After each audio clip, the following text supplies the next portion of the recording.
Hello, everybody. Hey. My partner in crime, Greg Paulson. What's up, Mike? Hello.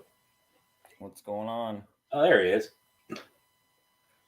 Thank you for dropping the link, Frog G. Yeah. Awesome. What you doing, buddy? Oh, just sketch covering tonight. Nice. Love the way you're doing those clouds. Hold on a second. Volume is really low on here for some reason. That's usually never a problem for you. Yeah. There we go. Now I can hear stuff. There you go. Oh. Yeah, those look really awesome. Yeah, I'm pretty pleased with how they're coming. I've had them sketched out forever. I just finally decided tonight, hey, I better finish these. Hello. How are you? I saw Miss a link Rena? and I saw a link to the thing. And here I am. Ta-da! Thank you for coming. Is this a draw stream because I can't draw? Oh. It's all right. So how are you guys doing? Doing very well. How are you? I'm doing good. Just chilling. Let's see here.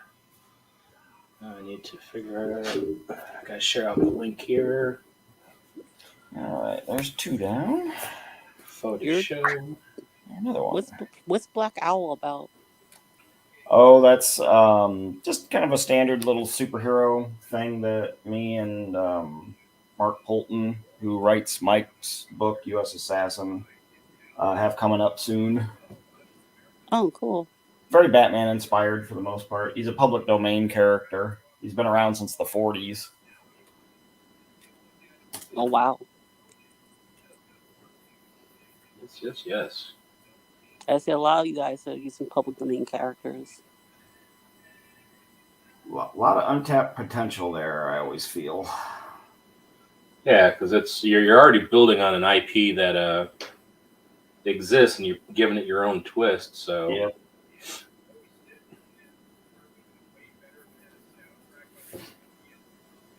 So people are free to use that character so long as they have their own unique iteration of that character, correct? Basically, as long as they have their own take on it. Yeah, it's like nobody could use this version of the character without talking to me or Mark first. Okay. What's happening? Hello. I saw a StreamYard and I figured I'd come hang out for a bit. Awesome. Well, thank you for joining us. Absolutely. Thanks, Frog. Hail, Frog. Hail, Frog.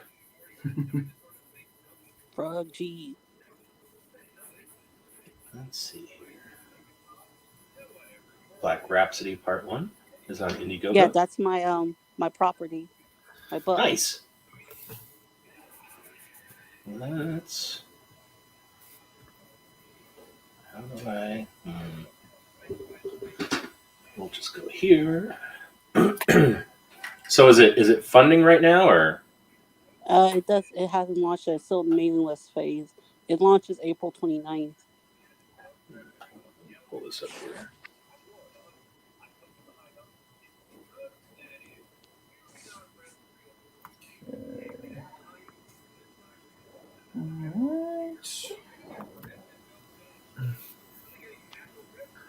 Elysian Fields.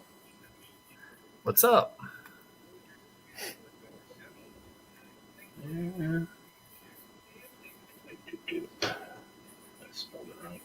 Hey, Mike, what are you working on? Double page spread from Volume 4 of U.S. Assassin. Oh. Yes. That looks so cool. Thanks. Oh, God, it's almost 1 in the morning. Yeah. No, it's not. It's almost 12. Maybe where you are. All right, let's try this again. Mike, do you take commissions? All the time. What are your price? Matter of fact, never mind.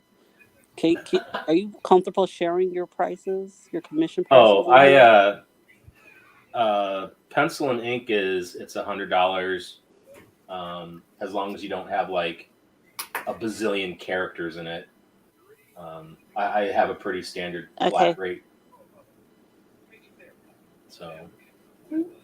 What about for color? I have a professional colorist, Frank M. Kwanzo. He charges anywhere between $75 and $100 to color stuff for me. So. Oh, okay.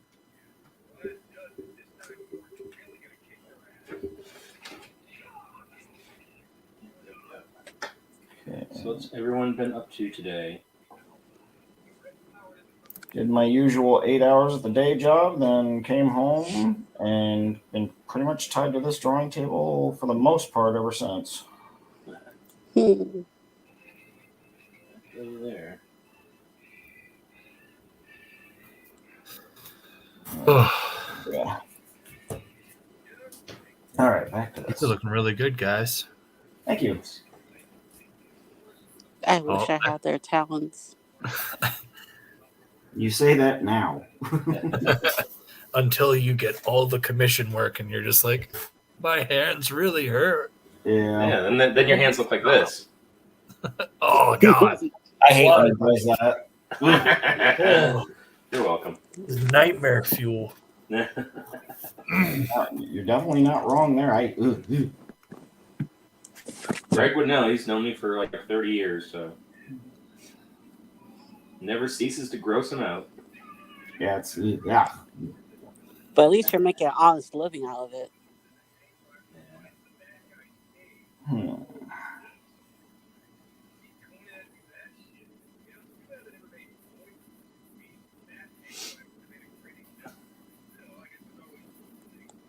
Did everyone catch the regen stream?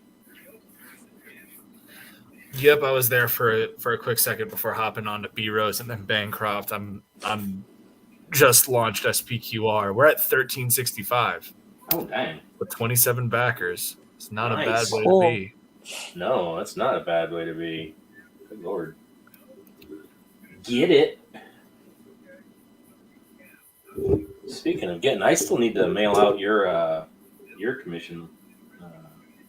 Oh snap! I forgot about that. I've had so much other stuff going on. Yeah, I need to get that mailed out. It's sitting in my portfolio, and I'm like, I need to mail that out, and then I forget about it, and then I look at it again. I'm like, I gotta mail that out. I do that every day. Yeah, I will definitely get it out to you though. So it's you can actually have it. Really? I can? Yeah.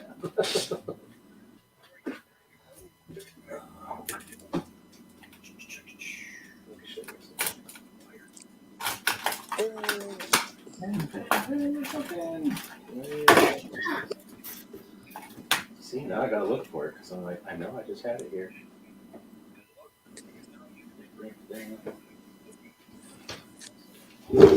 Yeah. Of course, I'm stuck to headphones. Just like I need to mail that to Jason because we wanted to work on a collaboration together. So he got his absolute character and U.S. Assassin, and then I sent him a scan of it, and he inked it, and he's going to print that off as a one-time print, and then he's going to sell the original pencils too with it at the Red Valkyrie art auction. So Nice. Yeah. Yeah. Oh shit! One of my legs is falling off the table.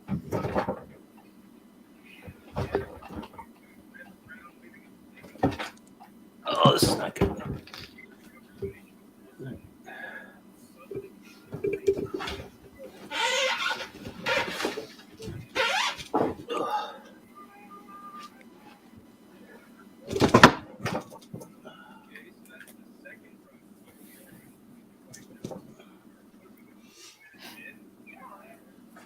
All right.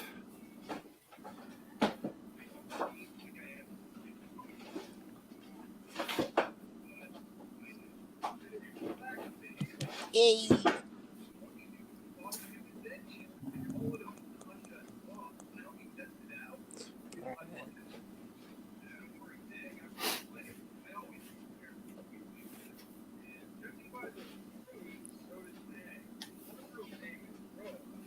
Okay.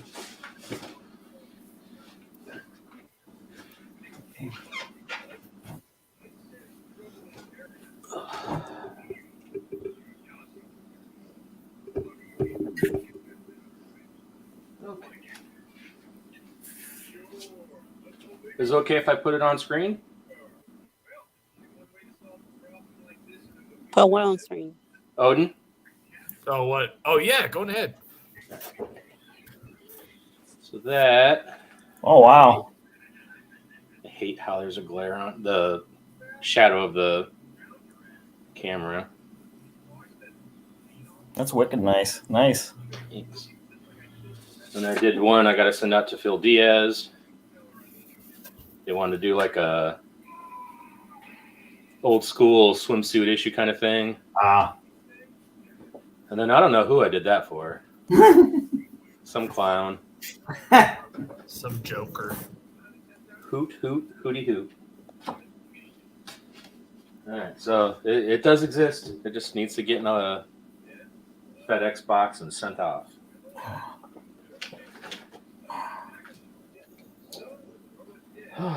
Back to whittling away at this crowd. Kicking myself because I'm like, yeah, I want to make it it's supposed to be just a single page. And I told Mark, I was like, this needs to be grander. It needs to be a double page spread. And he's like, sure. And now I'm like, why did I do that to myself? And then you're kicking yourself ever since. Okay. Just trying to put all the people in, sitting in the background. I cheated down there. I just made them silhouettes. I'm like, I'm not doing 2 panels worth of crowds. I'll never get this thing done. Well, why not? Well, I'm dumb like that, I guess. But I got, let's see.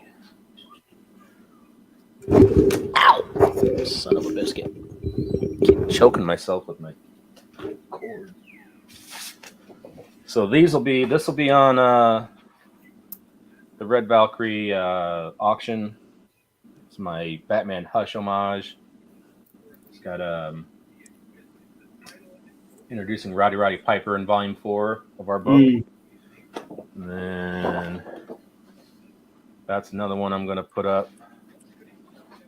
God, I wish I didn't have a light right above me, but I don't have a choice really. Maybe if I... No, it's still going to put a shadow on it. God dang it. Infernal technology! Yeah, that's a little better. It is a bear. Yay! I did a thing. Jesus. So there's the U.S. assassin drowning in snakes. Yikes. Snakes. Yep. Why did it have to be snakes? That's right. Because one of USA Assassin's big villains is snake related. Yeah, that's right. That's how it goes. Yep, he's gonna. That's the other thing I've been doing. I asked Joe Sontag to send me one of his pencil pages just to fart around on. So he sent me a scan, and I've just been inking it a little bit. Nice. Michael T is asking me why Romans wash their clothes in pee, and will it be featured in the new comic? What the It hell? should be. That came out of nowhere. It's because of my book. So Romans washed their clothes in like boiled down urine. That is correct, and it is because Oh God, the smell it acts as like Oh, a God. bleach. Yikes. And then it will not be featured in the new comic because we don't have time for that shiz. We just got Julius Caesar and Pompey Magnus beating the shit out of each other like JoJo stand users. That's what we need. As you do. As the That's Romans awesome. do.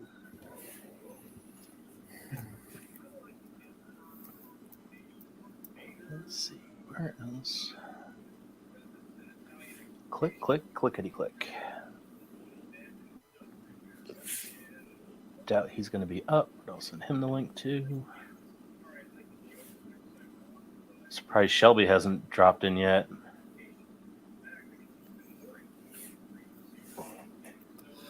Oh, I'm probably actually going to head to bed because I hadn't realized how late it was, and I am exhausted. It is now Yeah. catching up with me. Yeah, get some sleep, man. I work third shift, so this is my night off, so it's works out for me. Yeah, I don't work weekends, I so work I the stay midnight up. shift as well. I work till midnight usually, but yeah. Gotcha. All right, man. Cheers. Have a good night. All right, take it easy, bud. Night. Let's see. Paste. Shazam. Oh, hail, Michael. Michael, I sent Hail, you the link, dude. Indie wrestling. Michael T, I mean. That's who's.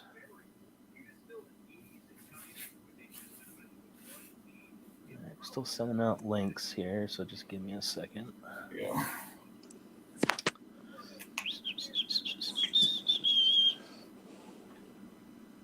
See if he shows up.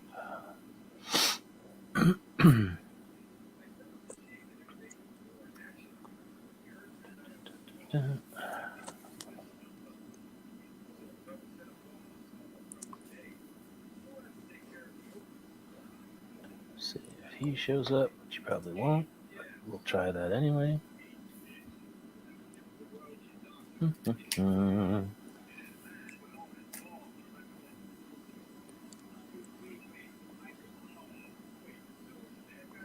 So everyone have a good week so far? Yes. I'm just glad my work week's over. Yeah. I wish I had a work week. Why don't you have a work week? I don't have a job. Oh. I'm going to try to get one for months. Ugh. It doesn't help that I live in one of the most expensive states in the country. That's why I live in the Midwest, where it's all 4 seasons in 1 week and cold as hell. And relatively inexpensive. All right. Hey, Greg, did you hear that Taylor Hawkins died? Yeah, I was in here drawing, and Mandy said, "Hey, the Foo Fighters drummer died." I'm like, "What?" I know, it's Who's messed up. Taylor Hawkins? I'm sorry, I don't know who that is. He's the Foo drummer Fighters. for the Foo Fighters. I don't know who they are. I'm sorry. Oh, they're a band. Oh, they're a band. Do you know who Nirvana is? No, I think I heard the name. Okay, well, Nirvana, their singer Kurt Cobain died, and then the drummer Dave Grohl created a band called the Foo Fighters. Pretty damn popular too, for the most part. Yeah. I'm sorry, I am not familiar with that band. But It's they're a a relatively old band. Oh yeah, they've been around 90 30 years almost. Yeah, 90, 95, 96. Yeah. Oh, that's why. I was just No born problem, in Allie. 96. I'm always Oh, inviting hello, hockey, and I feel bad that I forget to invite you, but every Friday after Red Valkyrie Regen Cycle, I'll be doing this, and you are always welcome. So hopefully we'll see you next time.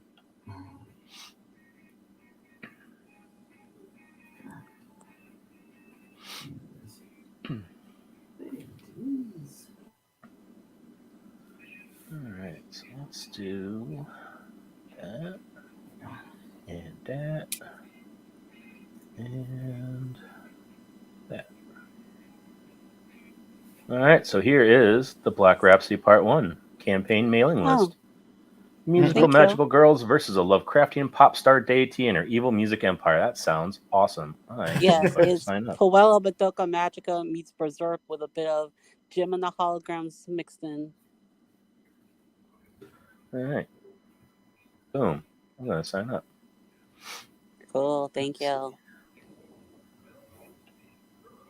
It's a 35-page plus horror cult thriller manga comic.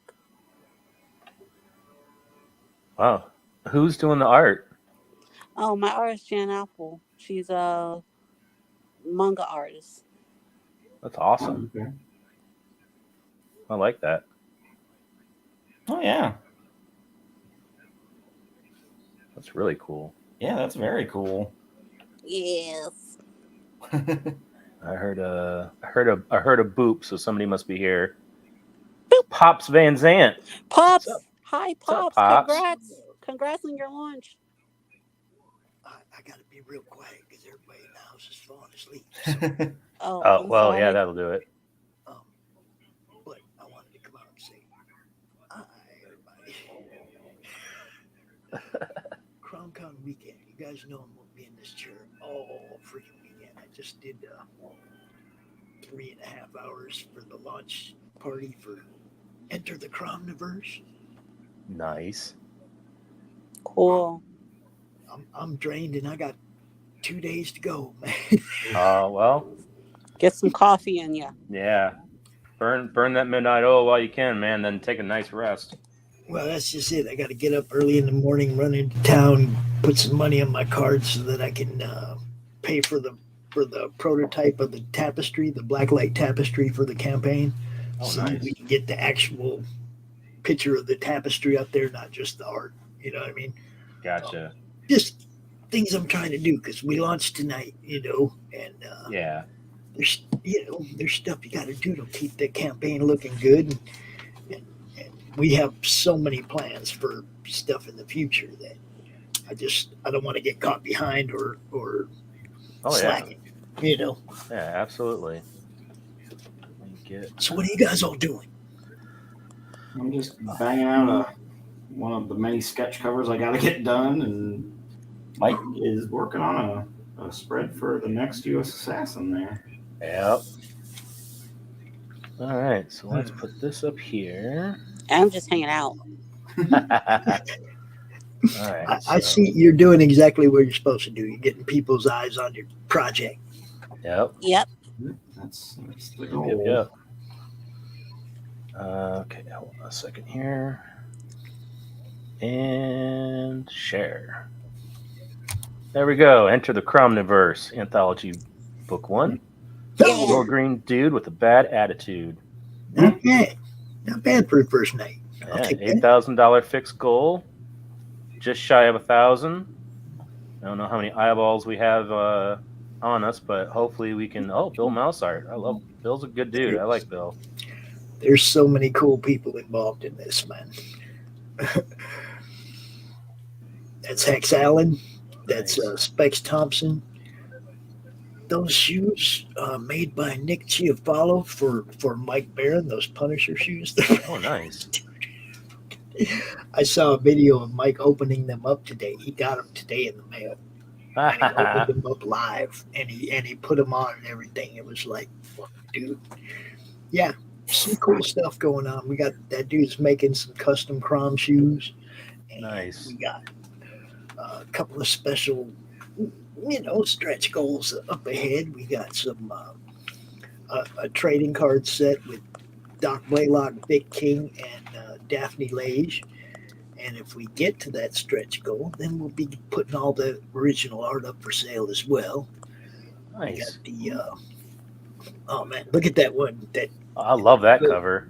Oh, which one? The Eric Hodson. Yeah, that looks awesome. That's the A cover, and that's Dreaded Dinosaur Man and one of Russ Leach's demons from Only Death Can Save Us. Oh, nice. Yeah. And the next one down, Manny Soto did that one. Nice. And this look, the Eddie is just badass. That is awesome. And the fourth cover is going to be hand painted by Daniel Monroe. You guys are going to love that. I'm going to see him at Grand Rapids Comic Con and hopefully be able to video him actually doing the painting on that. So, that'd be cool. That's from Brian Kruskow's story. The little 6-gun gorilla crossover. Nice. Got the Dreaded Dinosaur Man crossover. There's 14 stories over. That looks so cool. It's gonna be fun. It just kind of reminds me of like old, like that's like a still out of like a Hanna-Barbera Space Ghost cartoon or something. Now, see, That this is, looks- to me, what I see there is somebody pulled He-Man's head off, and they pulled the head off of their little toy T-Rex, and they stuck it on top of it. Yeah. Somebody else said that tonight, and I was like, yeah, it sure does. It's Oh wow. Who did this? Jim O'Reilly, baby. That's Oh, there it if is. you signed up for the early bird, you ought to already get this print, but both the pencils and the inks are available on the campaign. Yeah. If you guys are out there, our original art collectors, this would be a good Oh yeah. good get because you get both the Agreed. pencils and the inks. And I had that Absolutely. piece sitting right there behind me on the wall. Right there, right there, right there, behind me on the wall. So you got Allison McLuhan and Rich Parada doing sketch cards. Nice. Just too much cool stuff. A lot of cool We have stuff. a fan art ashcan. That's a cool idea, actually. Ooh. Mm-hmm. Get everybody, the winner will be on the cover of that, by the way. And then we have 3 of those left. 2 of those are already gone. The little crochet Chroms. That's awesome. 2 of those are already gone. I'm like, I just told Cindy, you're making 2 for sure. And that's going to be the Blacklight Tapestry. Oh, that will be cool, Blacklight. Oh yeah, very much so. That'd be pretty awesome. So Wow. I mean, I'm just having a blast right now, dude. Ain't no lie. 20 people, man. At least let's hold it. Just in the stories, we have Doc Blaylock's doing a story. Eric Hodson, obviously. Anthony Romano, Dark Gift, he's doing a story. Lakham Amir's doing a story. Glenn Fleming is doing this. Ryan Niss, Daniel Monroe, Paul Gomez, Brian Kriskow, Hex Allen, Allison McLuhan, Tank Ferret. It just keeps getting better and better. Dang. You know what I mean? Wow. Yeah. Holy cow. The guy who actually created Chrom, the guy who drew Chrom first. See, Chrom wasn't meant to be a comic book character by any means. Edwin Badillo entered the Comic Related Madness logo contest a couple years ago. And the logo, he submitted one. That's the little logo. You always see the round one with the little green troll in the middle of it. That's our Madness logo, right? Yeah. Well, that little dude turned into a mascot, and the group named him, and it just kept going and going and going, and then people started sending me art. And That's awesome, though. it was inevitable. It was going to happen, Brian Niswinder was like, dude, you need to do something with this. And I was like, no, I don't. I just talk about comics. I don't do the creative part of it, right? So I was like, you want to run it. You can get RJ to handle fulfillment. So all I got to do is talk about comics. We'll do this. And we're doing it. Awesome. Oh, Varian and Lola. Didn't Varian just recently have like a health issue or something? Yeah, he's well, I mean, Lola's written the story, and we might have to go to somebody else to get some of the art done. But hopefully, Varian pulls out of it. He had a mild stroke not long ago, Oh no. and I mean, Lola's doing the best she can, holding things down. But I'm hoping that Varian gets better and can be a full part of this because Yeah. I mean, Oh man. look, a lot of people don't know, but they're back in the beginning when I started doing this. Barry and Lola were my biggest supporters, man. Yeah. Yeah, I see them I mean, streaming all the time. I was basically doing what they do, and they weren't like looking at me like the competition. They were, yeah, man, keep doing what you do, And every time I got in some kind of problem or beef with somebody, they'd be like, "Don't worry about it, man. Just do what you do." It's like they always encourage me to keep doing it. Oh yeah. So I mean, I love you guys. No matter what, all this other shit that happened, and I was friends with everybody involved. It just, Yeah. you know. Yeah, I find that the problem with a lot of the drama and stuff that goes on is people choose sides, and it's not even their fight. Right. Like who you like. If two people you like don't like each other, or that's not your business. Yeah. Just just be fans of the art. Just be fans of the story. Just I mean, I don't know. That's a I was divisive friends opinion. with I feel like we should take sides on this. it was kind of hard because I was friends with everybody, and I didn't want to appear to take sides. Yeah, And there it was is hard. some people had some hard feelings. I was like, damn, I wish everybody just making us all look bad with this shit. That's why I'm actively Switzerland. So I mean, but we got all kinds of cool stuff coming. We're gonna have rolling papers. It's gonna be a stretch goal. If we get to 15, we're gonna have rolling papers. Chrom Nice. freaking rolling papers. Big King, the trading card that he did is, you guys are familiar with the Death Dealer. Yeah. Yeah. It's the Dank Dealer. Yeah. And it is Chrom on the horse, and he's holding a big ass hookah. And it's just fucking bad. I want to get that stretch goal too. Okay. That's awesome. Tank's doing a story with his character Scalpel Zero, and he did a cover that's just beautiful, and it's like Chrom and Scalpel Zero, or Chrom's chasing Scalpel Zero down the mountain on snowboards, right?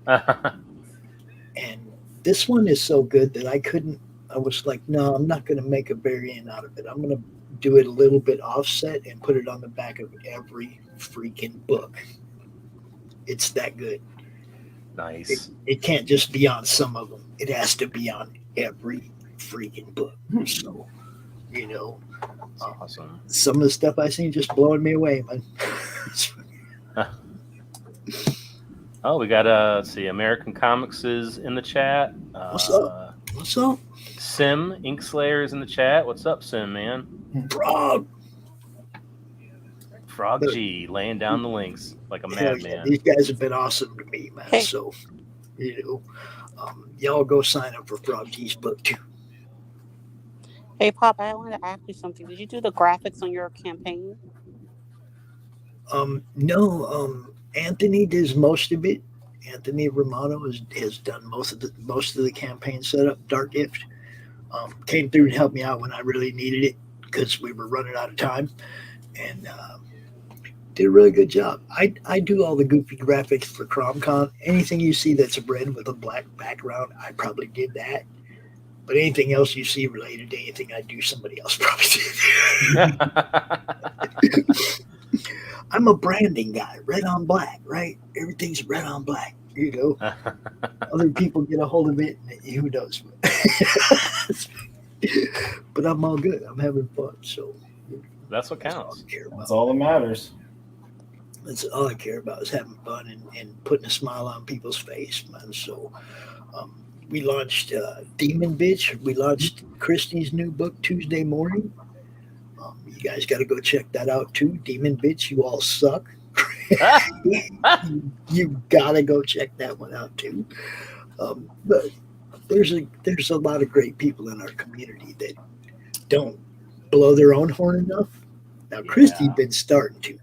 Okay, the last year or so, she's really gotten out there and made it known who she is. And I love that. You got to do that, right, Miss Rena? Mm-hmm. Mm-hmm. Yeah. Get out there, get known, get in the chat, make friends, do all that. You guys know. Yeah. Well, I'm gonna start a second show pretty soon called the Boom Mic, and it's gonna be bringing on people who have campaigns or books that are coming out and trying to get. I mean, I have a small audience, but it's still an audience. And the thing I've noticed is a lot of these audiences or a lot of these shows have kind of a core audience. For sure. That's theirs. Yeah. And every time I bounce off one of these new shows, I pick up a few more people. Yep. And I hope you guys are picking up people off my channel. That's what it's all about. Oh yeah, that's I see can't stress it enough. in, bouncing fan bases off each other is the best thing we can do. Yeah, and that's why like I always see you posting in my the U.S. Assassin Facebook page, links to your shows and stuff like that, and I'm just like, if it can help you reach more people, I don't have a problem with it at all. Yeah, well, Because I think and some that's people, I've had people come at me and go, "Man, you can't be doing that in my group," and it's like because they go, "You can't self promote." I'm like, "I'm not self promoting. It may be my show, but it's the like this weekend, the 40 people I'm representing yeah, during CromCon. You know, it's like if I share a link in your show or in your group, it's because I'm promoting people's books. yep, Give it a chance, watch yeah, it for a minute before you kill it. yeah. You know? Some people are just a little too uptight and too quick to you know, I don't know, jump to conclusions about stuff, and I'm just like, if it brings more eyes to what he's promoting, go for it. I don't care. And not only that, but that brings my audience to your group too, in a Yep. way. You know, I mean, somebody from my audience goes, "Oh, damn! I didn't know they had pops over there. I could watch it over there, or whatever." You know, Yeah. you just don't know. I'm glad that Simp's bringing back Doodle and Chill though. Uh-huh. I sent him the link. I tried to get him to come out to the launch party, but I don't know.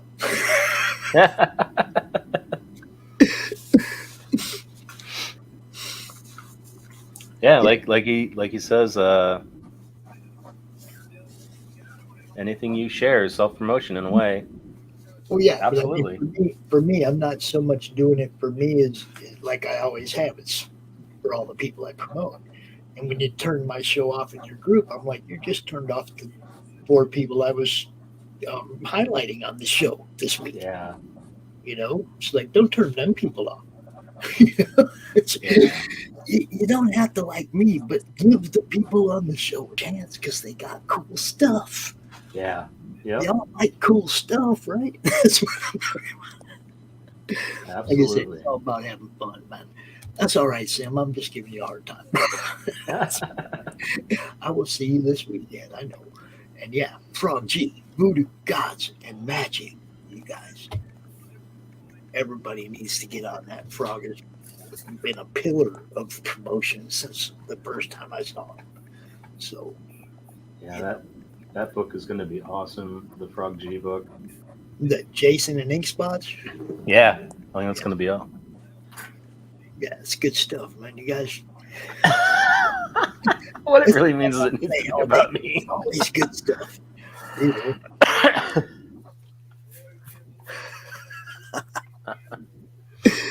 That's too funny. yes, it should be. It should be about you, Sim, and the Nat, and that other guy in the trench coat. You know what I'm talking about. Gambit? Now, Blood Hunt. You guys know. Sim's real book. Nat's just his hobby. That's just his Real book hobby. is Blood Hunt. You guys know that, right?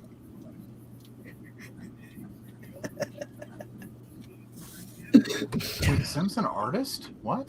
I like Blood Hunt. Yeah, Vincent's cool. I like Blood Hunt. I'm just saying. You know.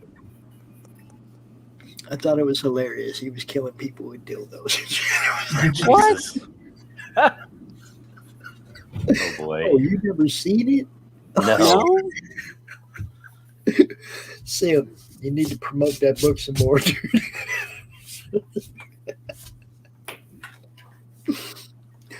But yeah, guys, I got CromCon all weekend. I got to be up early, run into town, get some money to pay for that tapestry, and then I'll be in this chair all day. So All right. thank you for your time. You guys, Yeah, no problem. you know, art and more art. You know, it's That's right. All art. All art, all the time. Yeah. That's how I we will do see you it. all over the weekend. Have a great All right. night. You too, buddy. Bye, See ya. Bye, Pops. Peace.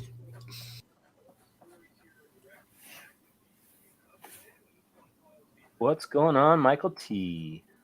Well, I heard there was a distressing lack of Michael on the internet after Odin left, so I wanted to correct it.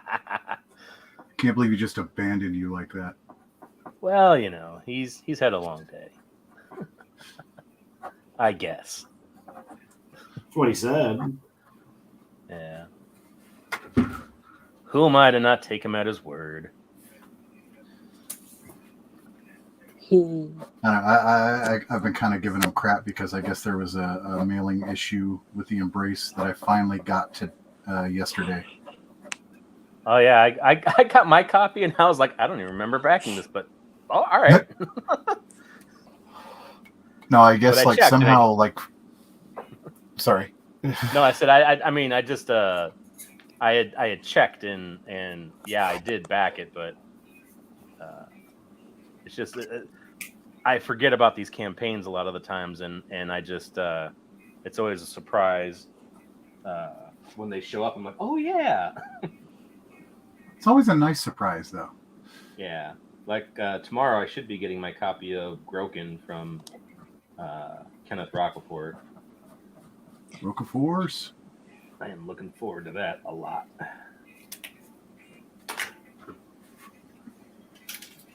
No, I guess somehow like 15 of the domestic copies ended up in the international shipping stuff. So like mine, Mo Biggs's, and like 13 others were stuck in customs because they went to like Australia or something, and then came back and it had just been sitting in like customs for a couple of weeks.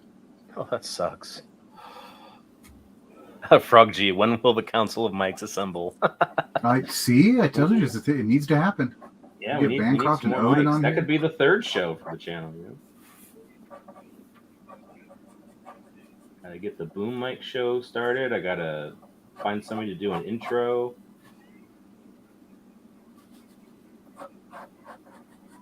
Get some guests going.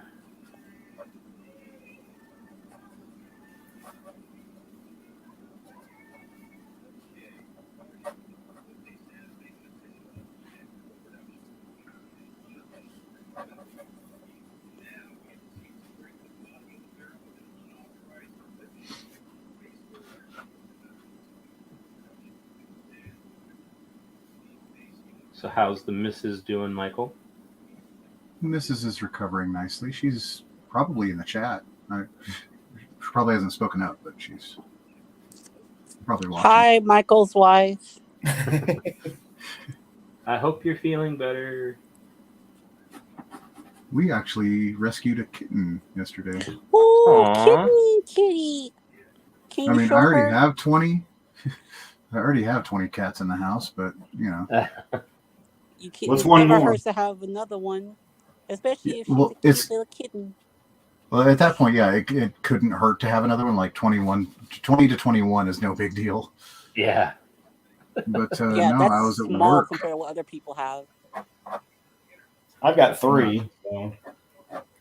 I have one, so that's good for me. Oh, You know, I was at work at the hardware store, and it was making its way slowly across the parking lot. Slowly, because its face was so gunked up with stuff that it literally could not see. Oh, Jesus. Aww. Oh, there she is. Yeah, there she is. Hello. Oh, look who it is. hello. Shaka boom. Well, hello. Sim the Ink Slayer. What's up, buddy? I'm doing fine. I just saw the link. I would have jumped in earlier, but I just saw the link. Well, I don't have everybody in the group DM yet. I keep forgetting about people because there's so many people that. I'm in there. I just didn't see the link. Oh, okay. Gotcha. I just went to check Twitter, check my thing, and I'm like, okay, let's go over all the DM groups. And oh, hello. Mike sent me a link. That's right. Been a long time, man. How's it going, Sam? I'm doing great. Working on the new book, and now I'm finishing up the last page because I'm doing a 6-page short story for Grave Robbers, the Mark Middleton book. Yeah. With Big Dick Murphy. Nice. Mm-hmm. Come on, how can you not like that? That's awesome. Yeah, the guy's a werewolf. His name's Big Dick Murphy. You going to bed, honey? I'm like, when we first had him on stream, I'm like, sold. That's awesome. That's the way Then you you- should yourself. Then you have the old flaky old man that's called Waden Louder. And then you have the third one that's a chick called Amanda Lynn. Amanda Lynn. Dude, I don't know if you know anything about a comic book, a French comic book called Lucky Luke, but I've heard the name. I've never. it's seen a it. very popular cowboy comic. Tom Raymond. I didn't invite you. Where's Shelby Robertson? You imposter. It's Ramen. Tom Ramen. Hey, Tom Ramen. I just want to say I'm so sorry for the loss of your drummer today, Dave Grohl. It's a dumb joke. Sorry. Everyone thinks Shelby looks like Dave Grohl, and Taylor Hawkins died today. So Yeah, I saw that. Is that legit? That's a bummer. yeah. He was. So here's the thing that threw me more than him passing away is he was 50. Yep. For some reason, I thought he was in his 40s because I recall seeing a thing 28. that I just thought he was younger, man. I saw him and Yeah. I saw them play. I would say. So what year? 09, maybe 2010. Yeah, I right. went with. Do you guys know AZ Power Girl or Alfred Yeah. Trujillo? Yeah. So I went with them. They invited me to Foo Fighters back then, and I went with them. And it's when I was living up in Phoenix still. And he seemed like a kid. Like he seemed like the youngest of the bunch. There was like a bunch of older dudes, and then Taylor. Like he. So I was actually surprised at his age. I was like, oh shit! Like I never knew it, but you know. Yeah. I didn't see him with Foo Fighters. I saw him. The girl I was dating at the time when we lived in Chicago, he was still with Alanis Morissette, and so we saw him play with her. And man, he was. I didn't know a that. beast. Yeah, that's how Dave Grohl found him. He was the drummer for Alanis Morissette. I just know he was a big time Nirvana simp. Yeah. So it's really. I mean, yeah. Hey, you know what? He had the life, man. Like he went from he was like a super fan to playing with his idol. You know. Yeah. Yep. Yeah, and he had an awesome side project. I have it on my iTunes. Let me find it real quick.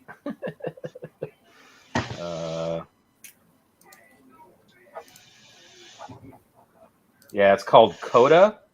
Is the album? It's an EP, and the first song is called Range Rover Bitch. Second song is called Bob Quits His Job. Tokyo No, I Got Some Not Being Around, Rudy, and Southern Belle. And what's funny is Dave Grohl tells this story that they were on some sort of a festival tour, and Liam Gallagher was there, and Dave Grohl was a big fan of Liam Gallagher, and he brushes right past Dave and goes right to Taylor Hawkins. He goes, "Range Rover Bitch is genius." And Dave's like, really? "What the fuck, man?" Awesome.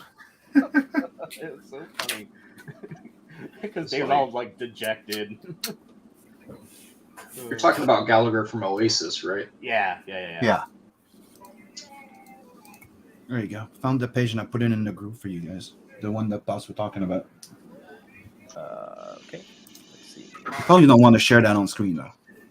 Okay. I'll just look. I'll peek. And you decide. Is it naughty? Let's just say, like Pops mentioned, there was a scene where Vincent killed somebody with a dildo. Oh yeah. Oh, sweet. All right, Somebody played Saints Row. No, I got to a part, and the idea was that it was like child trafficking gang, and I'm like, what would be the best way of taking them out, right? So he had fun. He got creative. If you look around, yeah, he got horrible. creative. I can't show that, but that's awesome. You didn't shoot one of them. You killed everybody with something in the place. That's cool. That's too funny. By the way, I have not been wearing this shirt for like 2 straight weeks, guys. This is my Whatever. This is my when I get out of the shower. I have 2. Well, actually, I have 3 T-shirts that I wear. when I get out of the shower. I'll wear my social D. I'm just putting this out there. I don't want people thinking I'm dirty and shit. I wear social D. Yes, I'm buying that, dude. Yep. Yeah, I saw that Sean today. Art, I was like, sweet.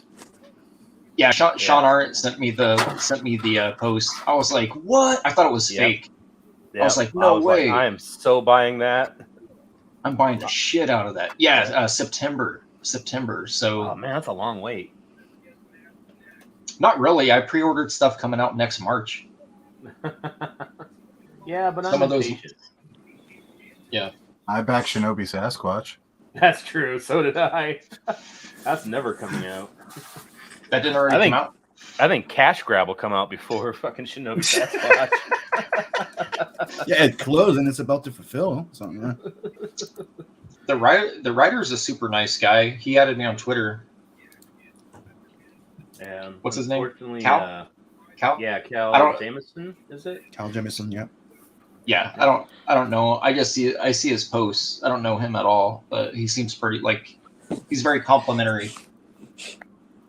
Yeah, he had a bit of an issue with how he dealt with his artists not producing. He kind of went after other people, and it's like, you know, if other people offer him work and he takes the work, that's his fault for not finishing what you guys were doing. You know, it's So he kind of tried to attack other people, and you know, I feel bad for him because there's nothing worse than, you know, making all this, you know, quite a bit of money on a project that everyone is stoked about, and then getting like a page a year. You know, it's ridiculous. He was attacking backers? No, he was attacking somebody who paid the people that would hire him instead of going after the artist. You went after the people that hired him that he did work for. Yeah, that's what you say, Rob. You got shit to do already. Yeah. Oh, he went. Stop hiring him. Wait, hold on. Hire him. So, he was moonlighting for someone else. Is that what it was? Yeah. Oh, okay. Sorry. Yeah, sorry. So I thought you meant.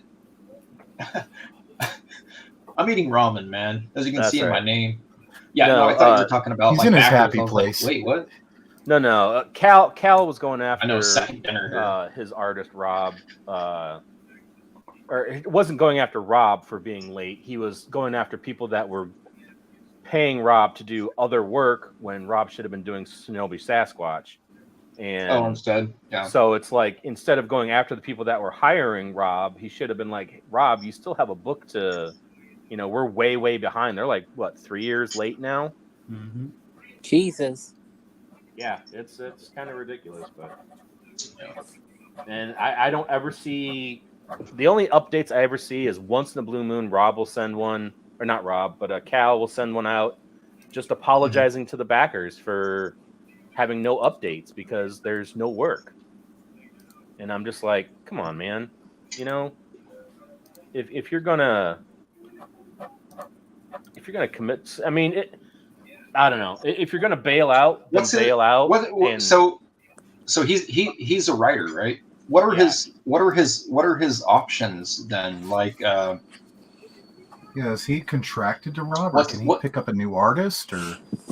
I don't know. I don't know what the deal is with that, but I honestly, from what I gathered, feel like if Rob's not going to fulfill his obligation, he should. If he's been paid money, he should give that back so that Cal can go out and find somebody to finish the fucking book. Hire a different artist.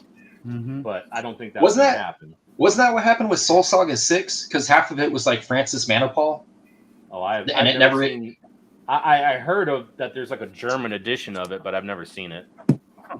So, well, okay, yeah. So or French edition, something. It's a French edition. Yeah. Oh, so I can buy it. Someone got it. Yeah, it's like $100 on eBay. Yeah. The French one? Yeah. Here, let me find. I'm surprised you don't have it, Shelby. Nah, it's garbage, man. I don't like it. No, I'm not to be like super critical, but what they did was because whatever happened with Liquid was coloring his pencils. Like Yeah. only about, I would say, maybe 8 pages were inked, and he didn't complete the book either. So they hired Francis Manipal to do kind of like a fringe Platt style. Oh boy. But you could tell it's him because the eyeballs are like super cartoony. Great. Here, I'll send you a link through. You can look at it if you want. Okay. You find it.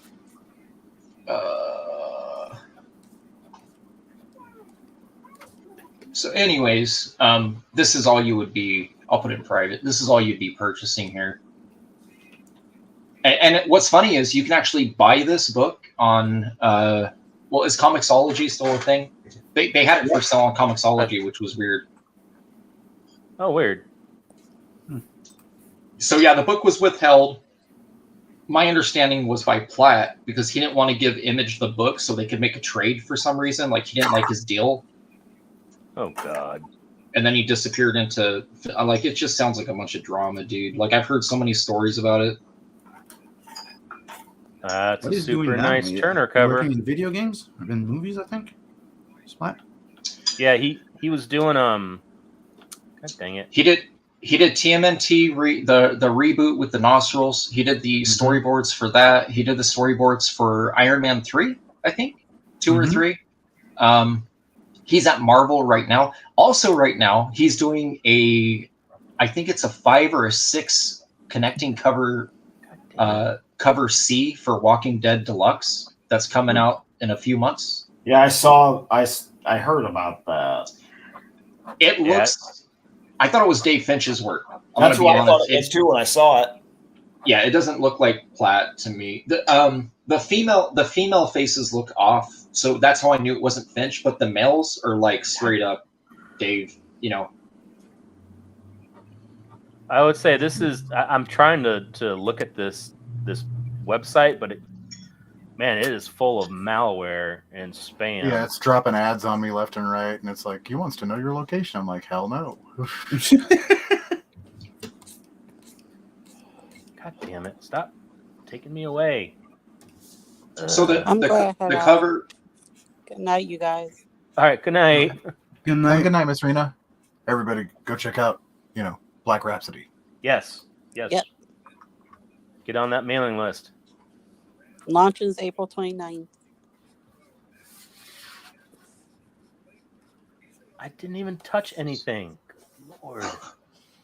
So the cover on 6 is they use the splash page of him in the shackles, or no, they reuse the cover for 5, I think.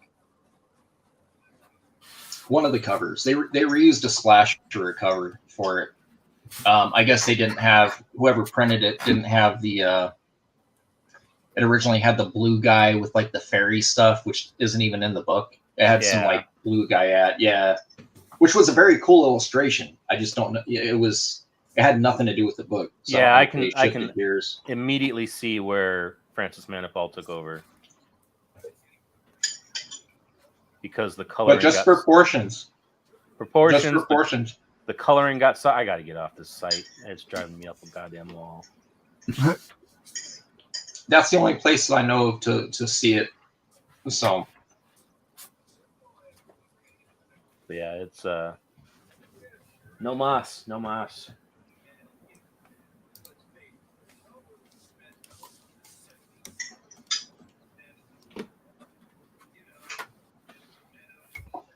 Would you too like your computer to be infected with more AIDS than all of Africa combined? Then check out the Soul Saga continuation. Yeah.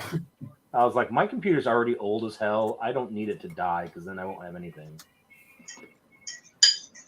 I also heard they were supposed to get the conclusion to Battle Chasers right now by another artist. Then yeah. I ain't getting that.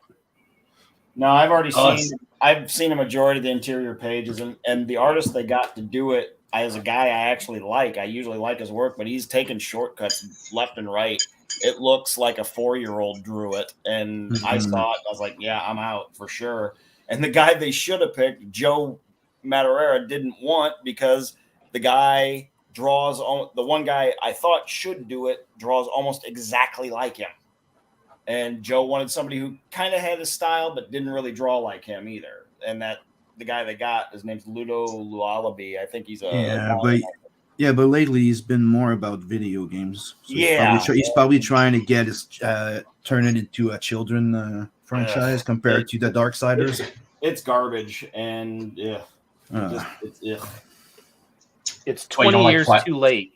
Yep. You don't like flat colors. Nope. It was part of that that freaking video game campaign.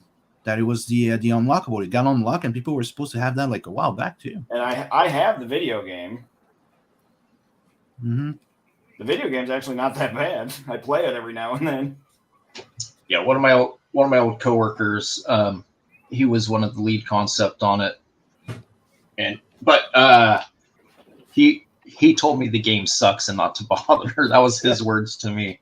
I thought it was. I don't know. I've never played it. I trusted him. I never played it, but I believe you if it's good. I mean, Well, I mean, it's to each its own. He might not. Yeah. He might not have liked it, but I don't play video games all that often. So if I like a video game, it's usually kind of an event almost. So. Yeah. See, I'm like an old school gamer from like the way back days. In fact, I went to like Radio Shack about 5 years ago, back when there was like right before Radio Shack shut down entirely, and came home with a whole bunch of hookups on my, LG whatever the hell 4K TV. I can push a button and play my Atari 2600. There you go. Nice. The time I have to do that is very minimal. Yeah. I hear you. I bought games I never touched yet. Oh yeah, I've got games that are still in the plastic from my PlayStation 4. Mm-hmm. Yeah, same. Mm-hmm. Yeah, I got 3 games. I've got everything hooked up I've ever owned. 3 years ago. I have an Xbox One, and it's literally my entertainment hub. I only use it to watch Netflix and everything else. I mean, I have the Battle Chasers game on it, and I have the Friday the 13th game on it, and that's it. That was such a great marketing idea. The 7v1.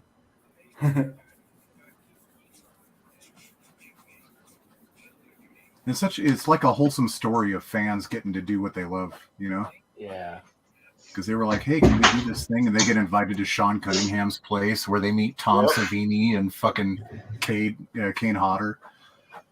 That would have been awesome. And Tom Savini's like, hey, I can design some of these these kills for you. Okay. He ended up designing every single one. And Kane Hodder is like, yeah, I'll do the body work. I'll mocap shit, yeah. That's so He's cool. actually doing the body work. He's doing the motion capture for the Texas Chainsaw game that's coming out for Leatherface. Nice. Oh, shit. Yeah, they just did an interview with him about it. He's like, yeah, they liked what I did with Jason, so they asked me if I wanted to do Leatherface. I was like, yeah, sure.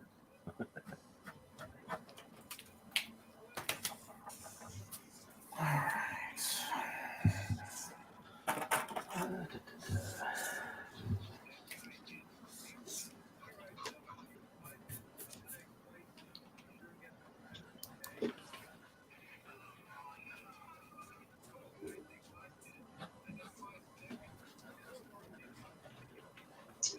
And I'm trying to find the name of this game. There was a game I used to play way back when I would go pick up books I had printed up for my printer. We'd fire it up. It was a download only content game for PlayStation, but it was called Blue something. But it was like a first person shooter, but it was 2 players. So it was funny though, because like the guy had emo bangs, so once in a while the bangs would come down, and you'd have to shake your controller to like jolt his head to the side to move his bangs, kind of like mine. That's awesome. Yeah. It was really cool, and like the one of the main villains in it, it was the bosses. It was like Kim Jong Un, but he was dressed in drag, and he had all these silver bras. Yeah, I'm gonna find this game, like so you can see. It's actually a badass like something game. you find on Newgrounds. Yeah, let me find. It was called something Blue. It's not. There we go. Frog Sounds G like waiting for the cheap knockoff character Pleatherface. It almost sounds like a level from Broforce, but I know that's not first person. No, this is did they Rick? It wasn't Blue Harvest because that was the fake name for Star Wars. Return of the Jedi. Yeah, it was. And the Family Guy had that, parody of it. Yeah. Oh, the one shot. No, but it's a three episode. If you have them all, they did all three of them. Yeah. It's called Blue Harvest. Something Dark Side. Mm-hmm.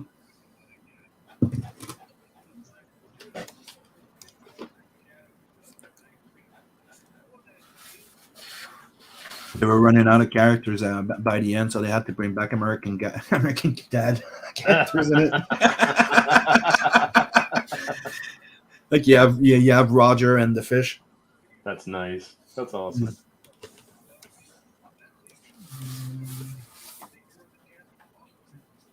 Oh, R2's played by Cleveland. Yeah, Cleveland. Yeah. Yeah. And then freaking the Jew is Lando instead. Yep.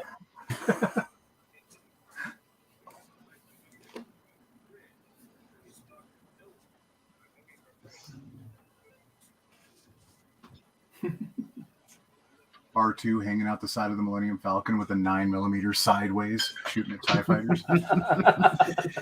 Couch scene trying to get into the Millennium Falcon. Oh man. Where's he at? Let's go. Use the Force, Chris. Force it in there.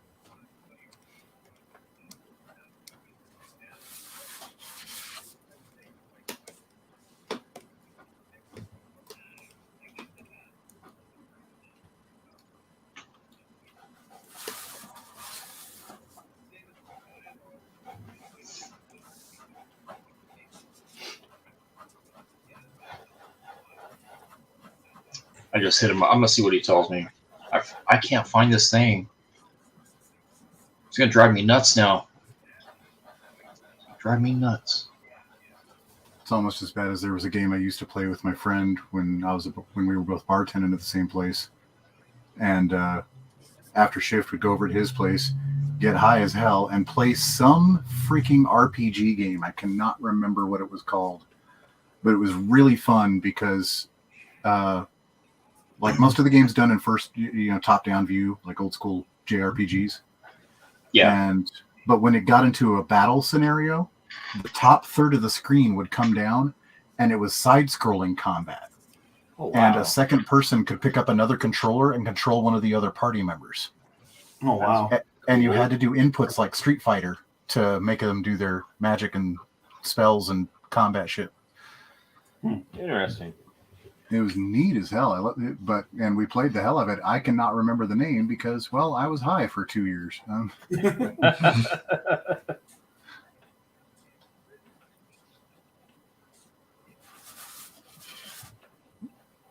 I asked him about it. He's like, I have no clue what game you're talking about, man. He's like, you were over at my house? I still have high score on this Tony Hawk game. Damn right I was at his house.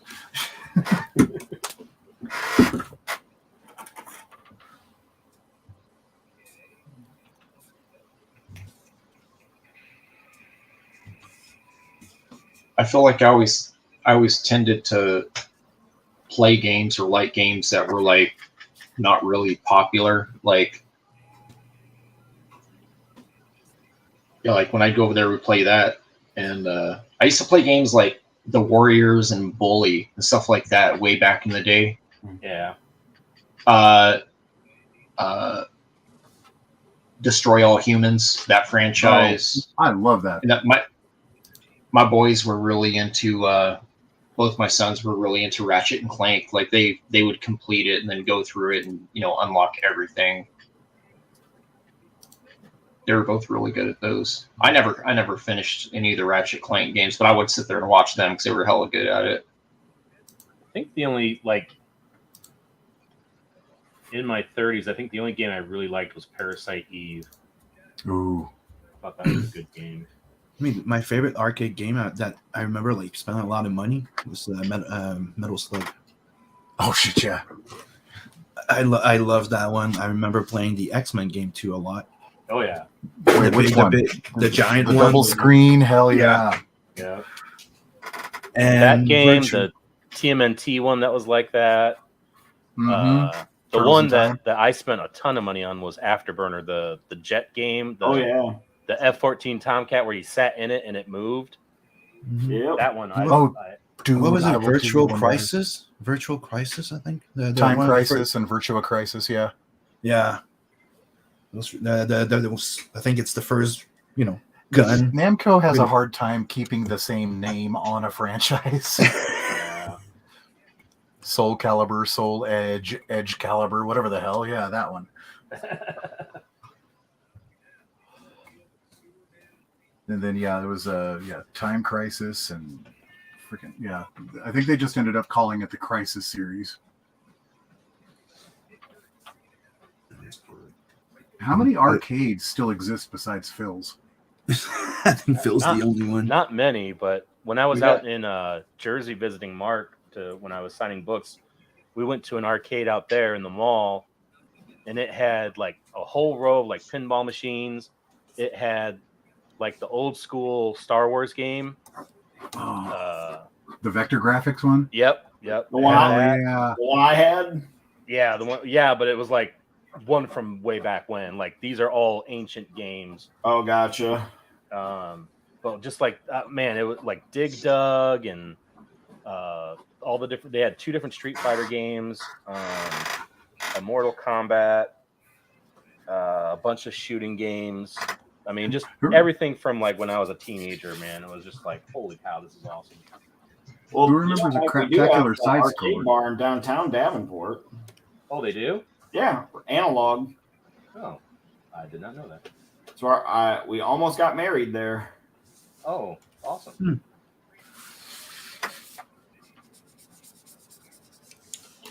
Well, here where I'm from in Montreal, they still had a few arcades, but I don't know if they're still there after all of this. Oh yeah, after COVID. Mm-hmm. Probably not. Yeah, I'm gonna say no. Because that's what if you remember, like the Forum here, like the big, the hockey place and wrestling place that closed down because they went to another place. It became an arcade. Like it was a cinema. The first floor is like a cinema, and on the second floor it was like an arcade, and you had the children, and you had the bar sector, the bar sector. So you can go in with your family or go into the adult section and you can drink. Nice. Cool. Yeah, it was like three levels of the place. Go in there, get lit on Tequila Sunrise, and then go back out and pwn some noobs on Mortal Kombat. Listen here, you little bastards. Stop 3/4? What? Stop doing the leg sweep.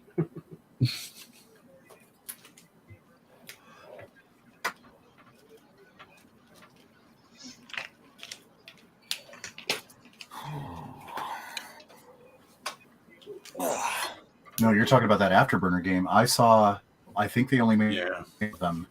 There was one of them was in Circus in Reno, and it was you sat down and you put on a 5-point harness. The attendant had to make sure it was tight on you.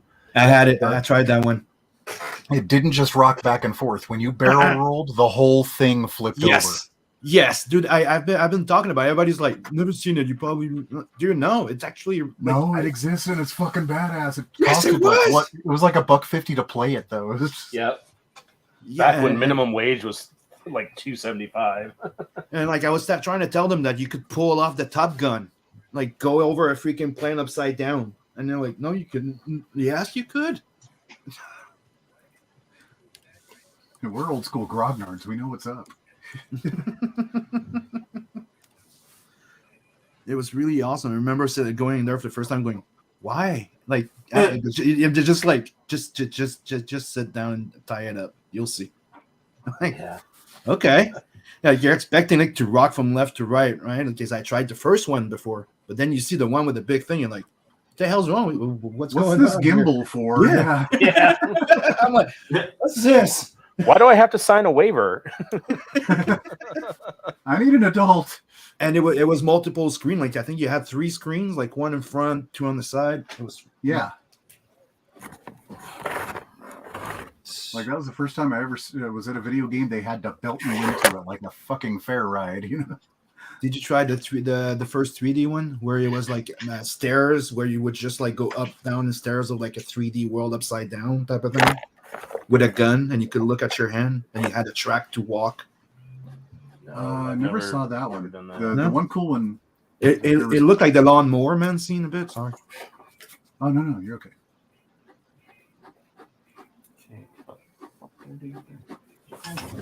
Did you make all the telephones ring at once? Yeah, somebody like that. Yeah, when I meant like when they go into the 3D or a bit like what was that Money for Nothing? Oh yeah, video Dire clip, Straits. Yeah. No, there was 2 really cool ones at a place. One of the last places I knew of that was a really good arcade around here was called Game World. Pretty straightforward. It was one of the first places where you didn't put quarters in the machine. It was like you paid money to the person and they handed you a card that had a magnetic strip on it, you know? Oh, nice. And the one game, and this is the one that I want installed in my house, it's technically a 2-story thing where one person walks into it's a column. One person can walk into the bottom and then climb a little ladder up into the top part.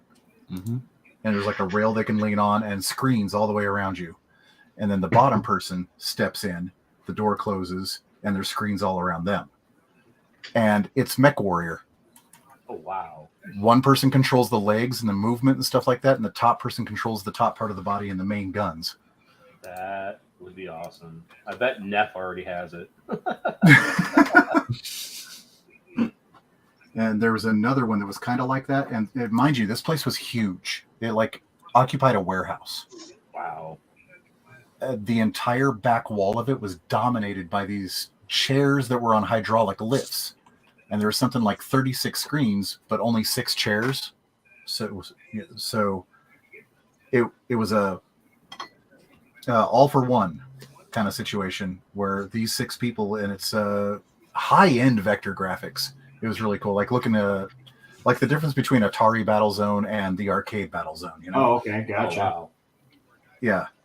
And if you beat everybody else on that first level, your chair lifted hydraulically. All the controls were built into this chair, and it lifted hydraulically to level 2, where you'd have to wait for other people to beat other people so you could ascend to have somebody to face off against. Yeah. And as long as you stayed alive, you stayed in that chair.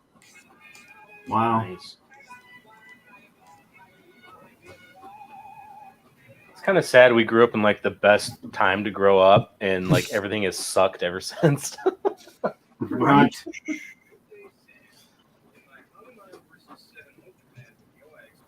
You look perplexed, Shelby.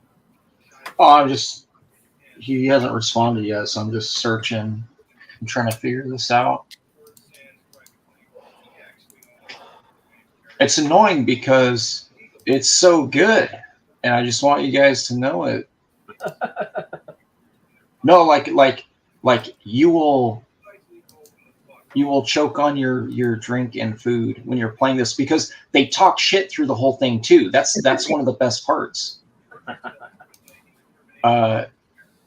And there's things like you're up high, and there's a point where I think they're shooting at you, and it, like the rafter you're on falls. You fall into a shark tank, blast your way out, and then you see sharks going out eating people in this club. Like it's the whole game jumps the shark, but in the best of ways. And it's this game. Yeah, and we both talked. We're like, man, this game. Why is this not a huge game? And I think it was because it was so not adult. Well, I guess it was kind of adult. Like it didn't have, it wasn't PC, man, like at all. Like old school Duke Nukem and Serious Sam type stuff. That's what I was gonna say. Like, yeah, it was like your uncle sells you to another game or something. That's kind of how it started. Huh. Maybe I should search that. Uncle sells your ass. You might get a weird website if you do that. One that has way more malware than what you sent us to. Ladies and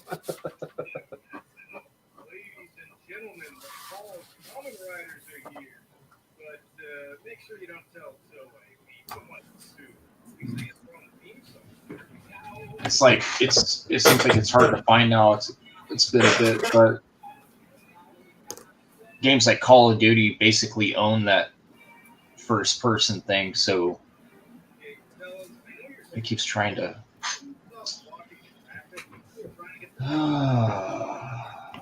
I stopped playing Call of Duty after Black Ops. Yeah. I don't think I ever played Call of Duty except some zombies rounds with friends once. But that's the thing. That's why I got hooked up to Black Ops. The zombie one with the transit, where you could go from one zombie map to the other one if you wanted to, or you got the bus, or you could walk in the darkness. Walk in darkness. I loved it. Like me and the family here with the kids, we used to play all the time until at the end you get fed up. And then we're waiting for the new one, and they changed the zombie thing. And we're like, oh, screw this shit. There's only one in the house that still plays Call of Duty, and it's my 20-year-old kid.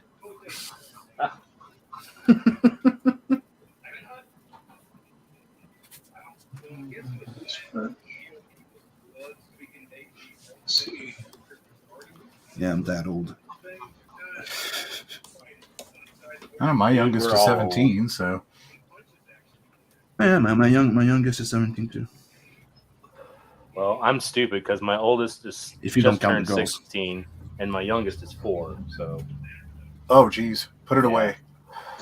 Oh, I got it cut, man. I got snipped right after.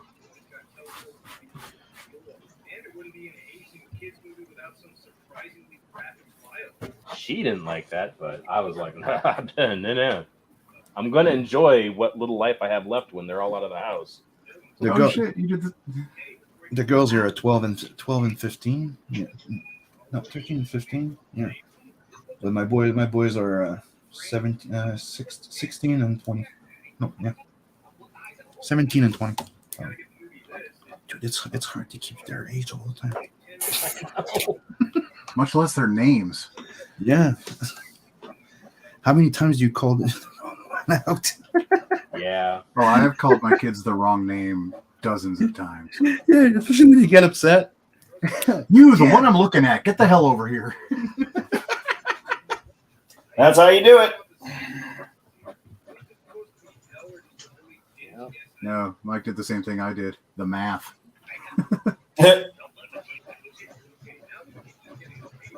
I'm sitting there, okay, we got this one. It's this old, and when it turns 18, I'll be 45 and still alive. Oh, Jesus. I probably won't be. Well, I hear about these guys who are like 60 years old having kids, and I'm just like, dude, no. Mm-hmm. I cannot imagine that. I'm 45, and I'm like, I need to start thinking, taking better care of myself now. Yeah. But I used to be like, more active before the COVID thing. And it's trying to get back into it with time. Oh, God, same. Mm-hmm. Freaking, I spent like 2 years kind of doing not shit for a while, honestly.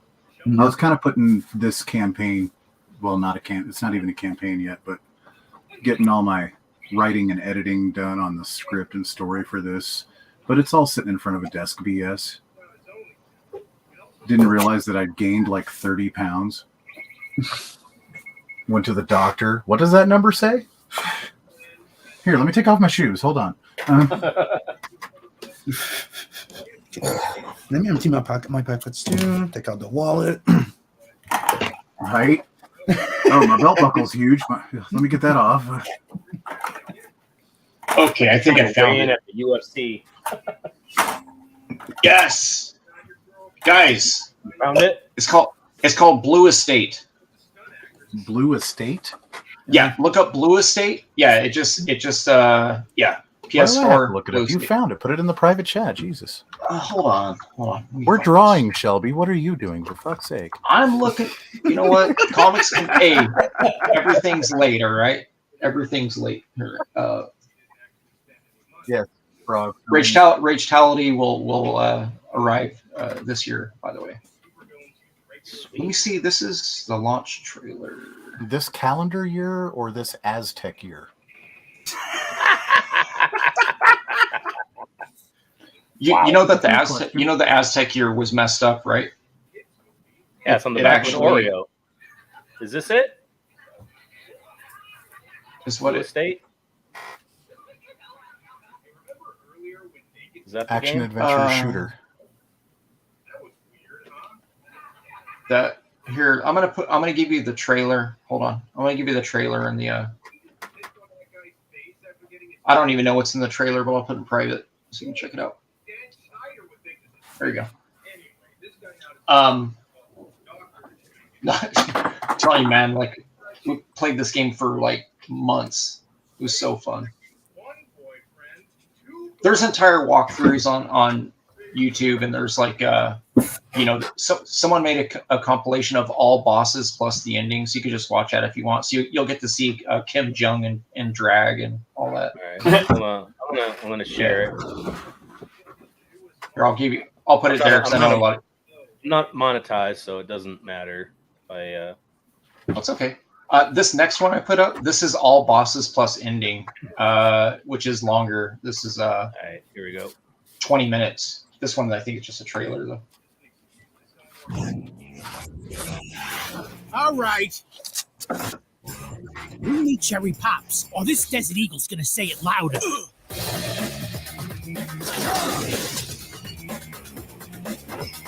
That's what I like. You know what floor the ambush is on? This one, going down. Damn. Password is 22. No. Security! Sorry, girls. I'm not looking. Come to Tony Luciano. Line on up. That's not a game I never played. I'm awesome. Well, hello. Oh, come here. I want to give you something. Ah, Christ. It never stops. What the hell is this place?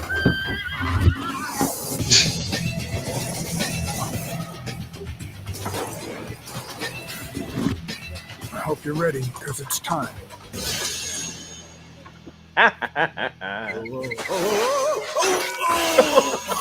Oh, Jesus. That looks hilarious. Fun for the family.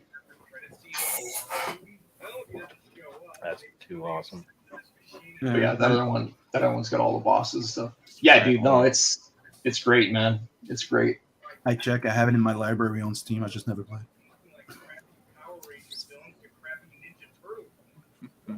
Back in the day, so this would be. I mean, the game's older, 5 or 6 years. I think it was only like $4, like way back in the day.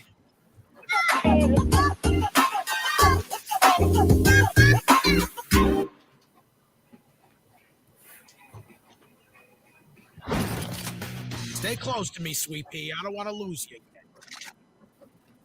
Relax, Mom. That's the exit right there. Just put away all the guns before you get me arrested. Come on. Kim Bong-sik, the wrath of the Pacific Rim, the nuclear nub of LA's criminal underworld. According to legend, he was an 11th degree black belt in operating Fenton, one part eagle, one part...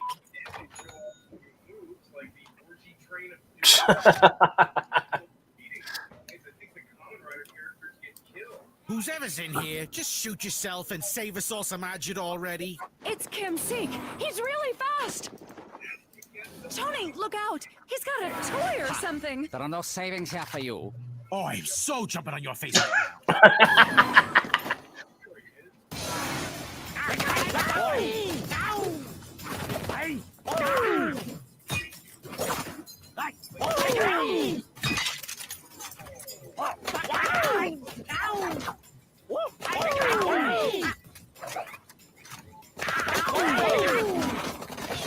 discovered a locked cabin deep in a secret place on the most sacred Haiku Mountain.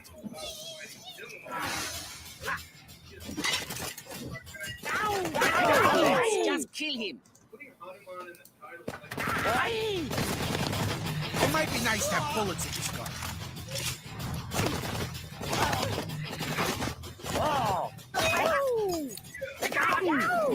On this day, a frightening star lit up the sky, and rainbows appeared. Gonna have that stupid sound effect stuck in my head later, ain't I? Give me a second to reload. I'm gonna put a hole in your head. Also, I'm ready for hammer.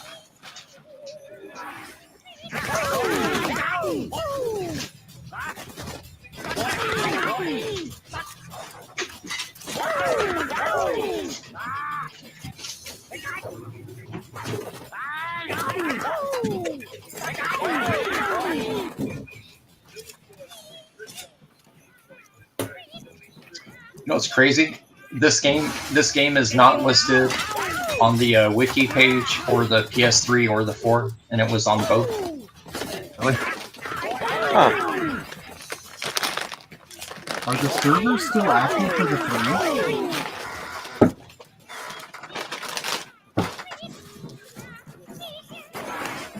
Shoot him! Give me a second to reload. I'll give you a turn on.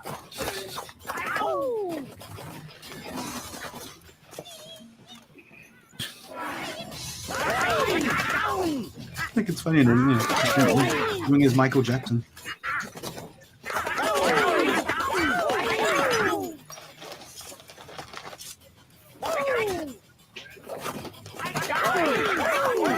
Didn't I just reload?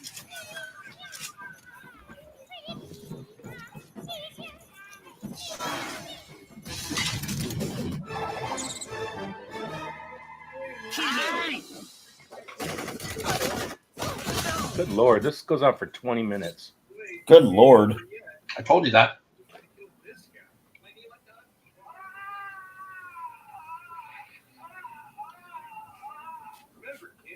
Oh no, Rosie O'Donnell's dead. Fusion of song. Ah, Jesus. Aha! So I leave you softly, long before you miss me. Oh, enough! I will pay you to die. Ow! My brother will avenge everything. Goddamn Mubat sicko pricks, wasting my time. What, you think I got nothing better to do? Dragging my day? I must have lost $1,000 just on bullets already. Well, I guess it could always be worse, right? It can, and it will, Tony. Welcome to the first day of the worst day. Welcome to the... You're in for it, Tony.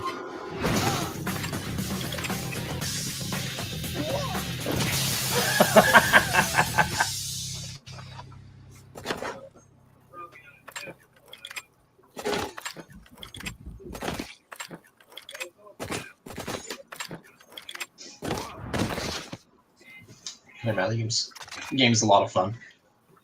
It doesn't look like it's that old. Yeah, it just was indie a bit, maybe. 400 pounds, undefeated, with an IQ measured in Celsius. 10U, the Grave. Back in the day, the Grave lost a fight with a helicopter pilot, and he was sliced into so many pieces that when they put him back together, he was half beer truck, half brown bear, and half Terminator. That massive scar and metal makes him It's Man Bear Pig. bulletproof.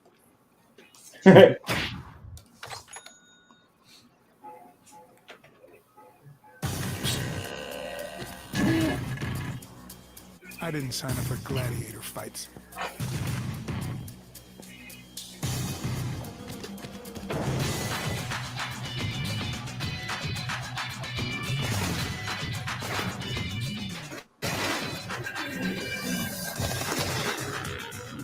Oh, Jesus.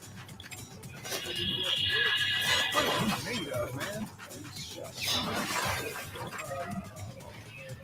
What are you made of, man?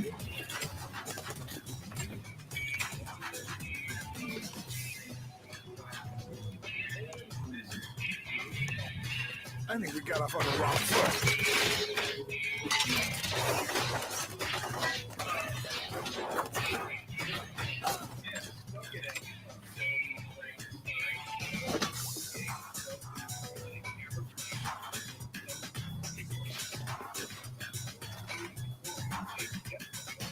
Oh shit! Is it only single player? No, it's co-op. You can have 2 players. Oh, cool.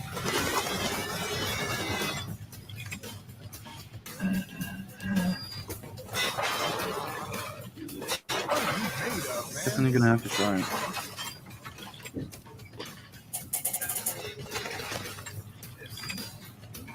Now, based on the description I saw, it's not really first person; it's more rail shooter. Mm. Kind of. You see, the games I've been playing lately, when I take a break, it's something called Deep Rock Galactic or Hunt Showdown. Did you ever guys hear about Deep Rock Galactic? Yeah, the dwarfs in space. Yeah. It's pretty fun, and the fact that you can chill and just get drunk and then go on a mission. And literally, like, the characters get drunk. That's awesome. That's horrible.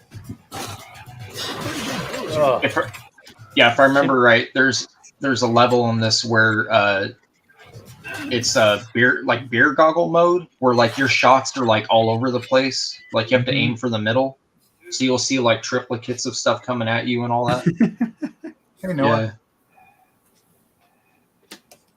Pretty cool. Because I's Jamaica means I gotta be redstoned all at the time. Jesus, that's a Use an lot of ignorant crap box. idiot. All right. Oh shit, that sounds like Dillard. Too late for that now. Take your time. Get situated.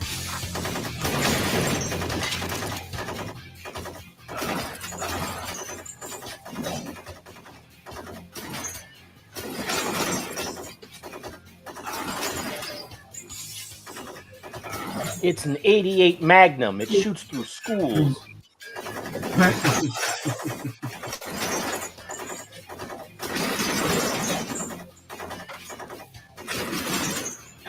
All right, is a 16 patron.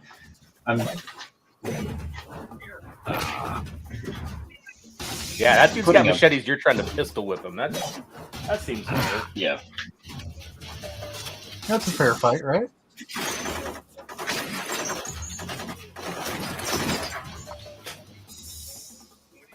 One shot. You lose a lot of weight recently? 2 words. Suspenders.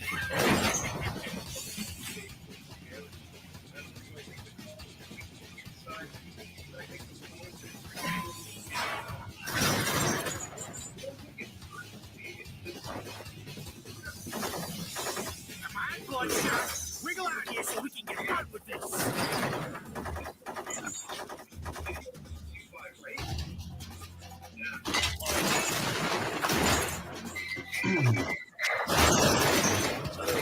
It might be nice to have bullets in this gun. Damn.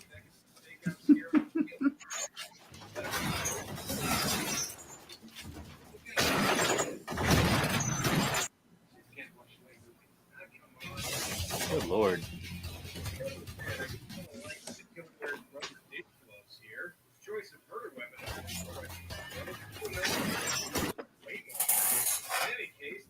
You listen here, you Russian cheese. I'm done with your line of crap. Get this thing to Miami. My pop needs me. As you wish. We go directly to Miami. Your GPS is busted. There's no problem. I lost it on the GPS. We are just out of there. Nothing but water on the way.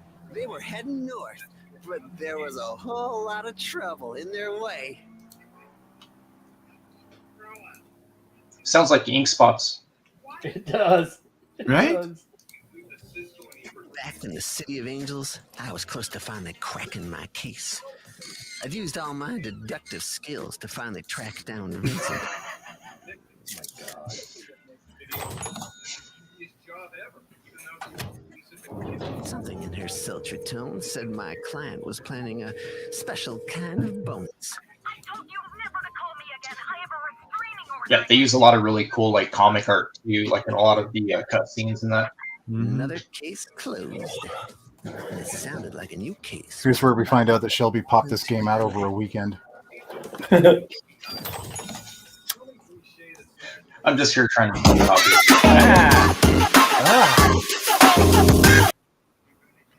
Yikes. Damn. Yeah, I didn't need my at ear all. All right.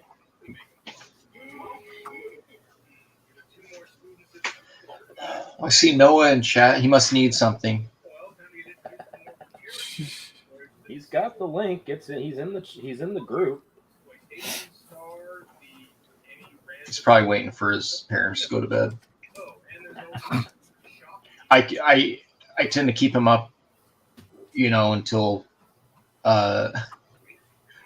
basically I'll keep him up backstage, and we'll talk about stuff and different aspects of coloring recently. But he'll be like, "Hey, I'm gonna go. I can see the sun."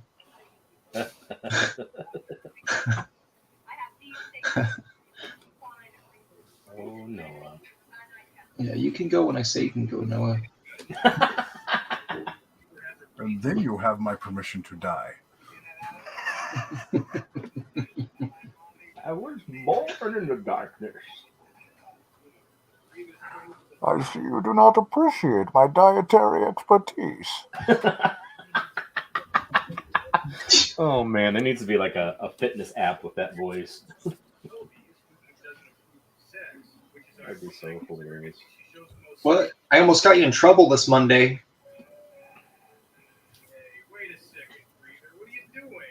Hashtag blessed. I don't. Dude, that sounds like a complaint, Noah. You don't see me hanging backstage with any other creator telling them my secrets of coloring. Yeah, about that, Shelby. Yeah. So what Noah does is he'll find out how to do certain things for me, and then he'll go and act like he still doesn't know how to do it and ask Corey Barton. Corey told me. We're on to you. Double dipping. Mm-hmm. You son of a bitch. Frog G hashtag corrupting the youth. Exactly. It's the only game us old guys got left. We're gonna play it.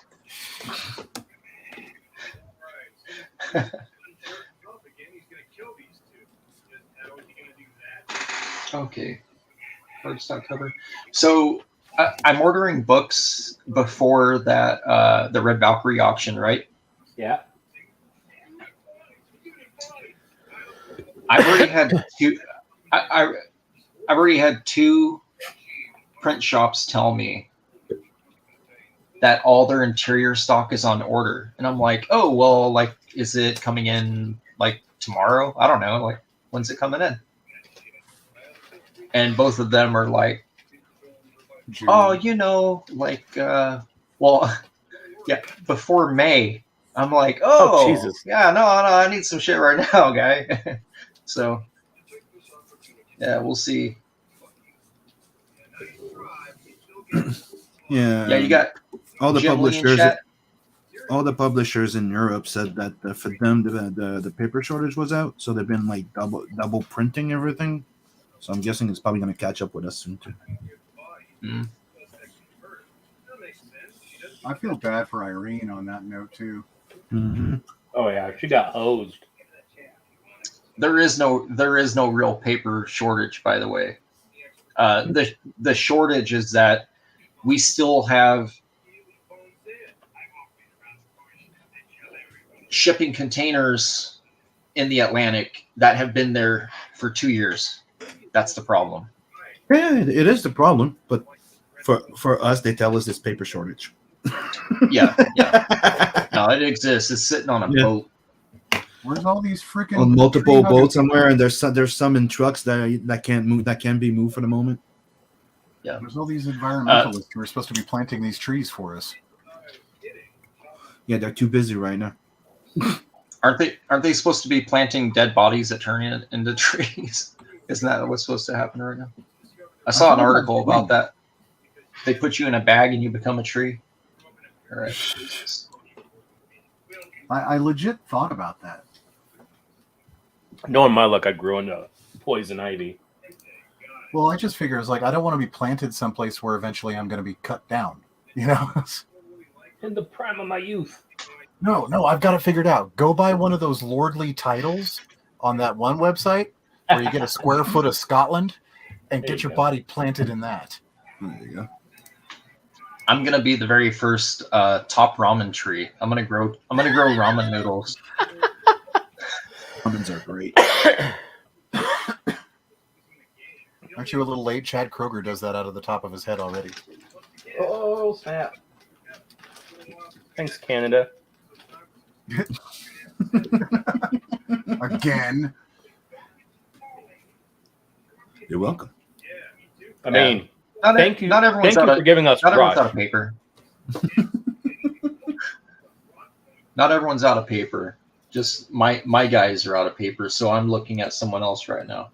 Yeah, like if my printer is not out, there's this like from what I gathered, it's the big presses that ran out before the small printers because they're they need more stock. No. For Arizona, it's anyone that uses Kelly paper is out right now.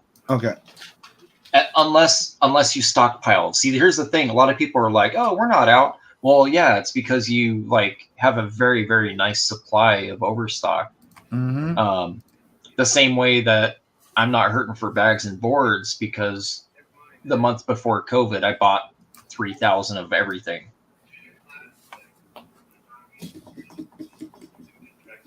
But I know for the last year, like silver bags and boards are like impossible to find. My shop just started getting his in, and the price now is stupid. $13.99 for boards and $10.99 for bags, and that used to be a 2-pack. It used to be a 2-pack for $12.99. Mm-hmm. The same product, like no difference, exact same everything. God damn inflation. Yep, that's what I used to order too. Can't have shit in Detroit. You know, it's like the Gemini mailers. I can't. They don't ship here in Canada. I have to buy them from a third party. Oh, that's right, because it's a family. Yeah, they're out in California, Yes. man. Like, 'cause when I order them, they're here next day. Yeah, they called me. Like they literally called because I sent them a message and they called me up. They go, Yeah. like, we're sorry, we really can't, but we have to that refer you sucks, to dude. this seller on eBay. He's the best one. Mm-hmm. But the thing is, I bought them with Beacon. My colorist, Right. like we help each other for to reduce the price of shipping. So I can just like charge the US $15 for shipping. I bulk ship the boxes to him and he ships. So we bought our mailers together. So I buy them with him on this side and he stores them for me and he sends me someone I need it. You know what? You might just want to look at like I've tried telling some of the Australians this. I'm like, hey, look, now you're not going to be able to sign the product. I don't know if that's a huge deal. I think a lot of backers would be okay not paying $25 for ship and only paying $8 or $10 without their trade paperback being signed. But you know, you can get fulfillment. Yep. Stateside. Not a lot of printers. I know of 2 printers that do it very well. Mm-hmm. And then also I know the guy that does all the Lady Death stuff, and he does it. They do it for a lot of other campaigns, but I do have a friend that had a huge issue with them, so I don't feel comfortable. Like, you know, I'm just saying they're a roll of the dice. But it's 2 other ones I know here do a good job. There's a Kablam that does that too. Like if you what's his name, Chimera for I think the first SOS comic. I think he used to fulfill through them. Because that's one of the things that they did for Kickstarter. Huh. No, not Kablam. What's his? Kablam. Kablam Comics. Kablam just sent stuff in a bubble. Like like every book I've got from there is damaged. Every single one. I got in a Gemini mailer. So they he fulfilled that first campaign through them. Now he fulfills it himself. But the first one he did it through them. But that's the thing, like you said. with crowdfunding, people are now like, I think most of them are expecting to have it signed, and that's what makes it special. So that's where you're like, Yeah. That's why I came up with the idea of like, I print locally, I get everything shipped to me, I sign everything, prepare the box for the US, send it to Beacon. He puts everything in the mailers over there and ships them. Mm-hmm. Yeah, if you got a good system, use it, man. Use it. Like, there's no reason not to. Mm-hmm. And if you have a business account, you get deductions for it. You just need a small business account. You open it with USPS or UPS. It's just that right now international got really crazy. Like I went to ship some mailers the other day to the UK. They wanted to charge me $64 Canadian, Jesus. and that's not even including tracking. My God. So that was by plane. The same thing for Slovakia. So I'm like, one thing that I tell people, you can request a lower rate. Ask them by land or boat. They don't always tell you. And that came down to like $30 something. I use Pirate Ship for literally everything. And it's not that I save money. Matter of fact, there's a lot of times where I lose money where someone was only charged 8 or 10, and it actually in reality cost me 13. Because of the I mean, it sounds dumb, but the bag, the board, I also use when I pack stuff, I also bag it inside an 1117 Mylar as well, and that's what gets taped inside the Gemini, which also 40 cents, 70 cents, whatever it is, depending on the quantity you bought. Yeah, and sometimes the weight of that, because that extra packing, sometimes it puts it just above that 1.2 whatever it is. Gram. And then it jumps $3 in ship, like just because you protected it. Here, if it goes over 5 gram, it doubles. Like it literally doubles. That's what happened. Yeah. As soon as you send 2 books with a few extras in it, and it goes over that 500, you're screwed. Like a 22 turns to 44 pretty quickly. So like I told you. And then they go like, since it's a bit complicated, if you want tracking, it's an extra $16 to $20. I'm like, what? So someone had tweeted at me. They said, really? It was for my black and white editions. Okay, they're like, really, an extra 20 for shipping it? And I said, look, they ship separately, and I just kind of laid it out. I'm like, they ship separately. Yes, it's 3 books, but the way I ship them is they're in a bag and a board, and a top loader, and bagged, and essentially vacuum sealed.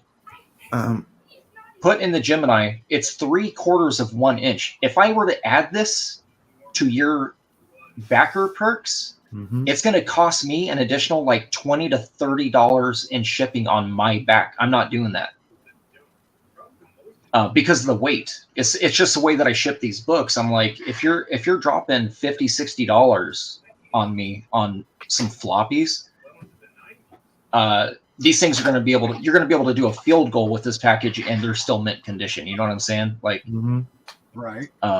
So, and it's just out of respect of, I've had too many packages arrive damaged to me. And I'm like, I'm not going to do that to someone else. I want it to be, I want them to feel like they didn't just throw, burn their money. Like I was checking also into a company that does print on demand and offered fulfillment too. Like technically they just send it to the people with, Yeah. But the only thing, it's again, like 1, I don't know the quality of it. 2, you don't get the discount of masses, right? Like of quantity. And 3, like, do I really trust them with the IP? Like it's with the info on my backers one, and you know what I mean? Like I've already found my T-shirts and stuff for sale by third party, and they were supposed to be file on lockdown, dude. Like, no.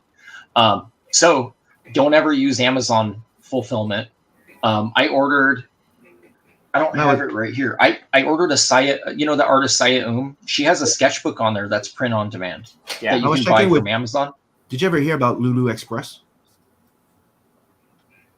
It's a print on demand. They do books and graphic novels and stuff, and that's what I was checking into.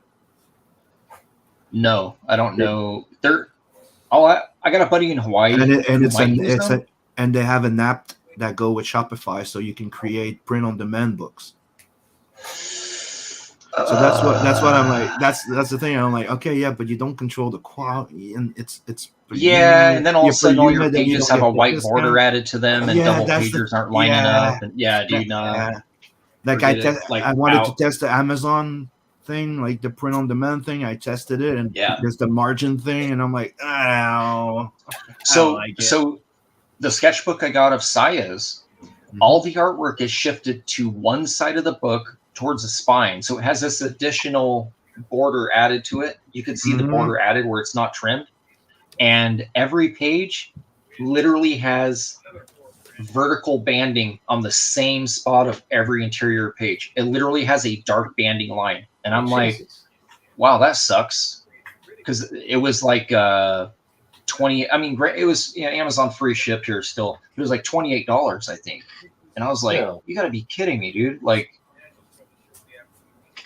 I held on to it, but I was pretty pissed off. So I was like, dude, I wonder if she even knows. You know what I mean? Like, that's not on her back, but that's still like, know the service you're using. Know that they're putting out like. Yeah. But that's the thing is, I wouldn't use it until I tried it before. Like when I tried to print on demand merch, I bought some before I put it on. I want to know. I did the same thing with shirts. Yeah. Yeah, the shirt and the beanie. That's what I did. I'm like, come on, come here.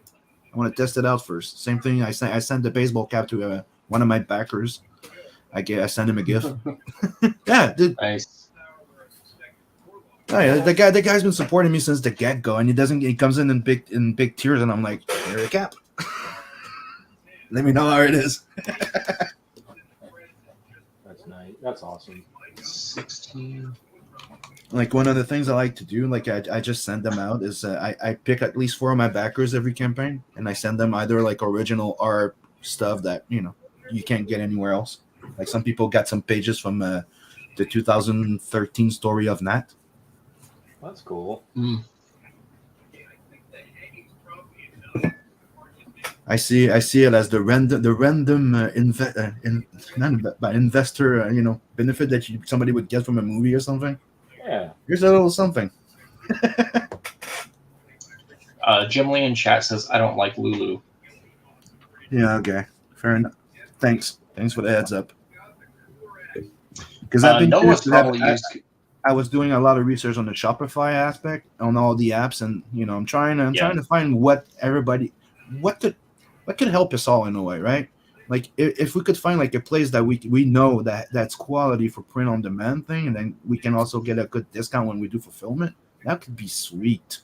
But again, if people expect to have it like a sign, and then you lose a certain control of quality too, and I don't know, you got to use somebody who has proven to take care of because that's your clientele. So when they burn your clientele, you're the one burning them.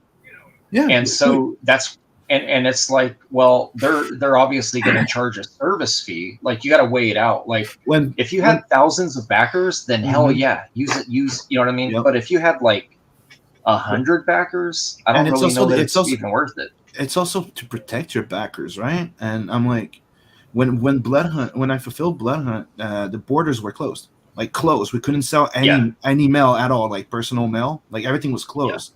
Yeah. And I was like, okay, I checked into like printing and sending, and right from the US, and I'm like, it's not gonna work. I don't have control upon it. And that's how I got into the bulk shipment stuff. But yeah, it's I don't trust a fulfillment center sending them the freaking information on my thing. I'd rather send it to a guy I know and trust, so he can do my my remailing instead of just giving that to a company. You're giving away your clientele, their information. I don't like it.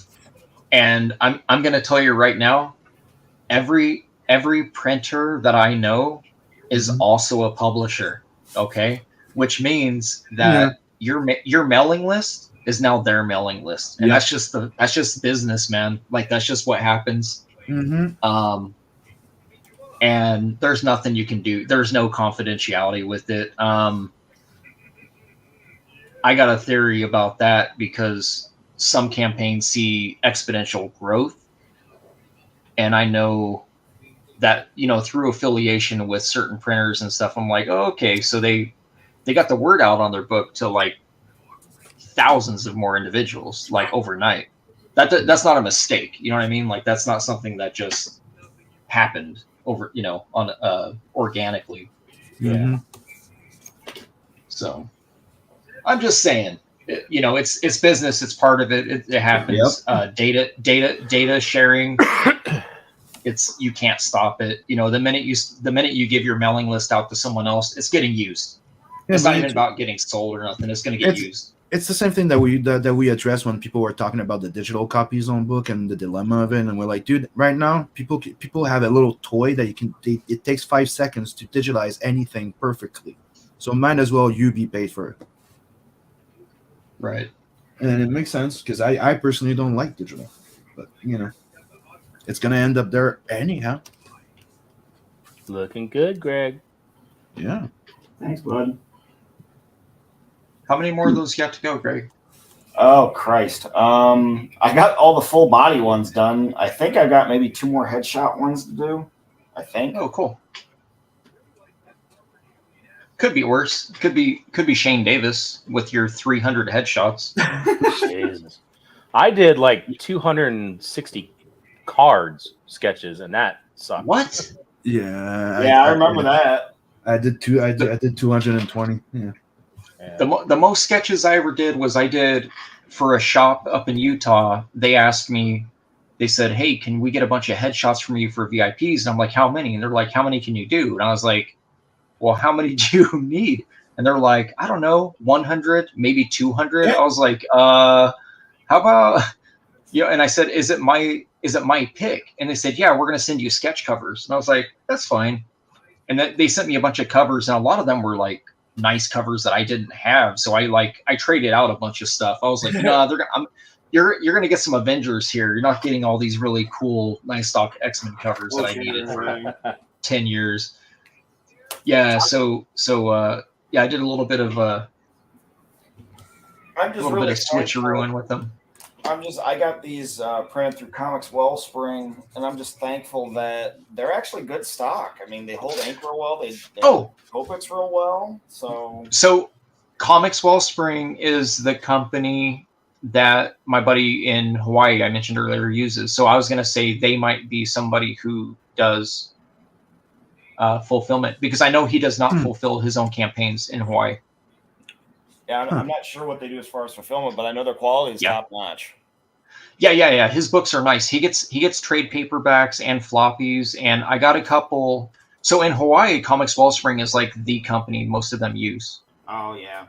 Most of the artists there. So I got and they're trustworthy, right? They're well known. Oh yeah.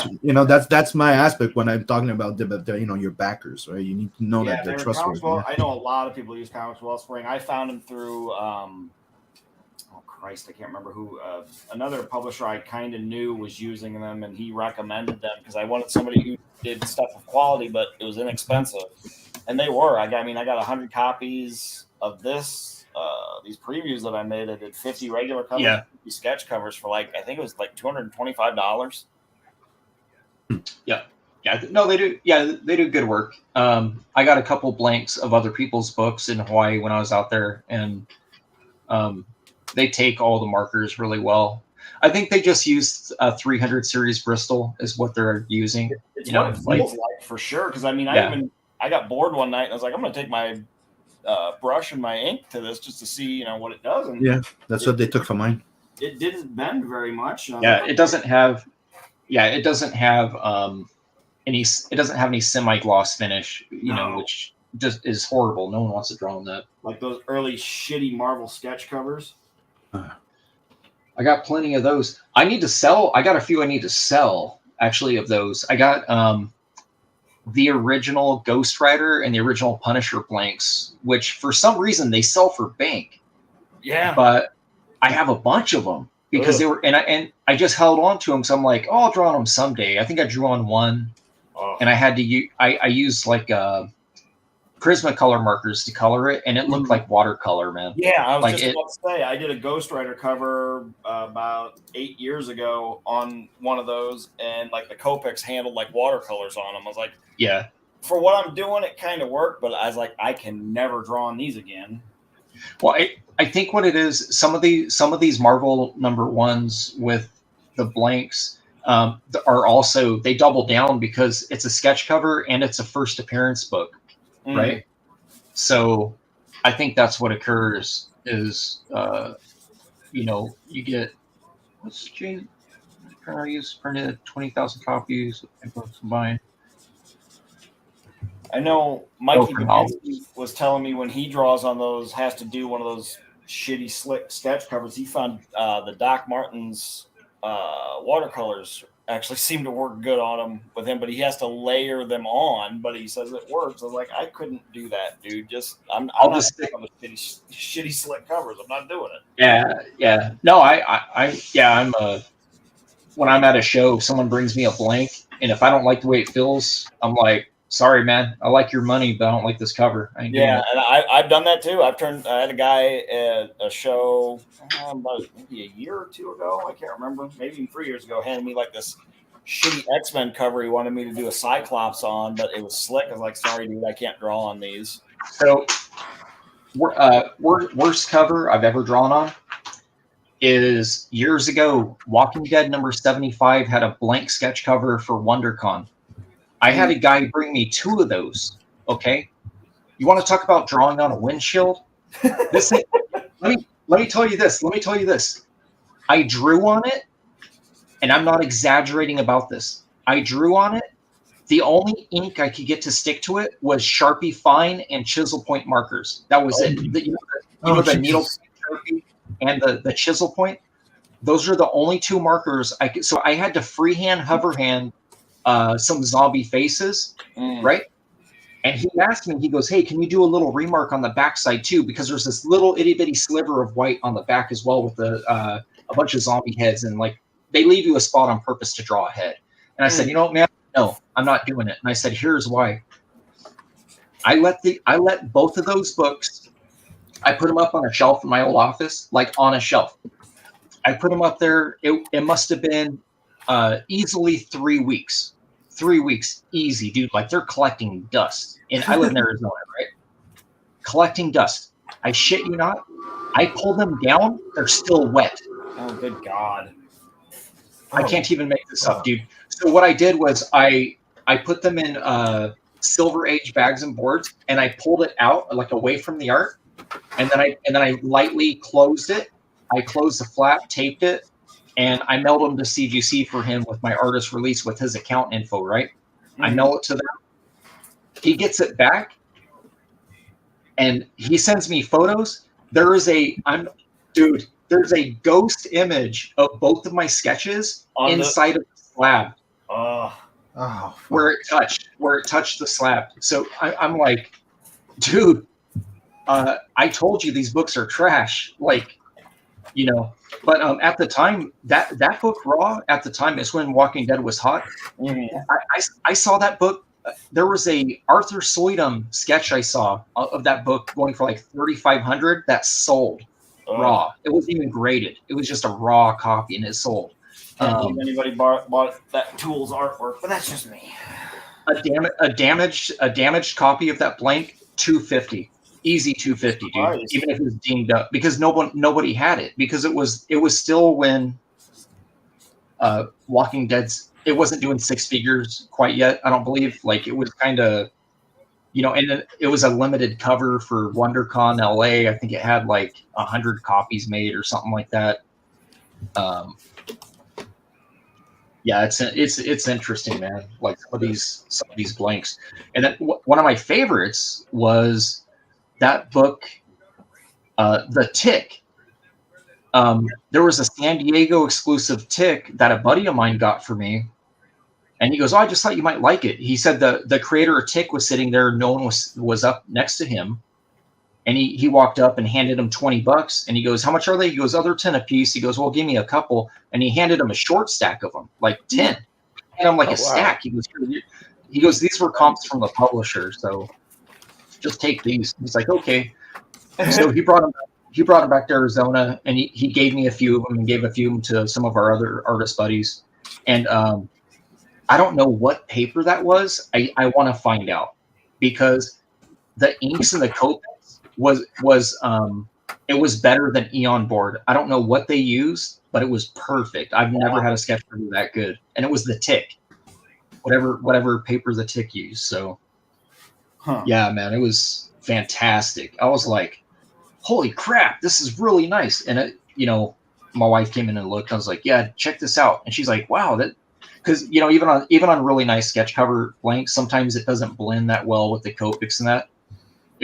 It looked like a painting. I was like, dude, wow, this is awesome. This is so good.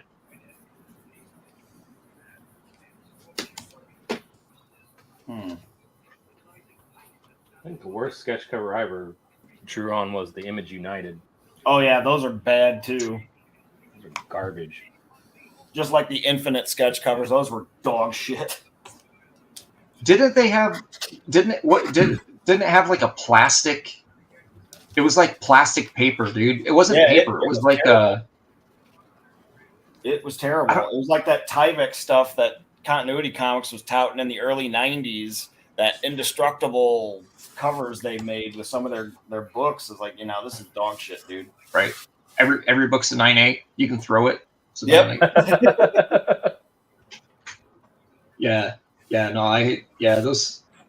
You try to tear them and you can't. You got to get scissors. You got to start a cut with a scissor before you can tear it. Well, I found out too that Tyvek stuff it's insulation. It's insulation material. It's what they use to insulate houses with. Jesus. So the printer I do my floppies through, he started doing. He can do acetate layovers now. Oh, nice, cool. And so I might play with that. The issue is it's printed differently, so getting it to align perfectly is an issue when you're doing a small run. Like some of the places in China, they're running 10,000, 20,000 copies, so they have a register to play with. They can throw away 1,000 books. Yeah. But with these small press guys, they're like, nah, keep it. Even if it's off, nah, keep it. Yeah. Because like each book to print, $15, $20 a book.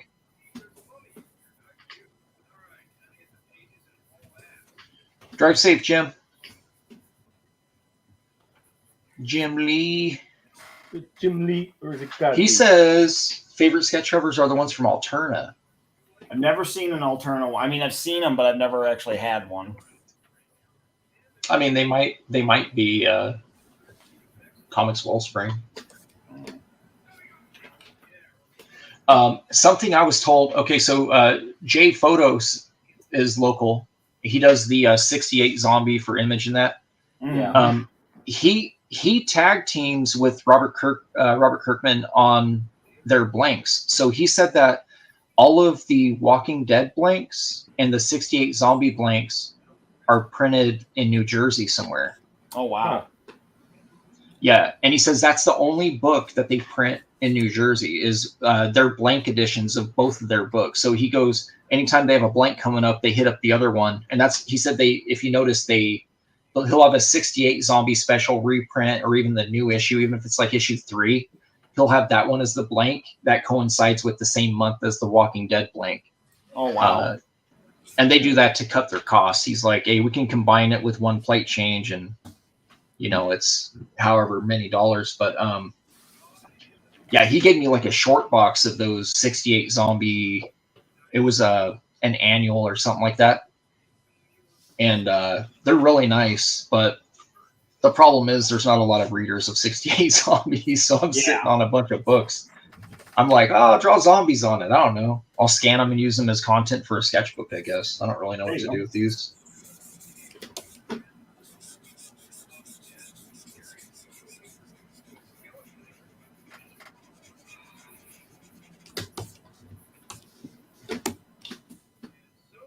It's like I cringe every time I see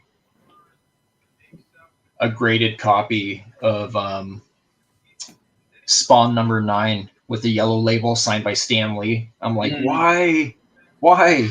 Someone out there decided to get like 25 copies signed by Stan of that book, and they pop up on eBay once in a while. Huh.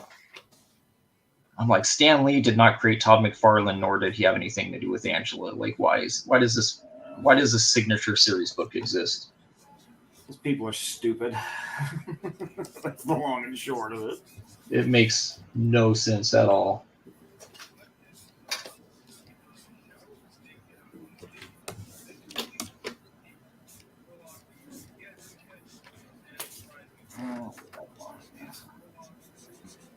I have a question involving continuity and image characters. How come Grifter is in DC and Angelique is in Marvel?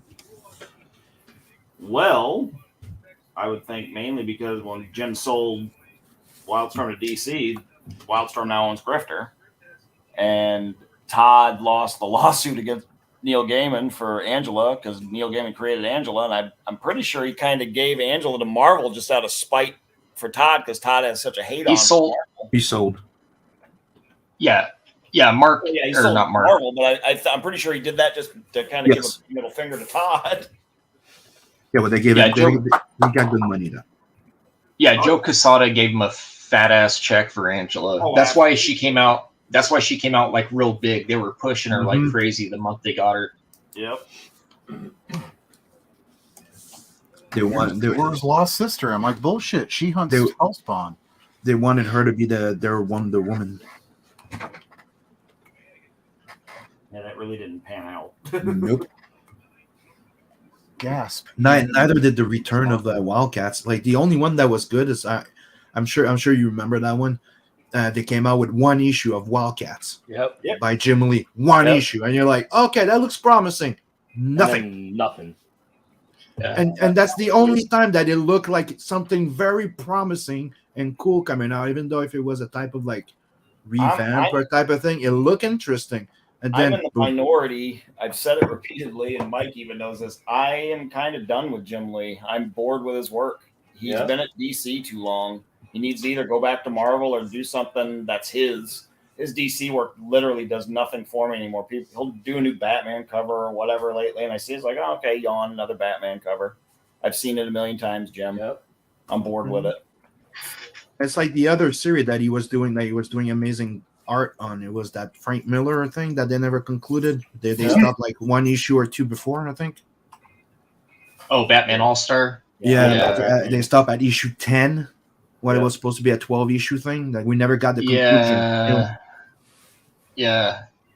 Like, can we at least get the fucking conclusion? We already put up with the fact that you censored half the goddamn book.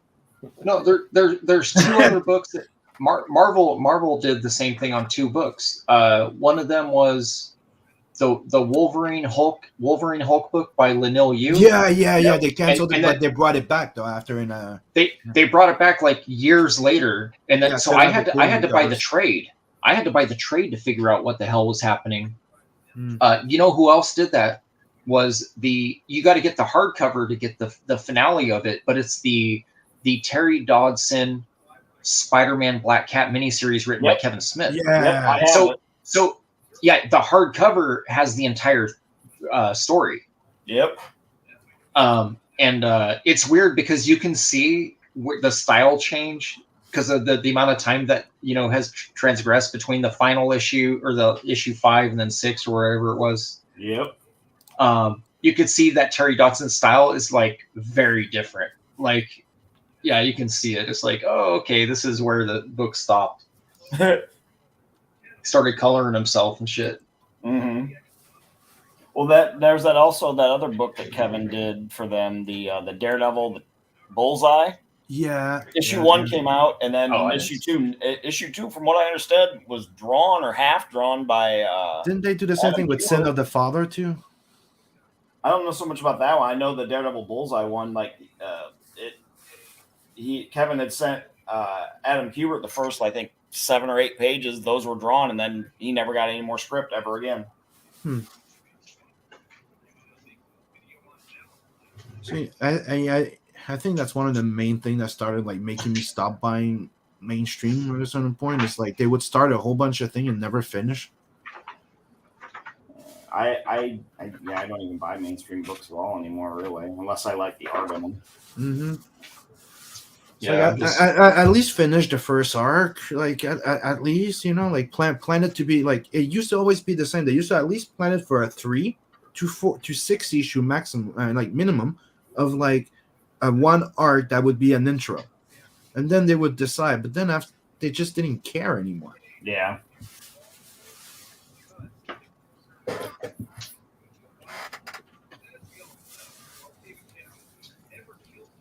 Yeah, I always thought it was odd how like money is not necessarily a motivator for some people. Mm-hmm. No, certainly is not. It's about the message, Shelby. Don't you understand? Yeah, It's about the narrative. I just can't. I don't understand it. But back then there was you know, people trying to cancel them too, like that entire Frank Miller and Jim Lee, the Batman and Robin All-Star. Remember, they went after them. They had to censor the dialogues. Then after that, they went after them because it was too violent. And then they lost their shit when he actually beat Robin in there. Because Robin tried to kill, but technically tried to kill Green Lantern. Yeah, he like crushed his esophagus. Yes. Crushed his windpipe. I thought that was kind of funny, actually. I'm not really a Lantern fan, so I thought it was kind of silly that they did that. It was But shocking though. You're like, whoa. I didn't really mind it because Miller was just like, we're gonna make Batman a freaking raving lunatic. Like really, if you think about it, like a grown man dressed as a bat beating up criminals on the street. Like there's something very unnatural about that to begin with. He's like a bit like he has that Punisher side to him, where he rides that thin line at all time, and what really makes him not a bad guy, it's that he respects that fine line. Yeah, my buddy got real pissed off because that first issue where Batman is like, he's like borderline suicidal, like he has like pedal to the metal, and Robin's in the passenger seat, and Batman's laughing like a maniac, like driving around corners and shit. Yep. It's like, dude, like you're terrifying this kid. Oh crap! In the most awesome way. What's up? I can't let you in, Jason. I only have a 6-person limit. Oh shit! Son of a bitch. Plague's drawn on an absolute. I see that, Plague. Yeah. I'm not supposed to talk about it. At least Jason told me not to, but it's on the camera. I'm not showing it. He's stuck in the back room right now. So. I've done almost 25 of them so far. Well, you know what? I've been here for a while. I can step out and let Jason come in and promote the book with them. Are you sure? Yeah, I think Jason's going to bed soon too. So. Oh, well, let me know, Jason. I don't mind. Yeah, I'm doing all these remarks on Jason's Absolute Book 2.5s that I printed. Sim just hears this echo from the speakers. There's a Jason robot. Unhinged robot. There's his samurai character. Nice. Frog G, mailing campaign is live, friends. There he is. Right. Nice. You didn't give him big boobs. What the hell? Got a little Frankenstein.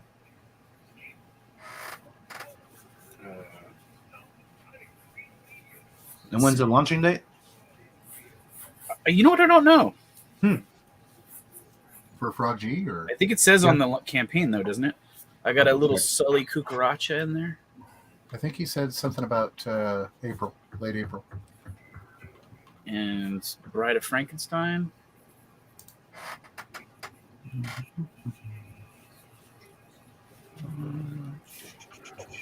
So yeah, I'm doing a big stack of these. Jason said he was just coming. He's in the private chat. He said it's okay. I was just coming to say, hey, Plague can show it off. Yeah. So I did all the art inside, and I printed them up by hand, and now I'm hand sketching them. So. Metal Movies and Brewskis. Ale, chat, and panel. What's up? Hey, Metal Movies and Brewskis. What's up, dude? Okay. So what's going on over here? Okay, no, I don't see it. Maybe on the video, but Mike, what are you working on? Just more stuff for the Red Valkyrie. The auction? Yeah. Just doing another U.S. Assassin piece, and I might. There might be a familiar character jumping over his head. This is Batman? No. A little filled with rage. So Batman. Partial rage? Ragetality. Never heard of XOXO. XOXO, Jason. Sounds like a Deadpool ripoff. Right? Who would read that? Metal Weirdos. Movies and Brewskis asked, is Shelby offering a catch-up tier for 94 Book 1 on his next campaign? What? Oh, on my next one?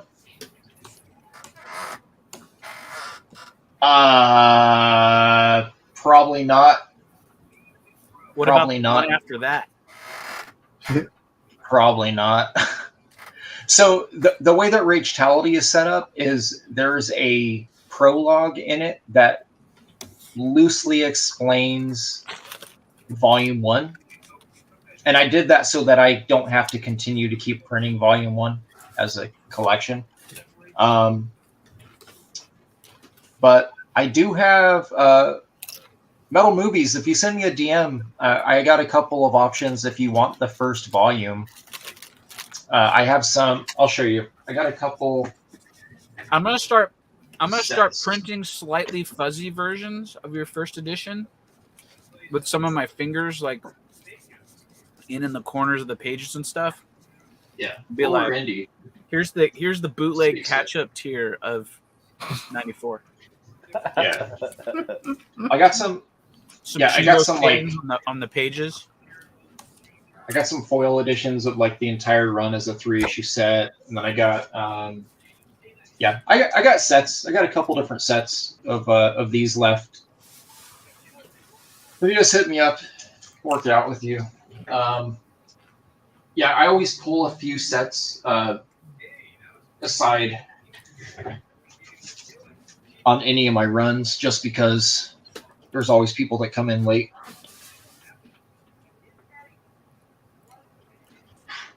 So don't come after me. Don't come after me, bro. I'm also gonna deliver the books in brown paper bags. Are you gonna put them in sandwich bags first? Yeah. They smell suspiciously like whiskey. You're gonna use the big freezer one or the tiny small sandwich ones? Oh no, they're just gonna be paper bags, like old brown paper bags. I might even go so far as to print like liquor store ads on them. Yeah, you should at least put some saran wrap around it to protect it from getting wet. And don't tell the post office, but I think I might throw little packets of Chick-fil-A in each bag. So you get a copy of Bootleg 94 and some Chick-fil-A. Nice. So anybody that wants to see what Greg has been sketching on sketch covers, go to his Twitter account, and he's been posting pictures of the sketch covers, and they are awesome. Thank you, sir. Stop showing off, Greg. All right. I can tell you're not loving my comedy tonight, Shelby. Is it because your bandmate passed? Yes. It's sad, man. It's too soon. It is sad. Hey, Shelby, you got to give me some credit, bud. At least I haven't gone in on the Dave Grohl jokes. I'm not even a Foo Fighters fan. That's not true. I like 2 albums. I like their first 2. Taylor wasn't part of the band. I was very surprised. I was like, that guy died? He doesn't look fucked up. And I didn't think those guys were No, Dan, he's fit. Dan, he was 50. I know he's 50, but I'm almost 50. I'm almost 50. I was telling these guys earlier, He's in better shape than me. Dude, and he's rich. Right? A decade ago, I went with Alfred and AZ Power Girl, a couple other people. We all went to the Foo Fighters show here, and we saw the lineup, right? Right. And it was he looked like a kid. Like they all looked like a bunch of old dudes, and then a kid. And I was like, "Who's the kid?" Yeah. And then he was a drummer. I was like, "The fuck? I don't know who the band is." and besides, Dave. So Besides yeah, yourself. and then, so it tripped me out to see it. I was like, he was 50. I thought he was younger than me. He's almost as old as us. What's up with that? But yeah, I And was you've very seen a lot of surprised. people dropping around 50 something, and I'm like, what the hell's going on? We used to be expecting at least 70, 80. I'm gonna live to 200. Have you seen 90? 200. Have you seen 100 and something? Like, there's an old lady that's 100 and something. She looks like Golem. No, look at me. I'm coming around the corner. Do you guys ever see photos of that guy in China who was it Japan or China? They claim he was 224 years old. Yeah, Did you that's see the that one. guy? I'd seen that. That was a woman. His eyeballs look like raisins. Yep. Yeah, he was looked like like a Golem. human, he's like dehydrated, like a raisin. He should have died 200 years ago. He's really good at holding grudges, so he just like his life force is anger. He's just mad about everything. He's like, I died, but I'm still mad about that thing from 150 years ago. Yeah, he looks like one of those creatures from like Norse mythology made out of ashes and thing with like all that's missing is to see the brimstone coming out of cracks. That's all that's missing on the old man, and you're like, yeah. And like I said, I thought it was an old lady because of the socket of the eyes. It looked like an anime. Yeah, he needs either a hot or cold pack for his face and some Biore strips.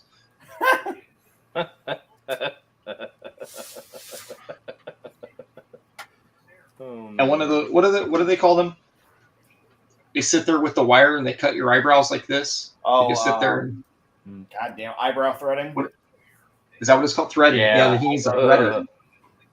He needs that guy needs a good threading.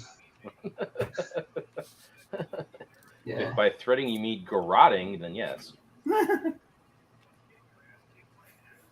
All right. I hate doing this. Then don't.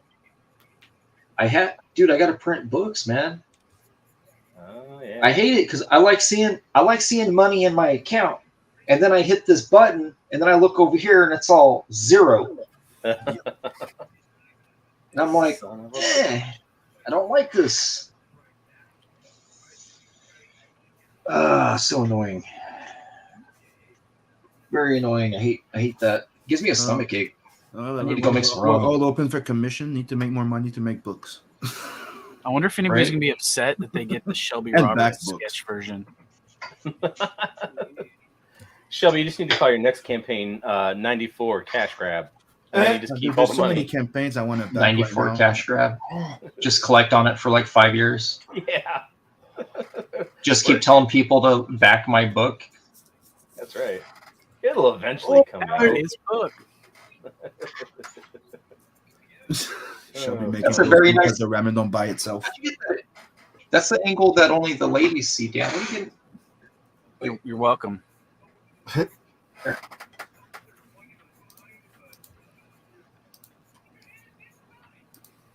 It's a very nice drawing. You sending me that one?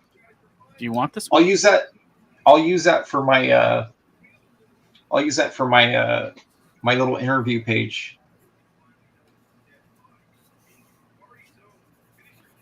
I owe Jason a bunch of these though, so Don't forget my bangs. Here, you need a good shot on my bangs? I have your bangs in there. They're on the opposite side though. I need to make. I had some guy working the register. See, no photo for you.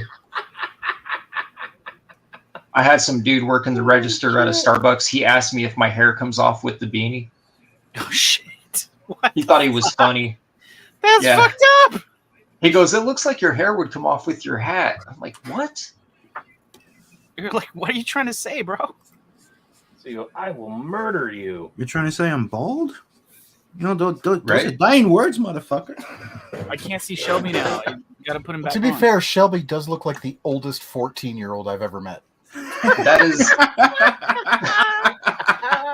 I feel like you're drawing the. It looks like the Strange Brew version of me. Like Yeah. I'm like, wait. It's the manga world version of you, actually. Oh my god. You and a I look very dynamic. I look like I could dodge like a hamburger if thrown at me. Yeah. It's a lot of fun. If by dodge you mean catch it with your mouth, then yes. I'd actually wait, just that's catch it me, in my though. neck. They'd pull a Green Lantern. They'd crush my windpipe with the hamburger. Oh shit. Frog Cheese says he's mad about those kids on his lawn. What? Exactly. The 200-year-old man. He's mad about the kids on his lawn. Now he's probably one of those guys that doesn't want to die so his wife doesn't get everything. Oh shit. I'll work with a lot of those guys. I'm not retiring.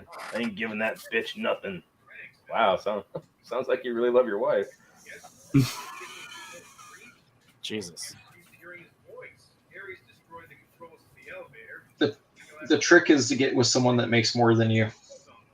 I'm gonna be honest. That's where I've been going. I've been doing it wrong. I had this weekend girl, and then she went and got knee surgery. There's a reason why my wife got her master's degree last year. I'm like, hey, so I still plan on drawing comics for the next 20 years, so we might want to do something with our life.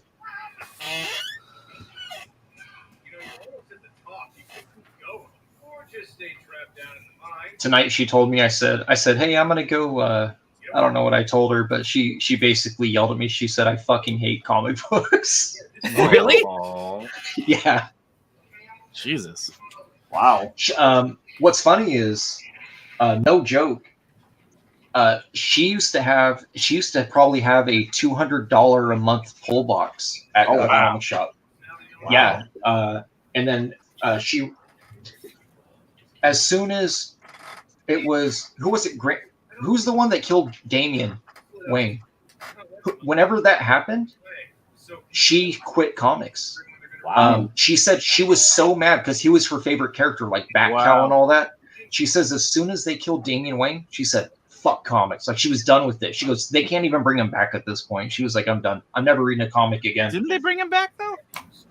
They did. Yeah, he went to like hell or something to get his kid. Yeah, I was gonna say he's like one of the more popular fucking Batman fucking Robins. Yeah, but I think she was saying Grant Morrison was just doing. He did it just out of the fact that he could. It had nothing to do with story. It was just she went to some panel at San Diego. She told me about and said he was just being like a total like cock. But and that's he was how like a lot of up those there writers just, are. They're like, oh, you like these characters? We'll fucking shit on them. We can't. Right. Yeah, I'm gonna kill him right now. Yeah, so I feel like they have a she bad got so fan mad she quit reaction, comics. and then that's how they decide to fucking write their books. Yeah, I got 3 long boxes in my closet of hers, and she goes, I don't care what you do with them. And I was like, she used to collect all the Scotty Young variants, and she was into all sorts of weird shit. The Lego variants, she was buying all those Lego Marvel variants. I remember that. And then I'm over here, I was buying sketch covers. I'm like, these comics suck. I need the blanks.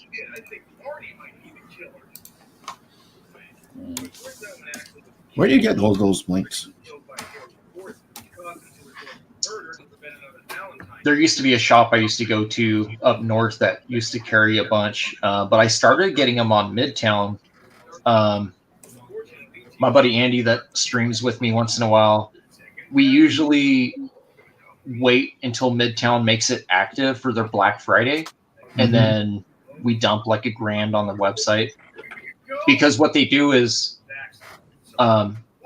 you kind of know what works, what's a good stock if you've drawn on them. So we usually wait until that day, and then we show off. I mean, we'll probably make a video of it this year. I think last year we both skipped out because COVID. They didn't really have a nice sale. and there was no good books out. Like no publisher was putting books out because no shops were fucking open to sell them, right? Mm-hmm. So yeah, last year we skipped, but usually you can get books that normally would run $4.99, $7, whatever, for like 75 cents. Wow. It's like price to move. And there'll even be times where you go to check out and you go to enter your information and your $600 bill is now like $323. And you're like, shit. And you hurry up and just try to process it, because what's happening is people are buying underneath of you, like at the same time. And it's pure hell. 2 years ago, I skipped out on it because I was just being really stingy with like the books I wanted. I was like, I don't need extras of that. I can't even sell the ones I got. You know, I already got 10 of that, 5 of that, whatever. And Andy said he did the same thing. He's like, yeah, dude, at checkout, I had like 30 books. And I go to checkout and it said I had 2. I go, dude, I went to checkout and it said I had 0. I had like 60 books. And then all of a sudden it was like, I go to checkout and it says 0. I'm like, what the hell? And then I go to checkout again, it didn't work. And then it was telling me some of the items were no longer available. I was like, what? So their system is very accurate, but also very crappy, because it's like you feel like you're at a store on a Black Friday with just a bunch of other like zombies just mindlessly grabbing blank variants.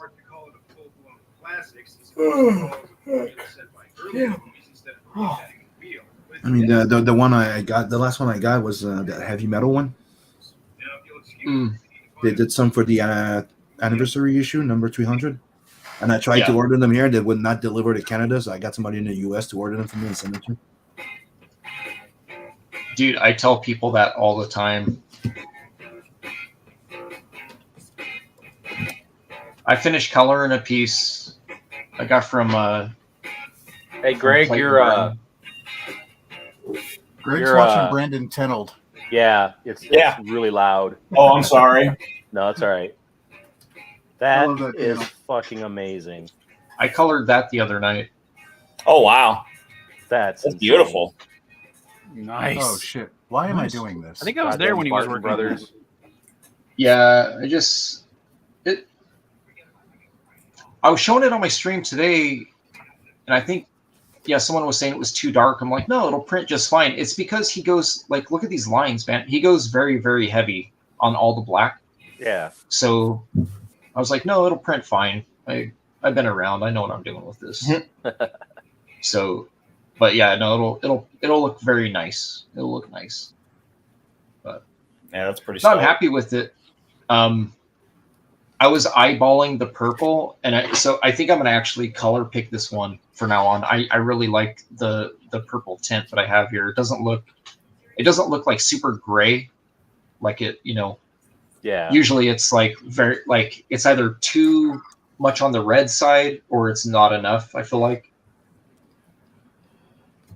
But looks good to me. I was happy with it.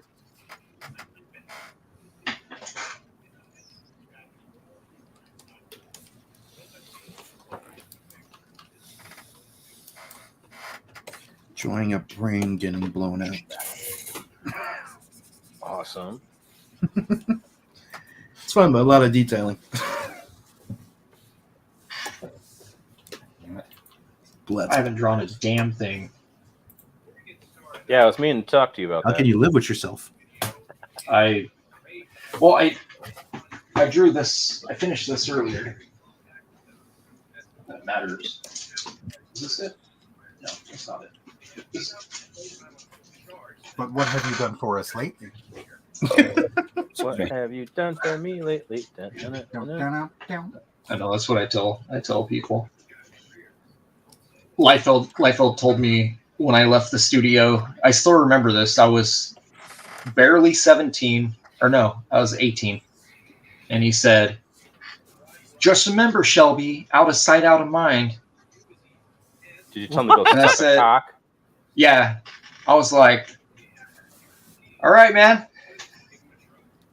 What a dick. 3 months later, Extreme went under. Anyways, I finished this one. Damn. So I'm gonna have this on the I'm gonna have this on the auction. It's an interior page for my my Dark Shrine book, my Zero book, which is a supplemental. It's not the main book of my next campaign. So, but That's yeah, so I did that nuts. chick. Here, hold on. Let me. No, let but me what's make nuts? You, Look, I'm gonna make you bigger. it's rocks. Look, it's rocks. Hold on. Let me make you bigger. Look at those rocks, dude. That. What the fuck? I crosshatched like a freaking.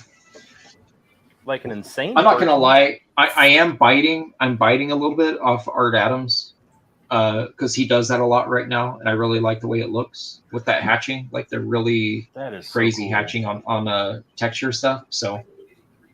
I'm just gonna rip this up. And she's not too much of a pygmy face, so it's all right. A pygmy. Yeah, I quit. Well, I just quit. this angle when you got to draw that like nose, like that up. I'm not showing you up my nose, but it's hard. It's difficult to draw, man. Like I never. And then I found out this is the first time I want to see up Shelby's nose. that I've ever drawn. It's the first time I've drawn a female lips that don't connect 100%. Like I'm a complete. I always draw the entire outline. I like how he okay. did the horns And over to be fully biting off my character. I like it. I like this. Someday I'll be a real artist. No, so this here is. Let me show you.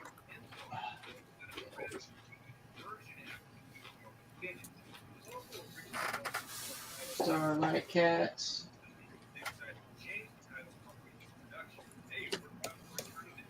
There it is. This nonsense. That's as Shelby as that sketchbook is going to get.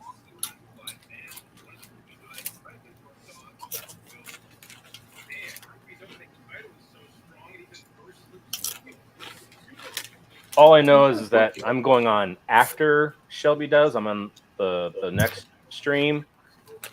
But if I make some money, Shelby, you and I are talking about a commission. Oh, so this is my book from 1997. So it's this character. I just gave her horns. I got that book Yeah. in my little short box over here. Was that Yeah, Dark? This is an old Dark Shrine. It's from Yeah, Alien it's Express. yeah. Yeah, I'm relaunching it. She have wings still? She gets them later. Yeah, she gets them later. But yeah, like this is 1998. This is like 1998 shit. Yeah. Yeah. This is old school, dude.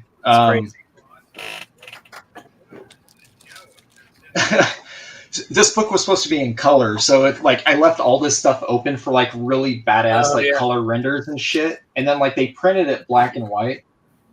Like, I'm not gonna lie, I fucking hate Antarctic Press, dude. Like, I told them, I'm like, I will never fucking print another book for you guys again. Really? After this, yeah, this thing is just a. Oh shit!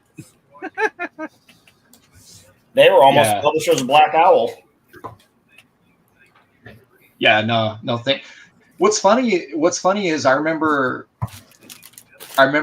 Rich Meyer like complaining about that whole thing that went down way back, and I was like, as a creator, I'm like, you wouldn't have made a dime with them. Why are you mad? How about that, Shelby? Does that work? There, let me make you big. You gotta stroke it. Stroke it. Okay, dude. All right, hold on. So hold on. I'm doing some math. I gotta show you something here. Dave Grohl would be proud. All right, hold on. Hold on. Let me get Hold him on. off of. Let me find my buddy here.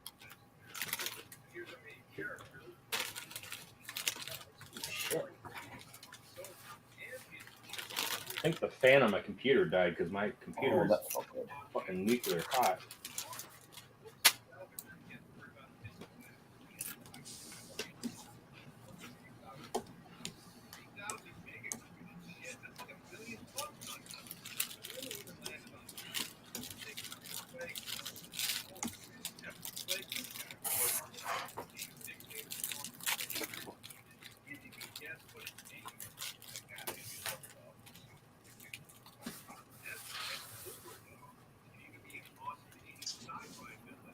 So where's the goblin girlfriend at, Dan?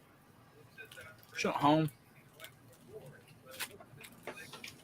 parents went out of town, so she got to take care of the dogs. And I've got work tomorrow, so fun for you. I'm trying to finish all these ash cans for Jason. I'm almost done. I got 4 more sketch covers to do. You're almost done with the ass cans? Mm-hmm. I almost have 30 of them. For this 30 ass cans? Yeah, for this initial set.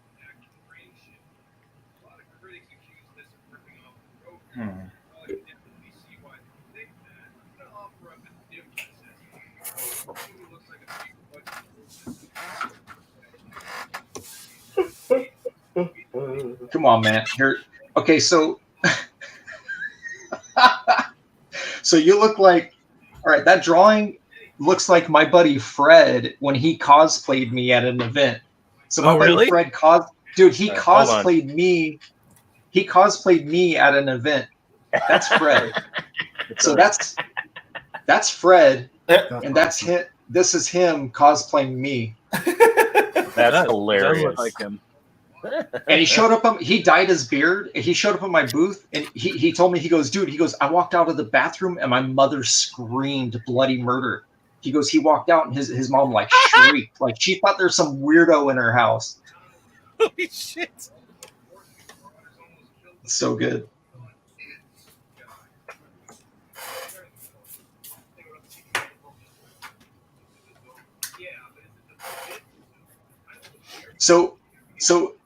This is the craziest shit.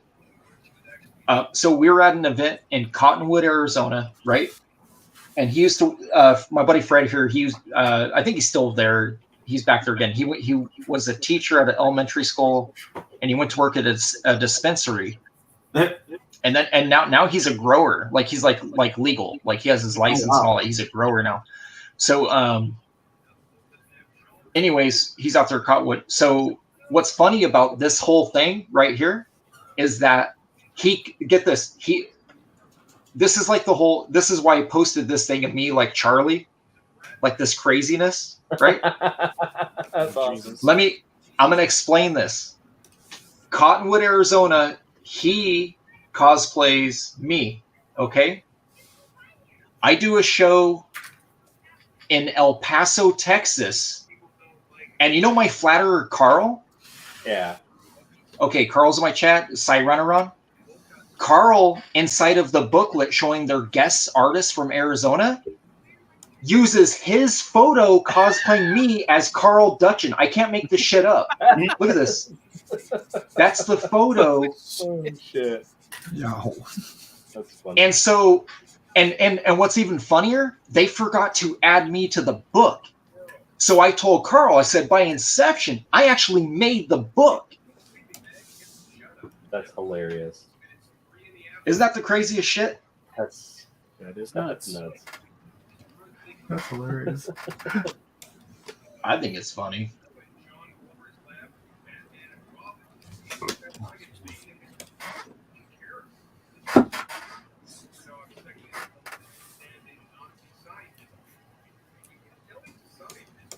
Did you tell him that he owes you a percentage of whatever he made?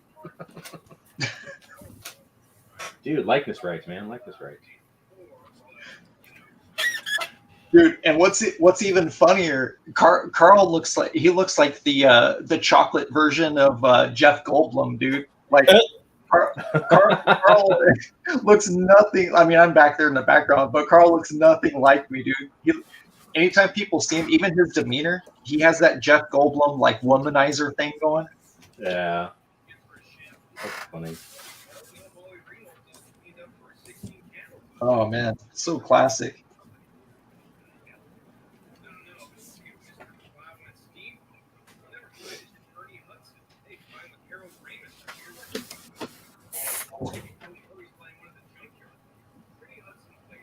So yeah, we had months of people coming up with this whole like idea of how in the world did they get a cosplayer photo connected to Carl and use that for his guest artist photo. And then Shelby was also omitted from the printed book showing guest artists at this show. It was like this, like, every scenario we could come up with. Somebody was paid off. Listen, you want to see some early Ali Garza for Don Chen? Sure. Is that back when Ali was still drawing like Humberto Ramos? Yes. The tax, dude. I found this in a long box. Wow. The tax by Ollie. This is back when he was shopping around a book called Wax. It was based on him and his friends and his ex-wife Carla. It was like all them with like a Volkswagen Bug, like taking a trip somewhere. That's all I remember about it. Hopefully not to Jim Lee's house. That was later. Same girl. I'd like money. Bye. And then I remember he did a book. What was that book called? Weasel through Lightning Comics. And the whole thing with that was he was obligated. I think they threatened to sue him. He was obligated because he had a verbal contract with them for publishing it. So he was working on Deviate, and they were capitalizing on that with the Weasel book. And oh wow, like that Weasel book was like, it was like 5 years old art. Like it wasn't even current. It was like high school shit.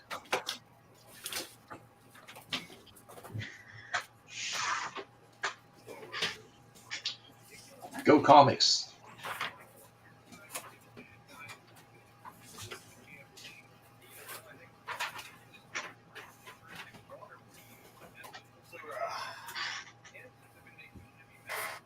Oh, he finally got back to me. He said Blue Estate. Yes, we know. I've already watched the video. Yeah, we figured that out a while ago. Yeah. Thanks, Google.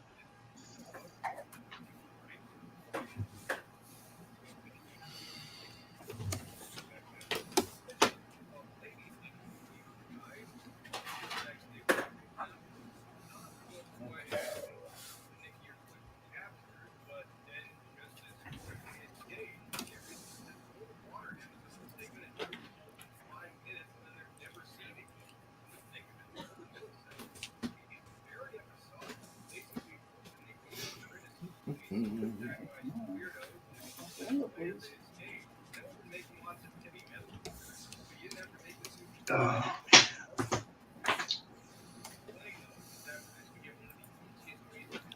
shit.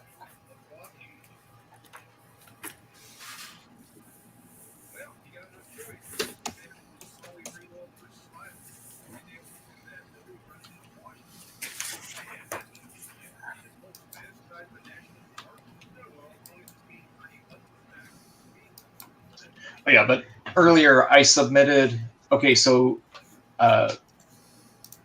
earlier 4 days ago, I submitted the black and white second chance edition for '94 to a print shop, and they got a hold of me like around 7 p.m. saying that their paper was they didn't have any ETA for like their paper order to come in. Mm-hmm. And they were like, oh, we can print a partial. And I was like, well, what's a partial? Like, because it's not even a big order. It's like 40, less than 50 books. Okay. Yeah. And they're like, well, we could get maybe 20 or 30 of them done. And I'm like, no.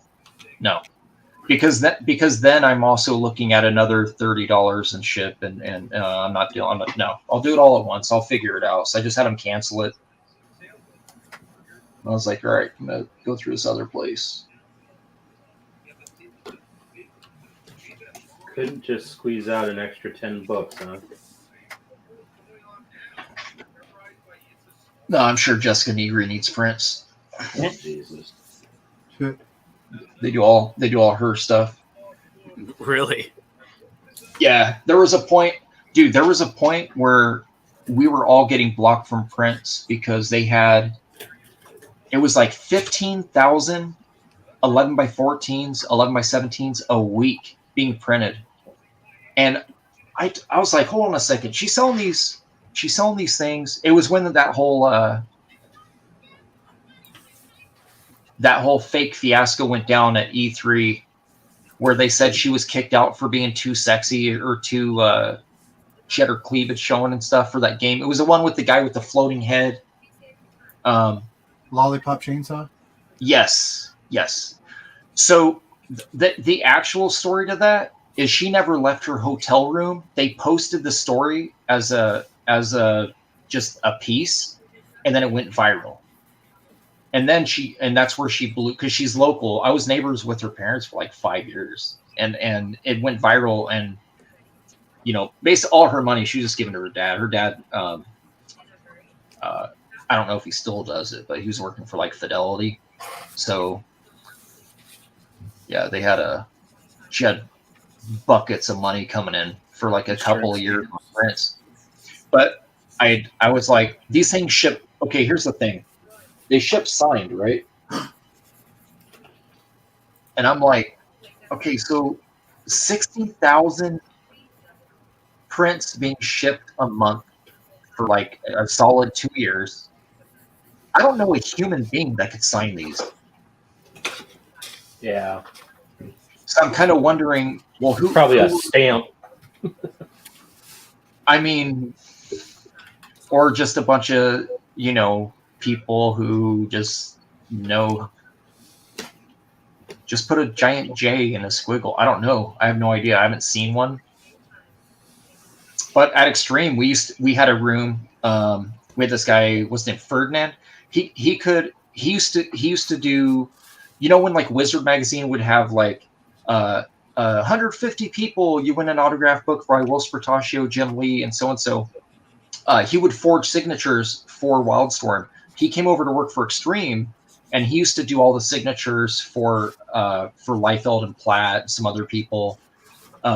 He could do McFarlane's really well. He's worked for all the Image guys. Like, he could literally forge signatures all day. And so I went in the room with him, and I remember he had me.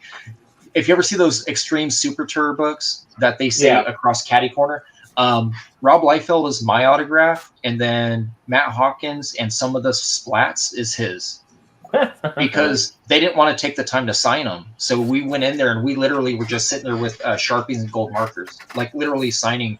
And that's where I learned how to sign Rob's name. And I was already doing finishes. So I was like, oh, I'm just going to start signing all of Rob's shit. You start signing some checks to yourself. I was going to say, he was also signing Rob's checks probably too. Yeah.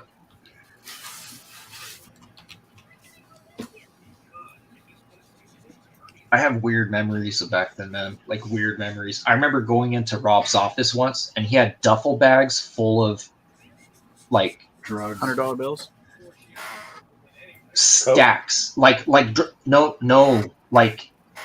I remember him getting mad that I walked in without knocking, and all I remember is the duffel bag open, and all the top, it was like stacks, and it was like 20s and 100s that were like bound together, like bankrolled. It was like bills, and he was going to San Diego to buy art. And there was like fucking powdered sugar on his nose. No, he's erratic. I don't think he does drugs, dude. I think he has, honestly, I think he's ADHD, like severe. Yeah, probably true. Yeah. I don't think he does drugs. He's very actually. It's very wired. My understanding is he's only ever drank alcohol twice. Like, he's very straight edge. Like, yeah, he drank alcohol at his wedding, and then one other time that I heard of. Oh, Metal, you hit me up on Twitter.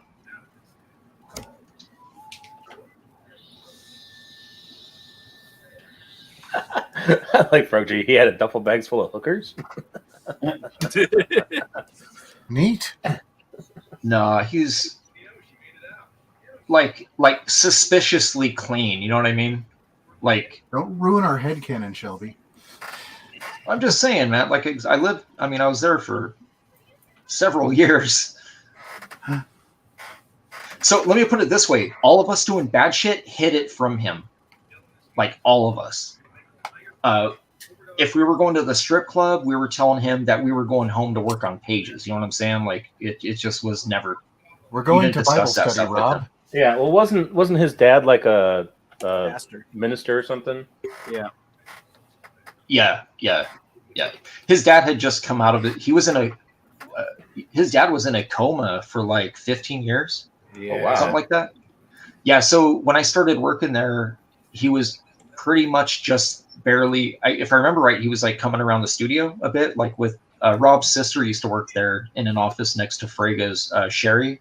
Yeah. And she would bring him in once in a while and just kind of wander. He didn't seem off. He just seemed like he was older. Yeah. So I don't think that the coma, like, I don't know what he was like before, but if you met him on the street, you would never know. You'd just be like, he's just like an older guy.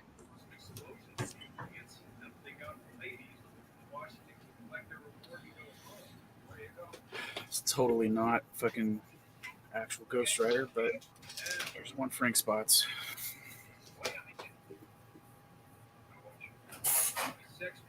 Oh, here I'm a follow. Metal, I followed you back, so it should work. Frank spots wanted a Ghost Rider. You should have did it on one of those really awesome Ghost Rider blanks instead.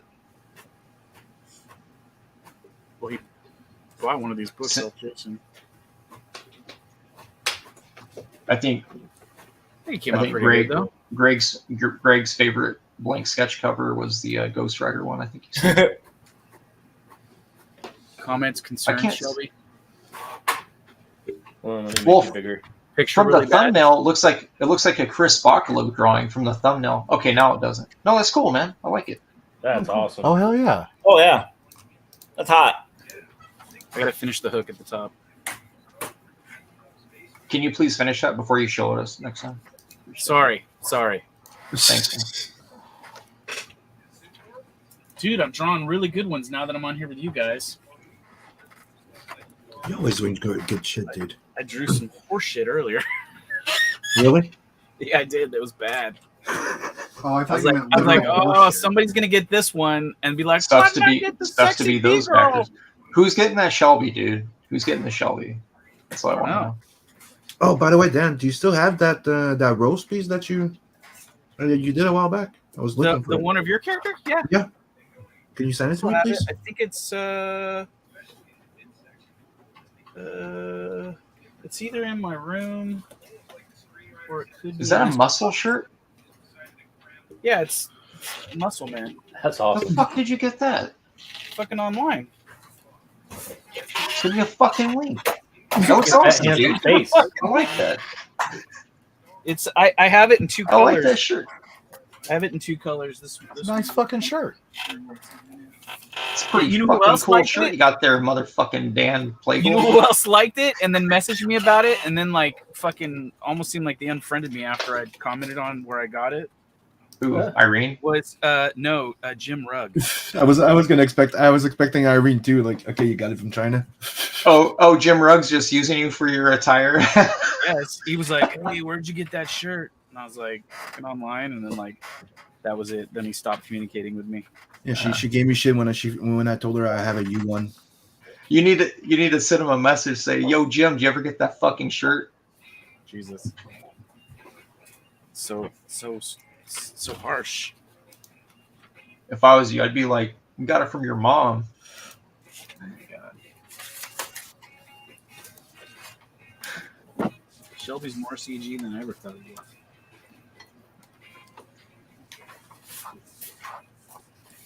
Yeah, I definitely still have it.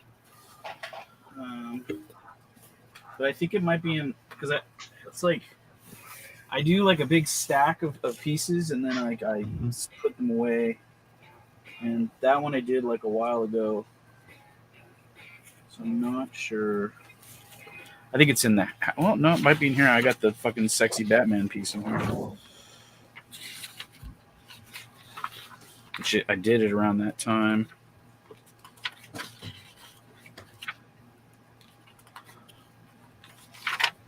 Yeah, it says it's a Batman piece I did. Oh, yeah.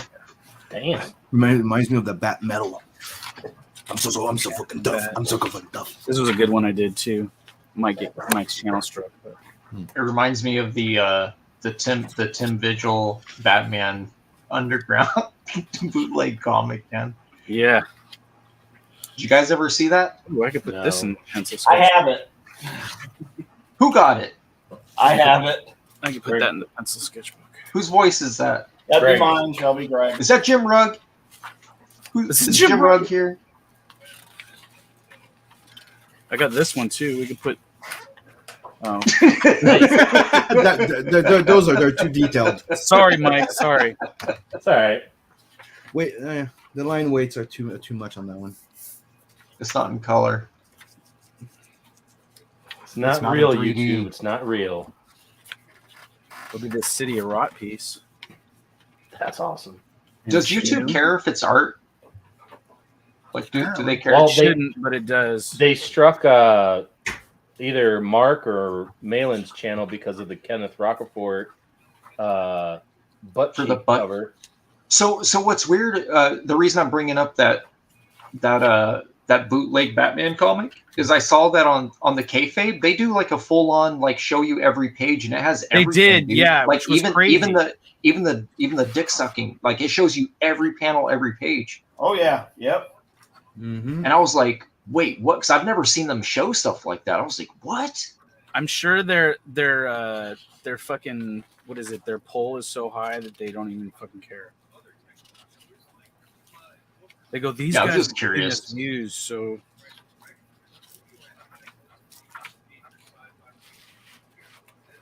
it's probably in the house. So much shit in here. There are pages in here I should just erase. Don't you dare.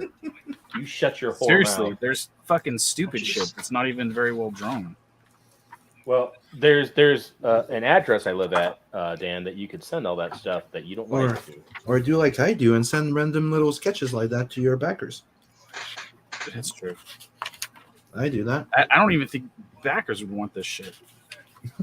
You'd be You surprised. shut your whore mouth. Surprised. Dude, I showed a layout of that cockpit scene of Nat, like one of the rough layouts I had, and somebody were asking for it, so I give it to them. I got a layout piece for a Frega piece that I never finished. It's not very good. Stop showing us not very good, dude. It looks like I was Shows drawing good. underwater.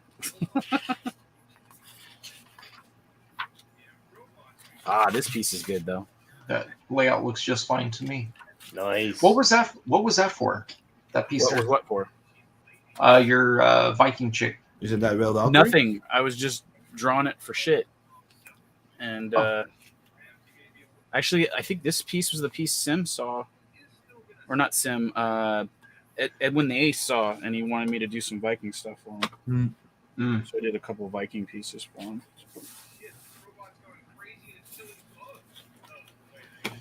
I got it somewhere. I'll find it. Yeah, no problem. I was like, I was going through some stuff and I saw some other people found out. I'm like, oh yeah, Dan did one. I was looking for it. I'm like, I just didn't find it. What happened to it though? I know I have it, but I don't know where I stored it away at. I got Goblin Girl pages in here that'll never see print. Or maybe. I don't know. I might do another You're angering me. Like a art, like a, what is it, like the OG Goblin Girl book. Mm-hmm. So I got these. Because Playgirl has like cast offs. Playgirl has like 4 campaigns of Goblin Girl work, and he's like, I don't like this one. I'm just gonna not use it ever. These are all like He's drawn Goblin Girl like 18 times. These are all I know. redone. I know, and it's Here's a page infuriating. from book 1 that I drew, but I changed it. Yeah, more changed stuff. We don't care. It's Keep still showing us open, this right? shit. What's that? The campaign's still open, right? Yeah, it's still live. Gonna make sure Here's that here's a I'm couple gonna check mini with Chris. panels that I thought I'd lost for inserts, and then so those, yeah, another page cast off. I like that one. I like your mini panels. The mini panels that you said you lost. Yeah, You're still using those them then, right? They were nice. They were nice. No, they are nice. The Not early word. version of Goblin Girl, when she was more like anime looking. Mm-hmm. Oh, this shit, fucking. Those are the first pages I saw like a while back when you first These are brought it up. spoiler territory. Yeah. I'm looking at my campaign. I'm going to see if I have. It's a Hold on a pencil second. piece. I should ink this. This is actually kind of a cool piece. That reminds me of when we were telling you to bring that to Indiegogo. Like, Oh, neat. Yeah. Oh, I like that one. That one's cool too. Yeah. Another one I should probably finish. Be different though if I finished it. It would look different. It's my only hesitation.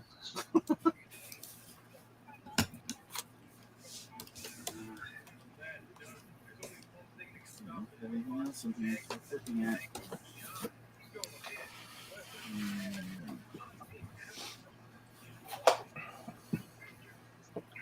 How many of that one is? Oh, it's 47. 6-page U.S. assassin drawings. What? Just kidding. I don't have them here. God damn it.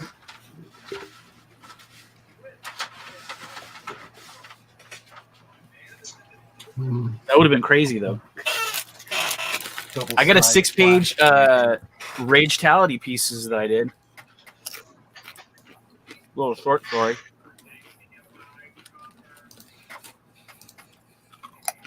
And? Hmm? Are you going to show them? I have to dig them up. They're over here on the other side. I've shown them before. All right. I'm old. I don't have a good memory. Sorry. We do. Is that a black and white print on the right, or it's he does a sketch on the right and you do one on the left? What do you, this? Yeah. This is the cover of the book. I drew. Yeah, this. Oh, they're just they're not bound yet. Yeah, so I drew this book for Jason. I did the cover on it, and then did this little layout thing on the interior, and then I did this 5-page story for him that's got light gray tones on it.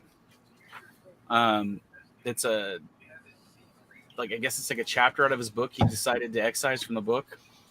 Yeah, but Dan, the ones you're drawing on though, they're not saddle stitchery with pages, right? Like they're not bound yet. You're just drawing on the flat. covers. That's are what I just meant. The cover printed up, and then I'll do the sketch on them, and then I staple them together.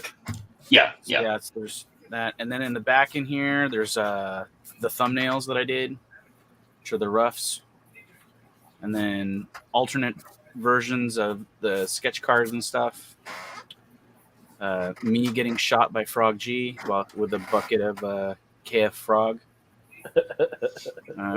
who runs Frogtown, Frog G sketch piece. And then there might be a little sketch on the back of each one.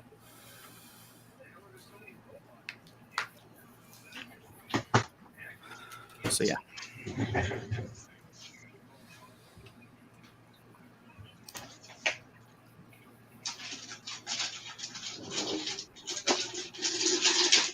What I'm drawing now.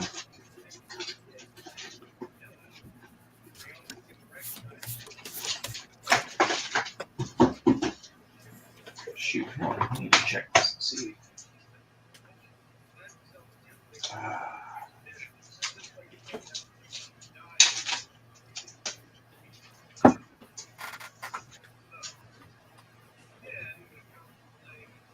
Oh shit! This one's black and white. It's a problem. Yeah, showing the set to metal, but the insides. This is a line art. This is a line art edition. It's not the like the actual book. Let me see. I have a different one. Hold on a second. I have an absolute blank up here too. What do you think about that? I think that's pretty cool. I think it's pretty neat. It's the okayest thing I've heard in the last hour.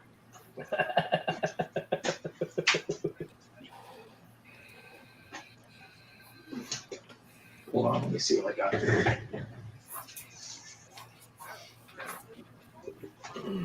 Hold on, metal. I'm looking at my other shit. I got some other stuff here. Well, crap, it's time for this double job guy to hit the sack. Shelby, tear it apart. Hit the sack? Yeah, you gotta go to bed. Tear this apart, will you?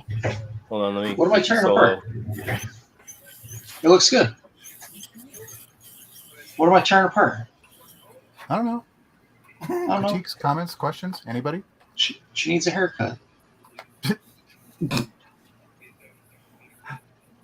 I like this much more than the other one you did with the forced perspective. Yeah. Mm-hmm. Still the hips, but better. She's breedable. Yeah. She's breedable. Jesus Christ. Yeah, it looks good.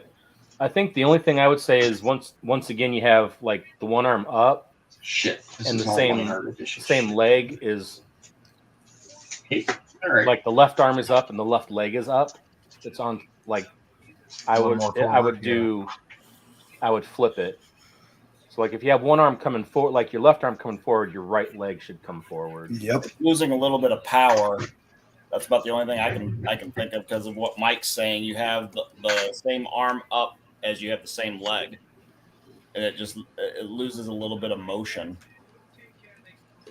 Well, other than that, looks good. Yeah.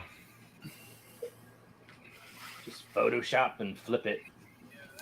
Well, she's supposed to be like walking away from an explosion, cool kind of pose, you know. Not looking at the explosion. Crap! Now I have to draw an explosion behind her.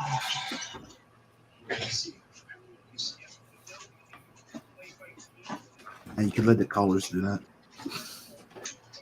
Problem is, my camera is adding forced perspective to this shot too. Damn it! She has some weird dwarf legs with right there. Dwarf legs on golf.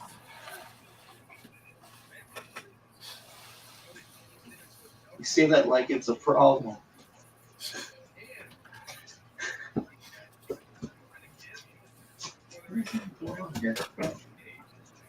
One of these days, I'm going to get a proper camera rig for the art table, but you can shrink me, Mike. Oh. We're good.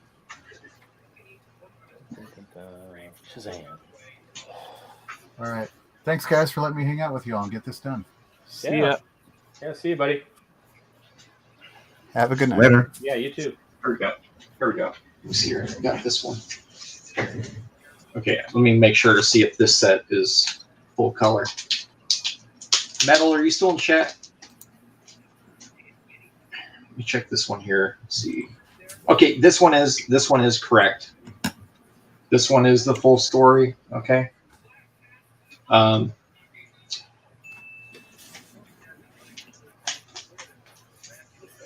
right.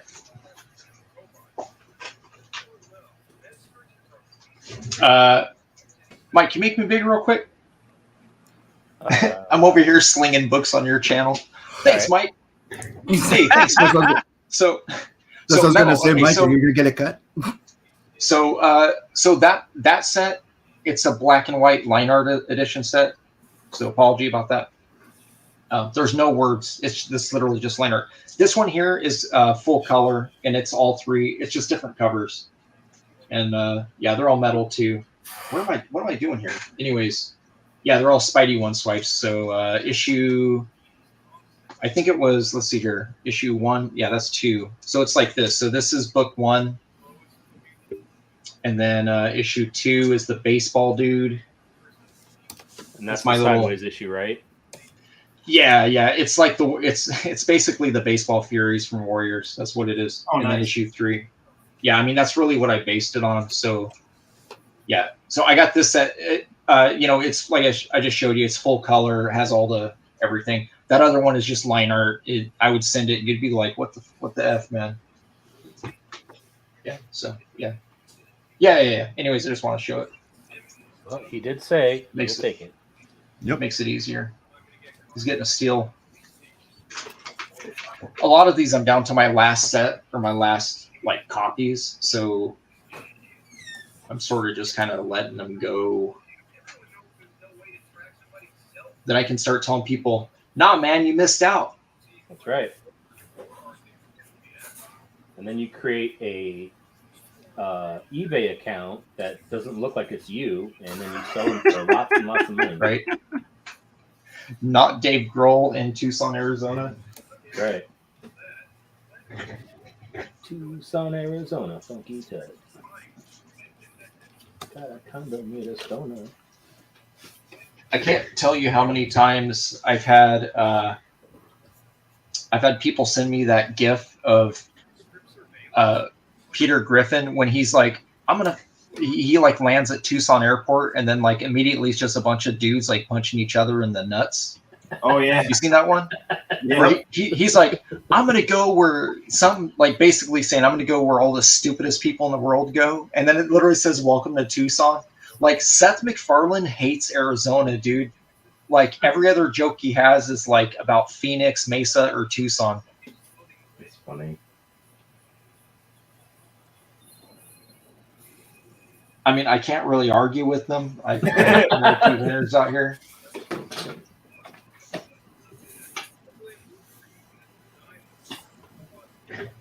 Metal, I just sent you my PayPal, Metal. Is that really Luke? Is it actually Luke? No, it's not. It's not Luke. That's Matt Burke. It's not Luke. Oh, okay. Middle movie, Brewski. That's Matt Burke. He's the guy that's behind the book. Damn it.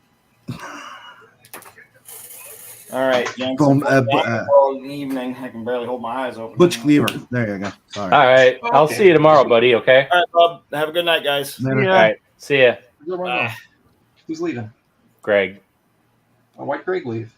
I'm sorry, Greg. Because he works a first shift job, and so he's on a first shift schedule. But I'll see him tomorrow. First shift, isn't that graveyard? No. No? He goes to work in 28 minutes. Because at work, they refer to graveyard as first up. Oh, I don't know. No, he doesn't work tomorrow, but we've got our buddy Mikey Babinski is coming into town, and we're going to hang out. Doesn't sound like a real name, Mike. Well, pretty sure you're making this person up. I mean, he used to ink Ryan Stegman, so. Well, now I know he's very fake. This man does not exist. You guys are watching Cactus.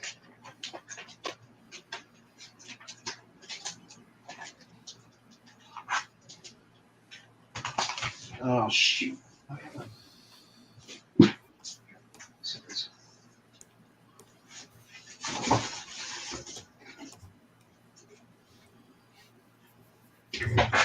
What would you guys do if I stood up and I was wearing like women's underpants? I'd be like, that checks. Makes sense. Yeah. All right. There's my brother, Lou Verdusky. You too, buddy. We'll see you later. Younger or older? Older. Yep. I'm the baby. I have several siblings, and I only speak to my younger half brother. All the rest are batshit crazy. No, We've discussed that too. I have a brother and a sister, and we all still are very, very much talking to each other. That's good, man.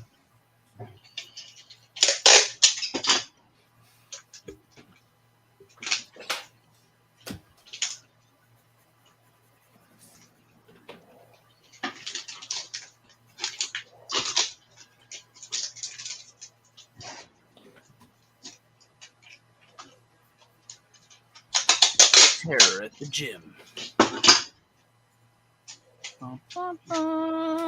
Who's Jim and why is there a terror? I don't know. Just drew some chick that I gave way too muscular abs to, so I just made her at the gym. That's ma'am.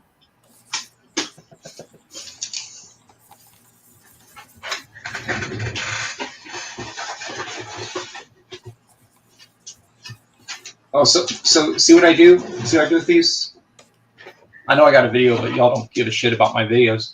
So what I do is my books go in a top loader, and then the whole stack goes in an 1117 Mylar. And see how I tape it over? I roll it, tape it, roll it, tape it. So nothing's coming out. And then in the Gemini, I actually tape it securely inside the Gemini so it doesn't shift as well. Doesn't ship itself. Doesn't ship Exactly. pants. Exactly. And so with the top loaders, you can only fit 3 books securely with the pre-folded perforations. And sometimes I got to use. I have a yardstick that I use to create, my own folds in them and that.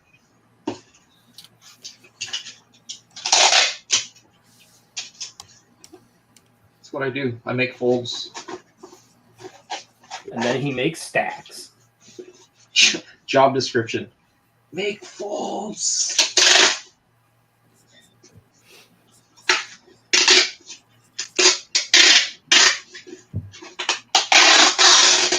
Ah. Sorry, guys. Trying to be loud here.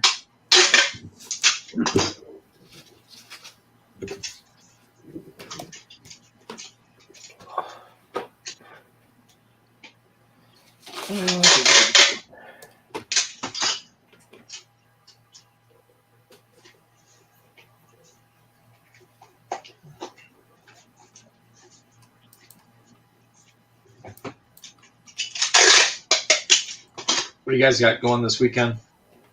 Anything special? Just going over to Greg's house tomorrow to hang out with your fake friend. That's right, my fake friend. Your made up buddy. That's right. Mikey Babinski.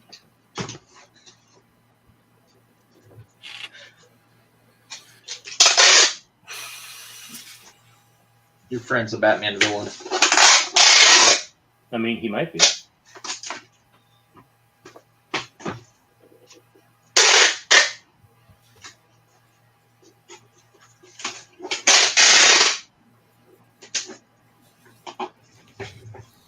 I'm gonna mute myself. It's gonna get loud. Hold on. Thank you.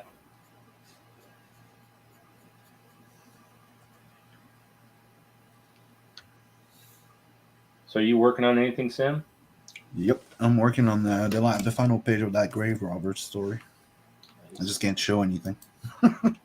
Son of a bitch. Maybe I can show it. I can show one part of the page though. Zoom in. Getting close. So close. Daddy's getting close. Yeah, I can show this. Do you work digital? Yep. I work actually. I do both, but I work digital for speed. Oh damn! So you have the wolf transformation right here. That's cool. Then you have that little skinwalker. I think it's crazy. That's not creepy at all. That's all I can show about that book since it's a 6-pager, and it's for this next campaign. So Nice. Looks good though. Thanks. I like it. Looks cool. Mike, are you on another piece already? Yeah, I've been working on this. I'm doing a U.S. Assassin Rage jam. Still going. Because Rage is my jam. I dig I it. sold some books. I haven't drawn shit. I drew that piece earlier today. I feel like I didn't do much today. What piece did you draw? Just I finished inking that my demon girl splash from Dark Shrine. Oh, that's right. Yeah. I saw that you had a stream Really. earlier. I just hadn't had a chance to watch it. You're not missing anything then. All my streams are the same. It's I me talking about food and then ignoring chat. I don't care. I like watching you draw.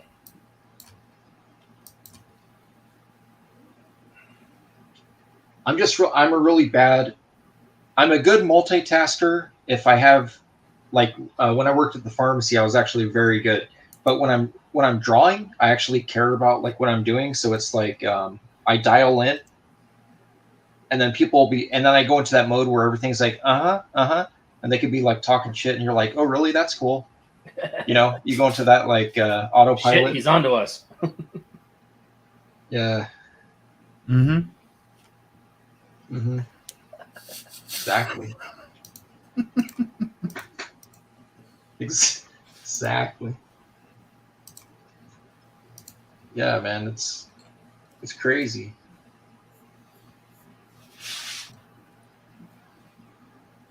I mean, I know I personally get excited whenever I'm at work and I get a ding that says Shelby Robertson is going live, and I'm like, yes. Now to not crash my fork truck. I'm forklift certified, Mike. Just so you know. Hey, Matt, do you want it addressed to Rune Cutter or to your full name, to Matt?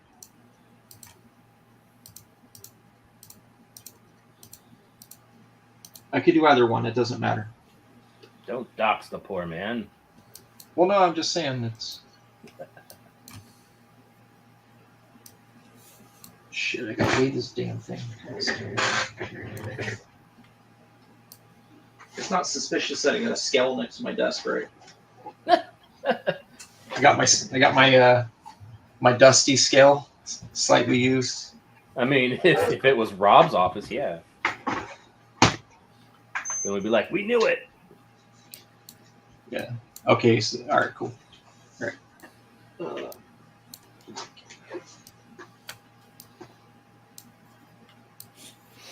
111.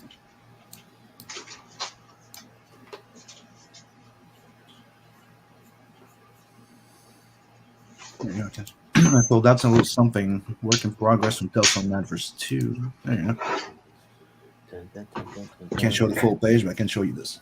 Ooh. I like that. So new characters are going to get introduced. Then, I like the chicks in the background. Could you show us the bottom part instead? No one? No, below that. Excellent. Show us the top. Let's see the top. Let's see the top. What's on here?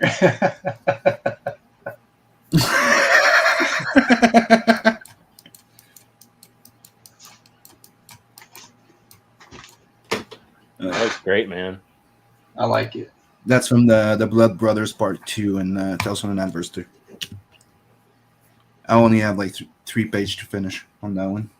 And then after that, I finished Planet 69, which I have 26 pages to do on the 37. And then I'm done. And then Bob's your uncle. Guys are always so much busier than I am. Maybe because are we? Really? 111. Modifier.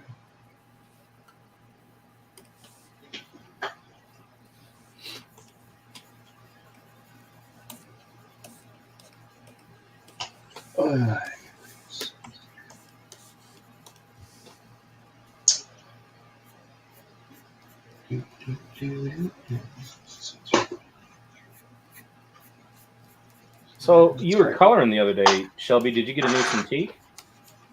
Yeah. Okay. I pulled the trigger on it. I can't live without it, man. Like I have to have it. So it wasn't a question of that. It was just what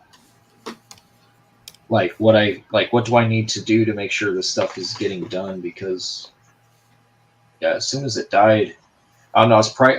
I was shopping around. I was even looking at like Surface Pros. I am not a Mac guy at all. 100%. I like my IBMs. I like my PCs. So I didn't want to go Apple. My wife has. I mean, I could use my wife's equipment. She's got 2 different iPads and all that. She's big into Apple. I'm not. I just didn't want. I don't want to transition to that. I like what I got. Yeah. My daughter's her mom bought her a iPad Pro for Christmas. Kind of Christmas birthday, because her birthday was this week too. So it's kind of like, it's expensive. Yeah. So this is what it is. But man, she took to it like she just turned 16. But man, she likes to draw she really loves anime and stuff like that. So that's kind of how she draws. But man, she was already like, she was showing me stuff where like she's doing like the color holds on the outlines, and I'm like, how'd you learn how to do that? You know, and I was like, you know, this is stuff that to me would be like more advanced than her age. But man, she's just taking right to it. Well, that stuff. My girl's the same. That stuff's sort of a. It's sort of a. What do you call it? That's like super common, right? With like manga stuff is like knocking out grayscale and the zipatone and all that, right? Like because American comics, we didn't really do a whole lot of zipatone unless you're John Byrne working on OMAC. Or you're an indie comic back in the 80s. Yeah, it was like compensation. Like, oh, I can't afford a color comic, so I'm going to use zipatone instead. Yeah.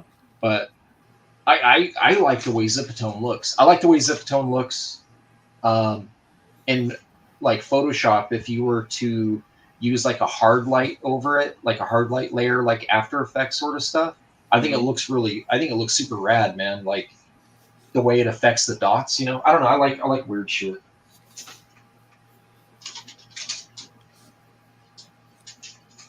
I'm just a weirdo. Aren't we all? It's a great looking penis there, Dan. You're welcome.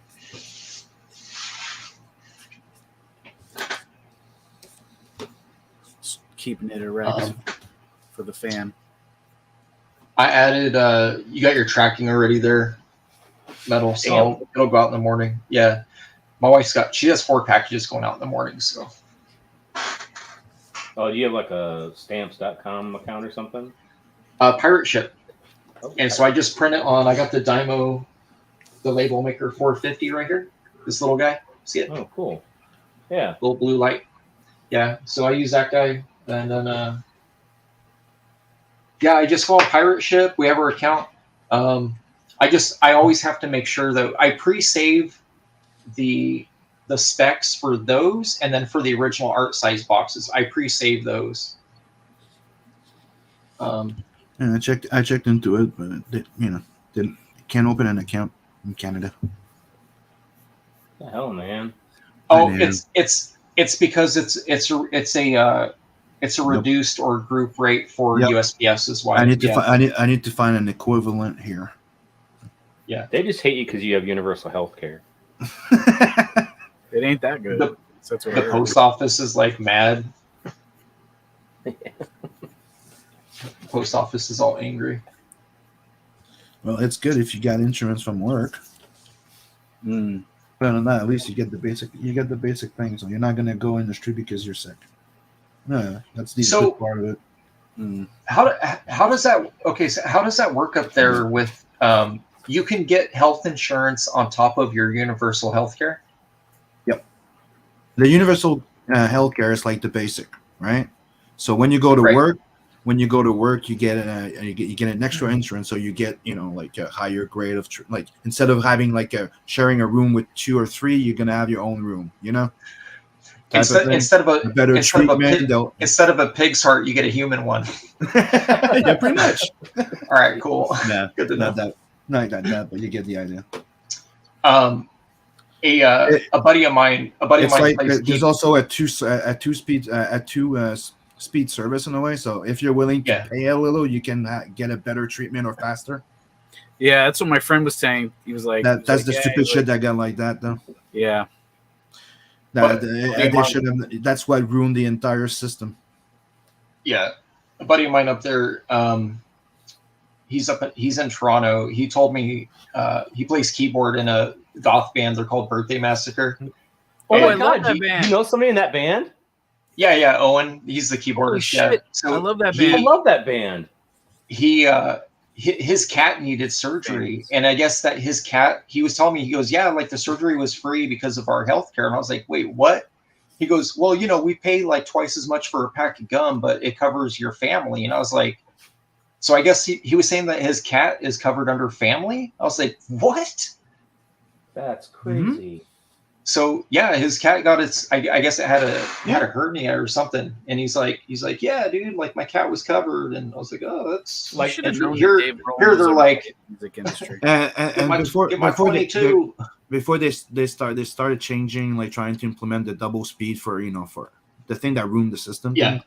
The dental was in there, like masotherapist, anything that was therapy, like massages or all those type of treatments were all free. Wow. Massages. Yeah, but specialist massages, not those happy time endings. ones. No happy time. Man, worth it. They do an awesome version of the Neverending Story. Yes, I love that. Oh, that is so badass. God, you're talking about the new one, right? I You're talking about the new one. They It just came out did a couple track, years ago. though. It's Neverending Story theme song. Yeah, and it's they did a fucking rages. cover of it. It's so good. Yeah, but I mean the new one from 2020 though, right? Because there's two. I haven't heard the new one. They did. The new one is on Bandcamp. It's really good. The old one I don't like too much. I like it that it's a cover, but it was like old 4-track analog recording. The new one is like a nice new studio, like a fresh new recording of it. I like it. Yeah. They just have a big released. Chibi. Used to think she was hot. Yeah, we're all getting older, man. Yeah. So the bassist right now. Or is he the guitarist? No. Well, the main guitarist is Rainbow. Yeah, but wasn't Aslan a guitarist or the bassist? I can't remember. Good. He was second guitar, possibly rhythm. Gotcha. But their bassist now that they've had since, I guess it'd be 5 or 6 years by now. No, actually longer than that, like 8 years. He was the bassist from that band Wednesday 13. So him and Chibi are together. Yeah. Him and Chibi I are know together. the Wednesday 13 guy. So Wednesday 13 bassist is the bassist in Birthday Massacre now. And him and Chibi hooked up, and then he joined the band. Okay. But she was dating Alice Cooper's son. Oh shit. Oh wow. Who I don't know if he's a musician or not, but I heard some crazy shit, dude. Like Owen was telling me some like super random shit about I was like, wait, what? Like, and then I guess Gene Simmons paid them to come out to LA to play a show in his backyard. Wow. Because he wanted to sign them. And then he was trying to get her to like sex it up. Like he paid for this photo shoot and all this stuff for Chibi to and all this schoolgirl like Britney Spears type stuff. Yeah.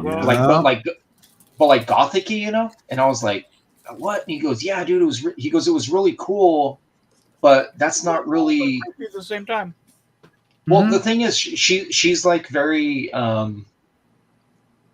she doesn't want to sell that, right? Like that's not what she's selling. Well, she's mostly clothed in that schoolgirl outfit. I mean, it's not cleavage hanging out and shit.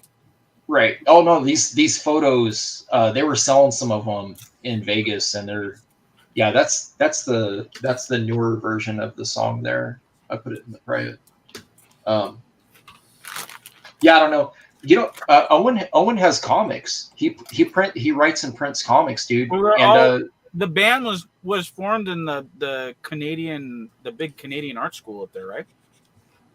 It was funded on a grant. Yeah, it was an arts project. So and it was only Sarah and Rainbow. Rainbow, that's his real name, by the way. Oh, really? He's native. He's native. So that's like his actual name. And so Chibi's name is Sarah? Yeah, her name's Sarah.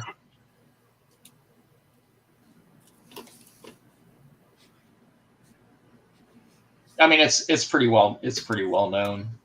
I don't remember her last name. It's like Becker or Boston or something like that.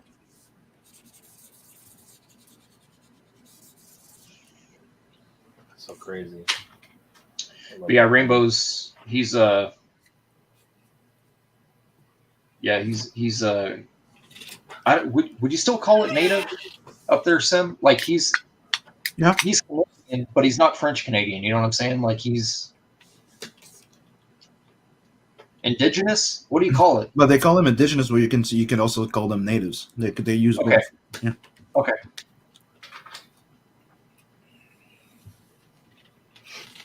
Well, we like to just say Canadian. Just Canadian. Not. What about Quebec? Is Quebec still trying to be their own like country? They weren't. They're trying again now. That's where I'm. Are they that's trying where to I'm get? Okay, I feel like every 4 or 5 years I hear that Quebec's trying to be. You know how I heard about that was Triumph the insult comedy the comic. But they haven't really tried in a few years, to be quite honest. But it's coming back again with everything that's going on and stuff like that. With all the nonsense. Yeah. With the god that is known as the Trudeau. Huh? Yes. The sweet prince of the blackface. Yeah. It's funny how that just gets get me swept started under the rug, on that. right? Yeah. Don't get me fucking started. Don't get Do American. most people out there are? I don't do they get just, political, like, and hate you him saw now? me getting a little bit with the trucker thing, a little bit. A little bit. I usually don't. I stay away from it, but dude, come on, that was home. So, Sim, what's the general like opinion of him? Like of just people, like are people just accepting of him, or are they just like pissed off, like get this They're stuck with him. fool out of here? Technically, I think most people are just we're stuck with it until just like put up with it until it's done type of thing. Right. I think that most of them are just like not nonchalant about it, but pretty much. You have some people that are just bedazzled by everything. Like, dude, I'm like, yeah, like it's the same thing on your side. Like they go full fucking nuts about masks and stuff like that. And like there's some that are brainwashed. There's like Mm-hmm. there's like next to no forgot cases about here in California, and people are still scared. Mm-hmm. It's crazy. I would say the majority is pretty much like what the hell, and seeing through what's going on. Like, people are just gonna wear masks. but everybody's getting called anti-vaxxers now for some reason, just because even though like most of them are vaccinated. That's right. ridiculous. Well, because calling people Nazis doesn't work anymore. They're fucking stupid. They start their rant Yeah. by calling everybody anti-vaxxers by telling you that You're welcome, Mike. and 90% of the population is vaccinated, but all those people, they're anti-vax. I'm like, yeah, but that's more than 10%. That doesn't matter. Yeah. So stupid. I You know. didn't get your 8th booster yet.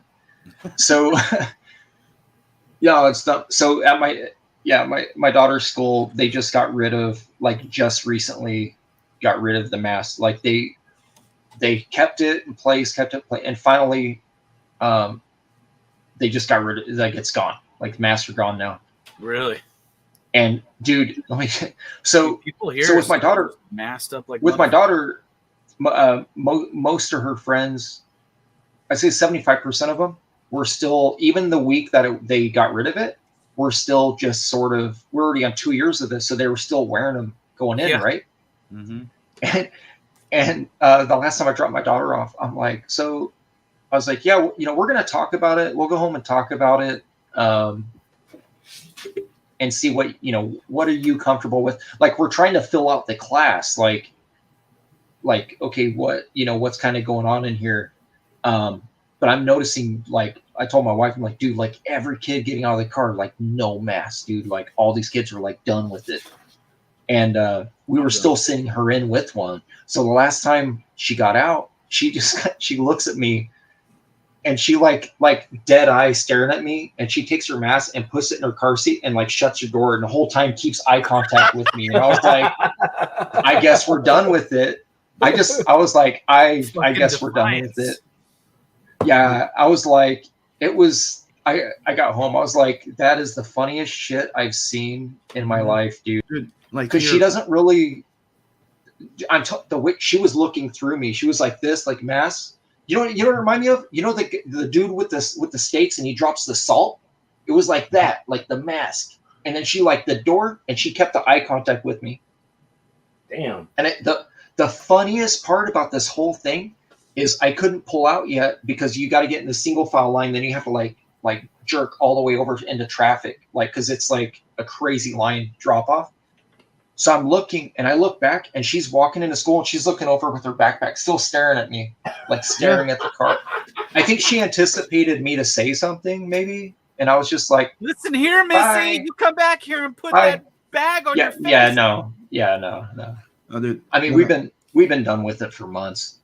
At this point, we were just like, please, just it's for several reasons. I honestly could care less about it. It's not even about it. It's like, dude, this shit's dirty as fuck. Replacing them all the time. I'm tired of Amazon taking money for replacements. You know what I mean? Like, I was just done. It's not even about it anymore. It's not even about it for me, for our household. It was more like, dude, I'm tired of washing them, and then she's complaining that they're too tight now, and fucking. There was no win. There was no winning this thing. I was like, dude, like I'm tired of it. Oh, I'm so freaking tired of it. Like, dude, when I ended the second chance campaign for the Elson Adverse one, I get everything. I announced that, okay, everything's here. I'm packing everything during the weekend, and during the week, I'm mailing everything. First thing they announce, boom. No, we're not removing the mask and the mandates, but what we're doing, we're going back in lockdown, and now it's even worse. Anybody that's not vaccinated or have the passport, they're not allowed in any place that has 1,250 square feet. So, and you were not allowed to go any big space or those bulk thing like Costco or stuff like that. Yeah. For a month until like I think the 12th or the 14th of this month. So I had to wait before I could go fulfill. So as soon as that was down, I went, okay, let's start. Boom, boom, boom, boom, boom. Yeah, I live in Illinois right now, and Pritzker treated like the whole state like Chicago, and it's like we're not on top of each other like Chicago is. You don't need to. Their rules don't need to be our rules. I concur. Yeah, like the needs, like that's why I'm always I always get pissed when people are like, since you brought up Trudeau, then they try to make blanket rules for everybody, and it's like someone in Wisconsin has completely different needs as someone in LA. Yep. So, yeah. Anyways. So then, since you brought up Trudeau, did you guys see that freaking Chad German lady at the European Parliament calling him out? She called them out on everything and said, like, please do not, please leave. Like she was bringing shame to democracy. Like she called him, dude, she called him out on that. Damn. No, they should because normal people. No, dude, normal people don't have. There's no empowerment to being an individual, man. Like it's like no, it doesn't matter, dude. Look. Yeah, tens of thousands of people and truckers that got zero coverage. Like there was a media blackout on the truckers here in the States, right? Like I didn't see anything on it. Besides people's personal Instagram, I saw nothing. I literally saw nothing anywhere. The major news, it was like hindsight. They were like, yeah, this other thing's going on over here. Like it's not, you know what? It's an honorable mention. We're gonna mention it. Like pay no attention over here, folks. Yeah. And the man behind the curtain. And it was fucking huge. The thing is, it was huge. Yep. I got a buddy of mine I graduated with, and he was there, and he was like posting, and I was watching it, and I was like, how is this not? Well, I know why it isn't, but I'm just saying it. Like, it absolutely should have gotten like a ridiculous amount of coverage, and it's because it wasn't for the right thing. It wasn't for exactly what they wanted to promote, and it's okay. They also implemented a rule where they can technically like block certain things that they considered hate speech now for a while. So misinformation on the internet, protecting from Russia. That's what they started. Yeah. But there you go. I found the video. Yeah, my whole family my whole family is migrant. We're all migrants from Czechoslovakia and Russia. And I'm gonna tell you right now, dude. Like Russia's not the threat, dude. Russia's not. They're not the threat. Dude, every specialist that I've seen for years were saying that this was going to happen, and I'll leave it like that. Yeah. Thank you.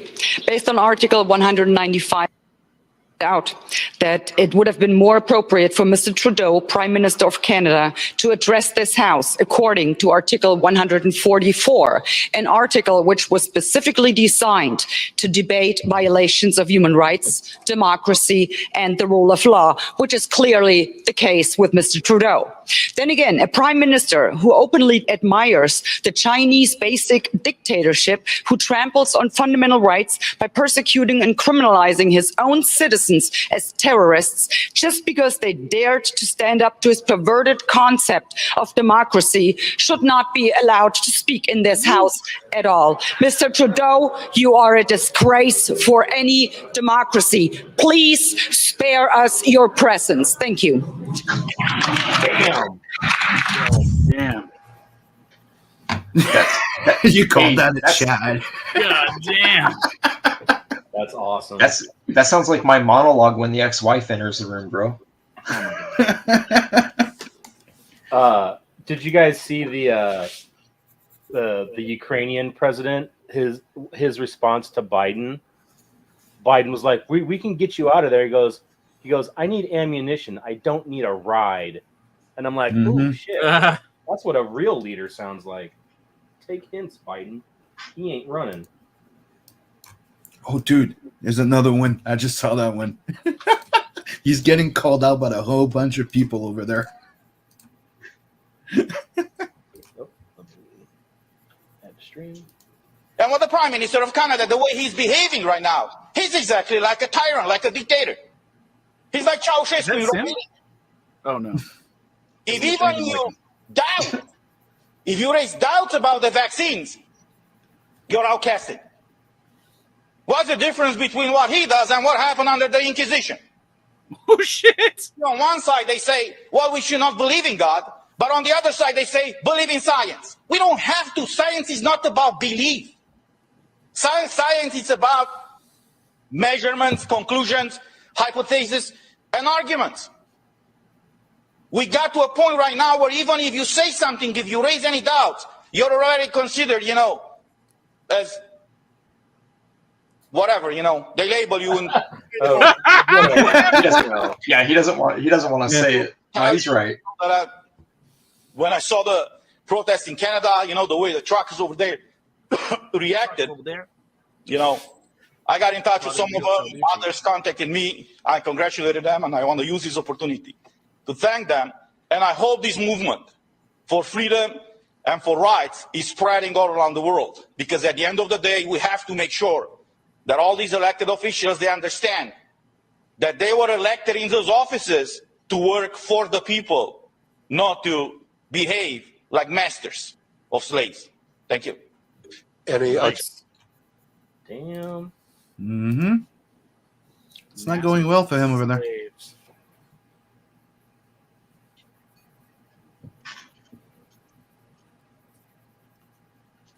And I did not say it, they did. That's right.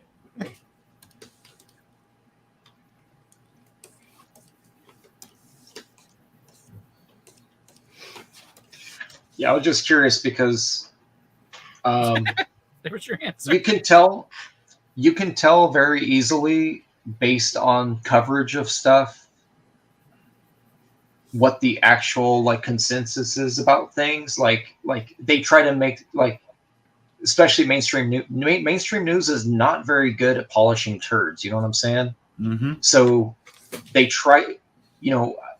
I don't know, man. The last 3 years or so, I pretty much take whatever it is, and if you flip it, that's usually the case. If they say this is this, flip it, and that's probably actually what's going on. Or Dude, I'm kind of curious with the gas thing though.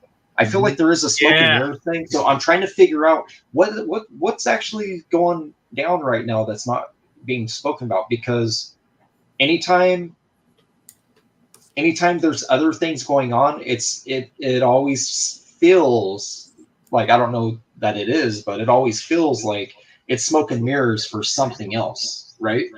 Mm-hmm.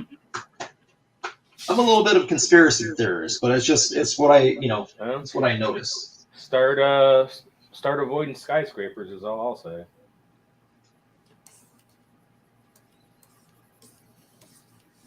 Start not talking about going to the moon is what I'll say.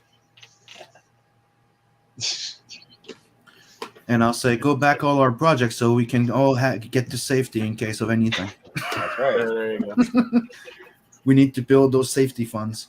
Thank you very much. I need to have my Cloverfield bomb shelter. I mean, I call it my GTFO campaign. GTFO.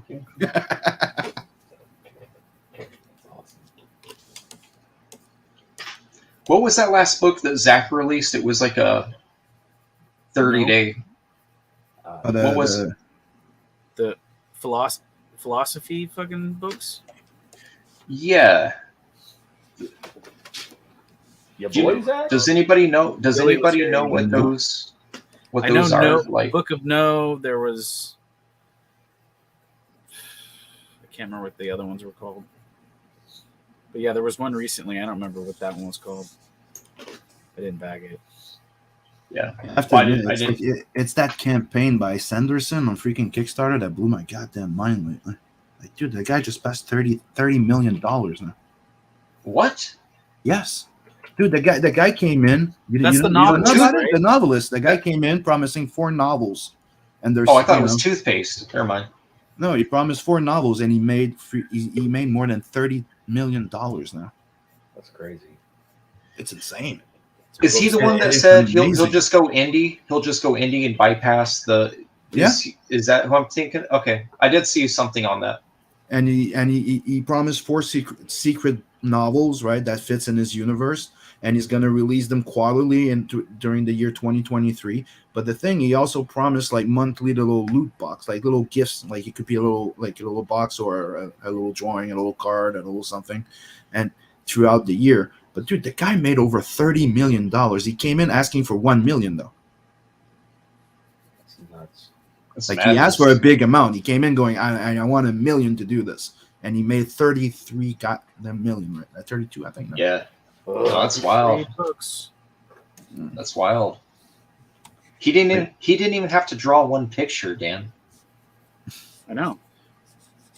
Writers, isn't that crazy? Writers make good money. Hashtag just a writer. Where's Mark Bolton at? He's asleep. I send him the link all the time, but he's like, I watched some TV with Chase and then I went to bed. Oh yeah. Yeah, but he is a famous writer. Right, Frog G, just a writer. He's paranoid about being seen with me on stream. No, he's not. He's like, fuck that guy, Dan. He doesn't like Tom Ramen. The Big Five tell me all about him all the time, and I'm like, why are you friends with him? He's bad for us, Mike. Mark? Don't you realize that Dan is the trans fat of comics? Stop it. Hey, not all trans fat is bad for you, right? Hey, if anything, you're the Olean of... No, I'm just kidding. Yeah, your fucking anus is going to leak. By me and my friend. The Olean. It'll turn you into fucking Kevin Smith. Oh, I don't want to cry at everything. Yeah. The guy went so... He used to be so funny and so witty. Dude, especially where he comes from and who that guy is, dude. Going all like it's like they all sell out eventually. They all sell out eventually. Hollywood, I have a feeling that they all tried to get control, and the ones that went "fuck you," they all got called out, and the other ones just submitted. And that, dude, that's the only thing that could explain that. Dude, they probably had a whole bunch of fucking shit on that guy. They go, you follow her and shut up. Okay. Well, he was hanging out with the fucking Weinsteins, so yeah. And come on, you saw all those goddamn movies. You know that guy was partying. Yeah. Kevin's like, I love my wife. Would put his wife in every movie, and then after that, his daughter. Yeah, his daughter and Johnny Depp's daughter just need to quit. Yeah, they're not good actors. They're like I try not to be critical because one of my favorite actors is like Jason Lee, who is not a good actor. Oh, I like Jason Lee. I love Jason Lee. Yeah, He's like got early charm. Jason Lee is the shit. Yeah, he's easy. He's easy to watch and he's funny. Yeah. He's witty. Yeah. I He has a used to feel quality that that way about overpowers his talent. right. Like Ryan Reynolds in Waiting is very very easy to watch. Chevy Chase is very easy to watch, even though he's not a great actor. You know, Will Ferrell. They're just easy for me to digest. So yeah, because they have an interesting personality that makes them a character. It's either they play a character or they are themselves the character. But there's now you have people that are bland. They have no character. They just act. They feel like they're just reading a line. Do you think that I don't want to use this now. I'm not going to use this one. So do you think that actors that we think are great actors, like someone like okay, so I'll say like Joaquin Phoenix or Denzel Washington, or even at times Jim Carrey, sometimes he can pull through, right? Like with the character, like he lives the character. Yeah. Do you think that we think they're great actors because they're surrounded by idiots? Like other people that aren't good at their job, so it makes them look even better? Or do you think they're actually like there is talent behind it? And then I don't know. You know what I mean? When Jim Carrey did Man on the Moon, he had a pretty good cast, and he nailed it. He nailed Andy Kaufman. I think maybe it has to do with branding, like like Schwarzenegger, Stallone, Bruce Willis, right? They became big, they were famous. I think it has to do with branding because everybody recognized them. And when you look at somebody like Gary Oldman, that he's in so many movies that you never recognize them. Yep. He's a great character actor. Yes, he is. And you don't recognize him, like he's in movies that you didn't even know. Yep. Yeah, there's definitely good stage actors. Years ago, I did set design. I have an ex-wife who was a manager of a playhouse, and they had was it Nonsense 2? It was some play they had. They brought in John Goodman, so I got to hang out with him for a month, and he is a very very dedicated good actor. Like he's actually good. Yeah. Like an actual good actor, which is weird because you see him on like Roseanne and you're like, he's kind of typecast. Like, oh, that's what he is. Like I seen him like in that. Remember that movie Fallen? It's almost like watching him in Roseanne. It's like wasn't it's in like the Big Lebowski too? Yeah. Go watch. Yeah. Go watch him in Seamus! 10 Cloverfield Lane. He's amazing. Yeah, it's good too. Yeah, that was good. So where was funny? The one I like him in is fucking Death Sentence. Death Sentence. Death Sentence. Sounds familiar. It's the James Wan film where Kevin Bacon's son is killed at that robbery and he watches it happen. Oh shit. And he goes and kills, like, it's fucking madness. Death Sentence. I love that movie, dude. But yeah, him in that movie, he sells him weapons to kill his own, because he just wants the deal. He's like, here, and then he tells the son, hey, this guy's coming for you. That's crazy. But yeah, that was a James Wan movie. He did that. I think he did that after, because James Wan did Saw. Yeah. And then he did Dead Silence, the one with the dolls. I like that one. And then I think he did Death Sentence after that. Huh. I'll have to check that out. And then after that, what, like Insidious, maybe? He did some other movies. He was dating the Arizona Connection. James Wan was dating a chick I know out here I used to take to karaoke all the time for a bit. And I'm pretty sure they're not together anymore. Like, he was posting tons of photos with her, and then all of a sudden it was like just him by himself at red carpets. So I was like, oh, he ditched her. Oh. Yeah. Actually, I'll tell you, if you ever go to shows and you see a short brunette with Ebass at cons, that's her. With Eric, or you know Eric Bass will do it. He does a bunch of it. Yeah, so yeah, she's really close friends with Eric's wife, the writer JP. Is it the chick that used to go by B-tastic? No. Beverly Marsh? No. Okay. Her first name's Victoria. Oh, okay.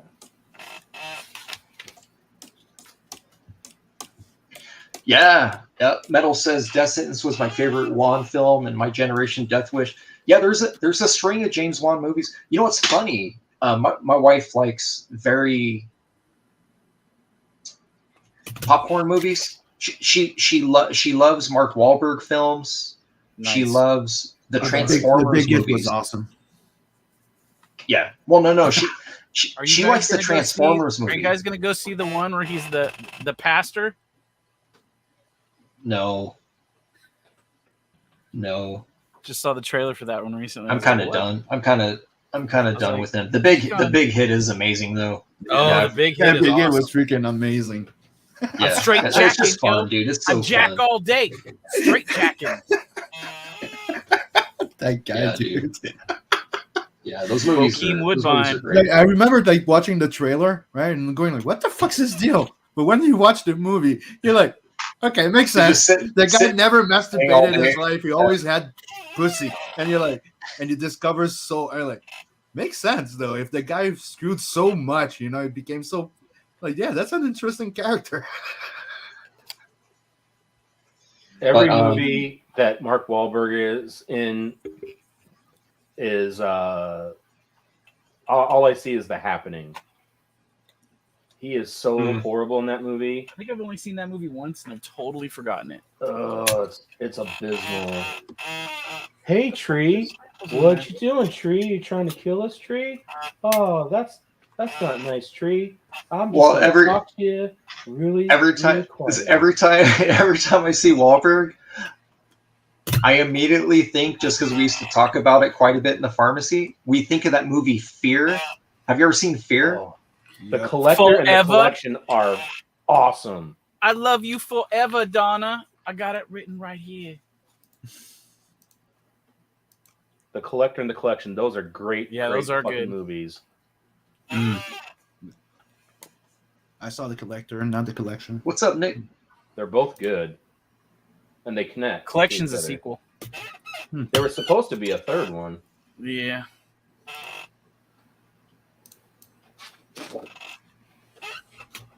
Seriously? I know you're not out of Staples. I just loaded you. I'm out of Staples. Son of a bitch. So, you know what I just found out on accident was oh god, what's that movie? The one, I don't know if you guys watch slashers or not, but the one with Art the Clown.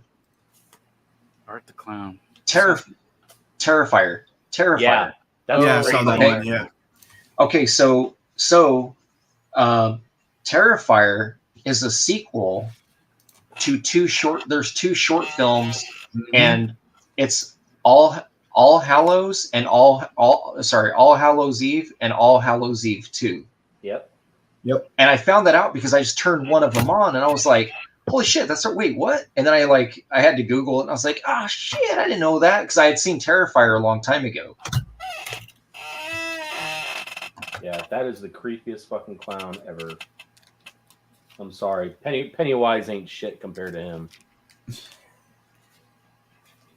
That fucking smile. I should have scanned this before I... It's so my buddy is the one my buddy Catherine, she's the one that gets sawed in half in that, because she had told me that's why I saw it originally. She's like, yeah, I'm in terrified. She's like a trauma actor. She's in a bunch of trauma, like different shorts and films. Oh, cool. They did Return to Nukem High 1 and 2. She was in those, and she's in some other films. And she told me, she's like, yeah, I'm in this movie Terrifier. It's pretty hardcore. So I saw it, and it was really odd because I'm like, I've known her for a while, and then it's just seeing her like buck ass upside down getting sawed, and I was like, oh, this is yeah. This is really like a little intense. Boogie Nights. Boogie nights. Yeah, Tim Burton's Planet of the Apes. Yeah, I like that movie too. Great costume designs, Yeah, I like great it. sets. I like it. Great monkey prosthetics. You know another movie I don't mind at all is his Mars Attacks film. I know it's over the top. It doesn't. What? Mars Attack? Yeah, I love that. Mars movie. Attacks. Yeah, it I love doesn't. it. It's a cartoon. I know. It's a cartoon. Yeah, I and know a it's lot of fun. people that hated it. Though, and I was like, it's not Those bad. people It's are just morons. It's a fun movie, dude. It's a pulp story, like a pulp sci-fi story made as a movie, and I love the hell Right. out of it. I think sometimes people march into different films and they have an expectation for it to be one thing, and when it's not, they.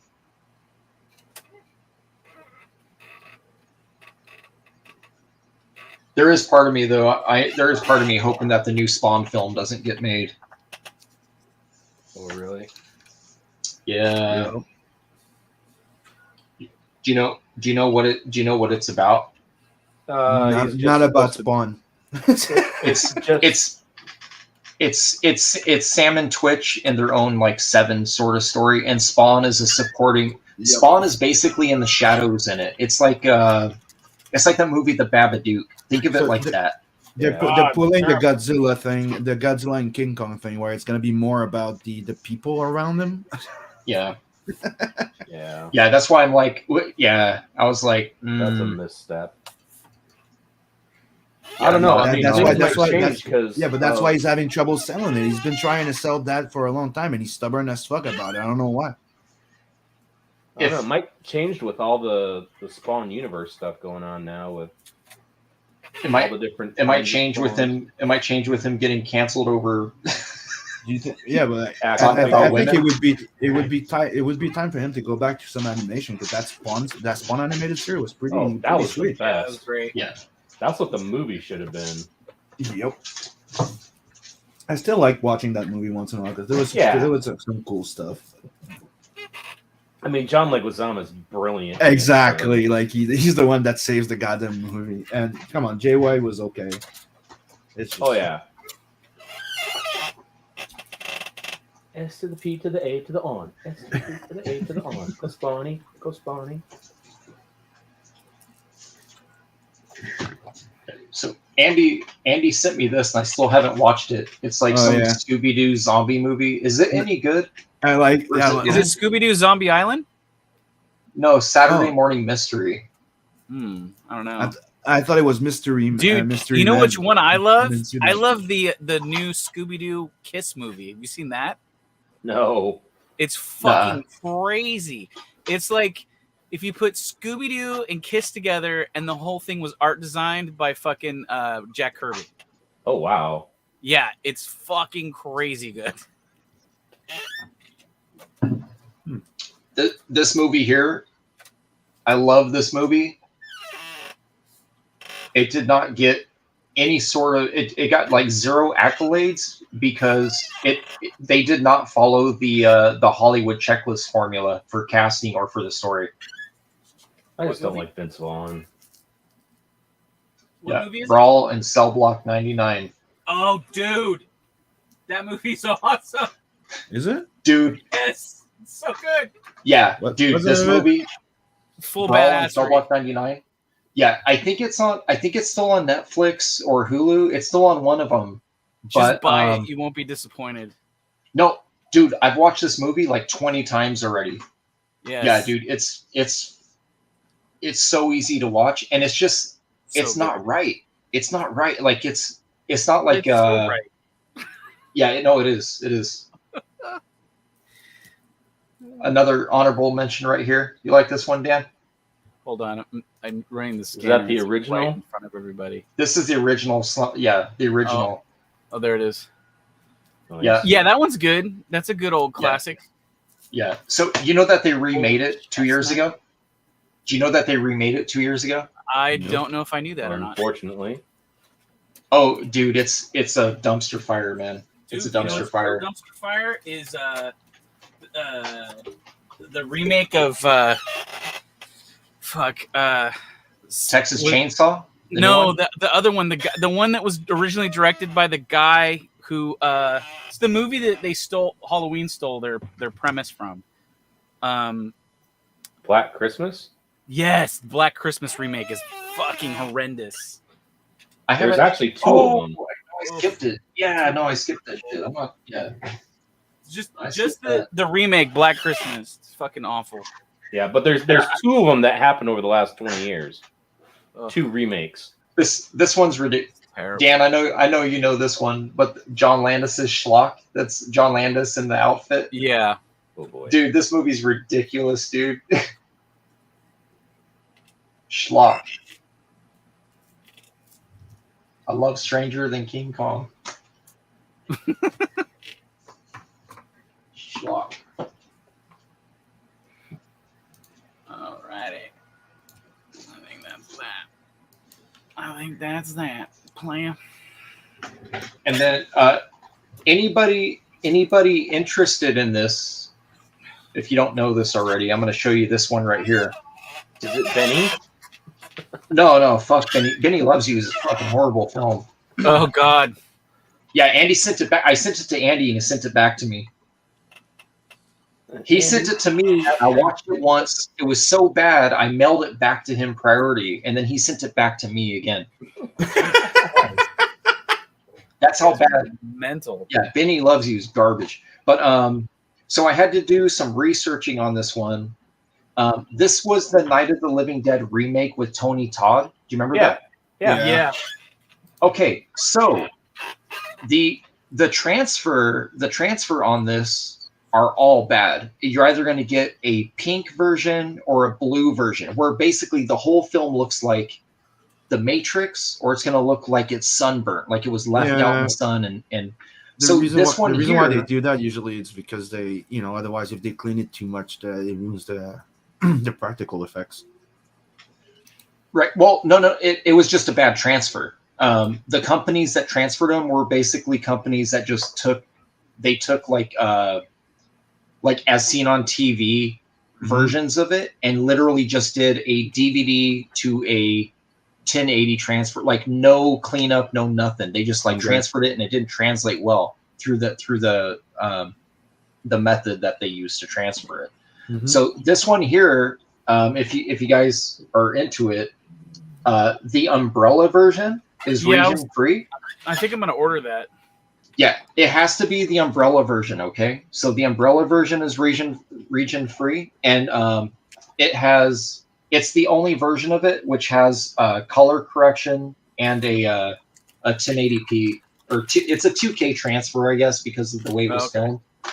But there is no 4K. Like you can't do a 4K on because of the source, I guess. But yeah, dude, I started a deep dive on it because I was like, I have a DVD of it, and it's not even watchable. I actually have to raise the brightness on my TV to watch it. I have a DVD of it, and it's not that bad. It might depends on the year. Wow. The re-releases of it, or if you got it in a box set where it's like 10 movies for $20 or whatever, those ones are also bad transfer. Those are the ones that I think it's MGM. It's like blue. It looks like you're looking through like a blue piece of glass, dude. It's really bad. But yeah, this one here, this one's amazing. They did such a good job. Mm-hmm. I've been keeping up with it. And then love that movie. That and Return of the Living Dead. They're like my favorite. I love Return of the Living Dead. I know some people don't like it. I love it. This one, yeah, that's it. I like this one just because I used to crush on her years ago, dude. Oh yeah, that movie was shit. The first one's better. No, I agree. Her, when she was Jessica Priest in the Spawn movie too. Mm-hmm. Yep. Yeah, it's funny because she changed her name. I think in the Spawn, didn't she? Didn't she change her name to like? And wasn't she the bad guy in Mortal Kombat 2? Like she playing like the mother or something? The bad guy. What's her name?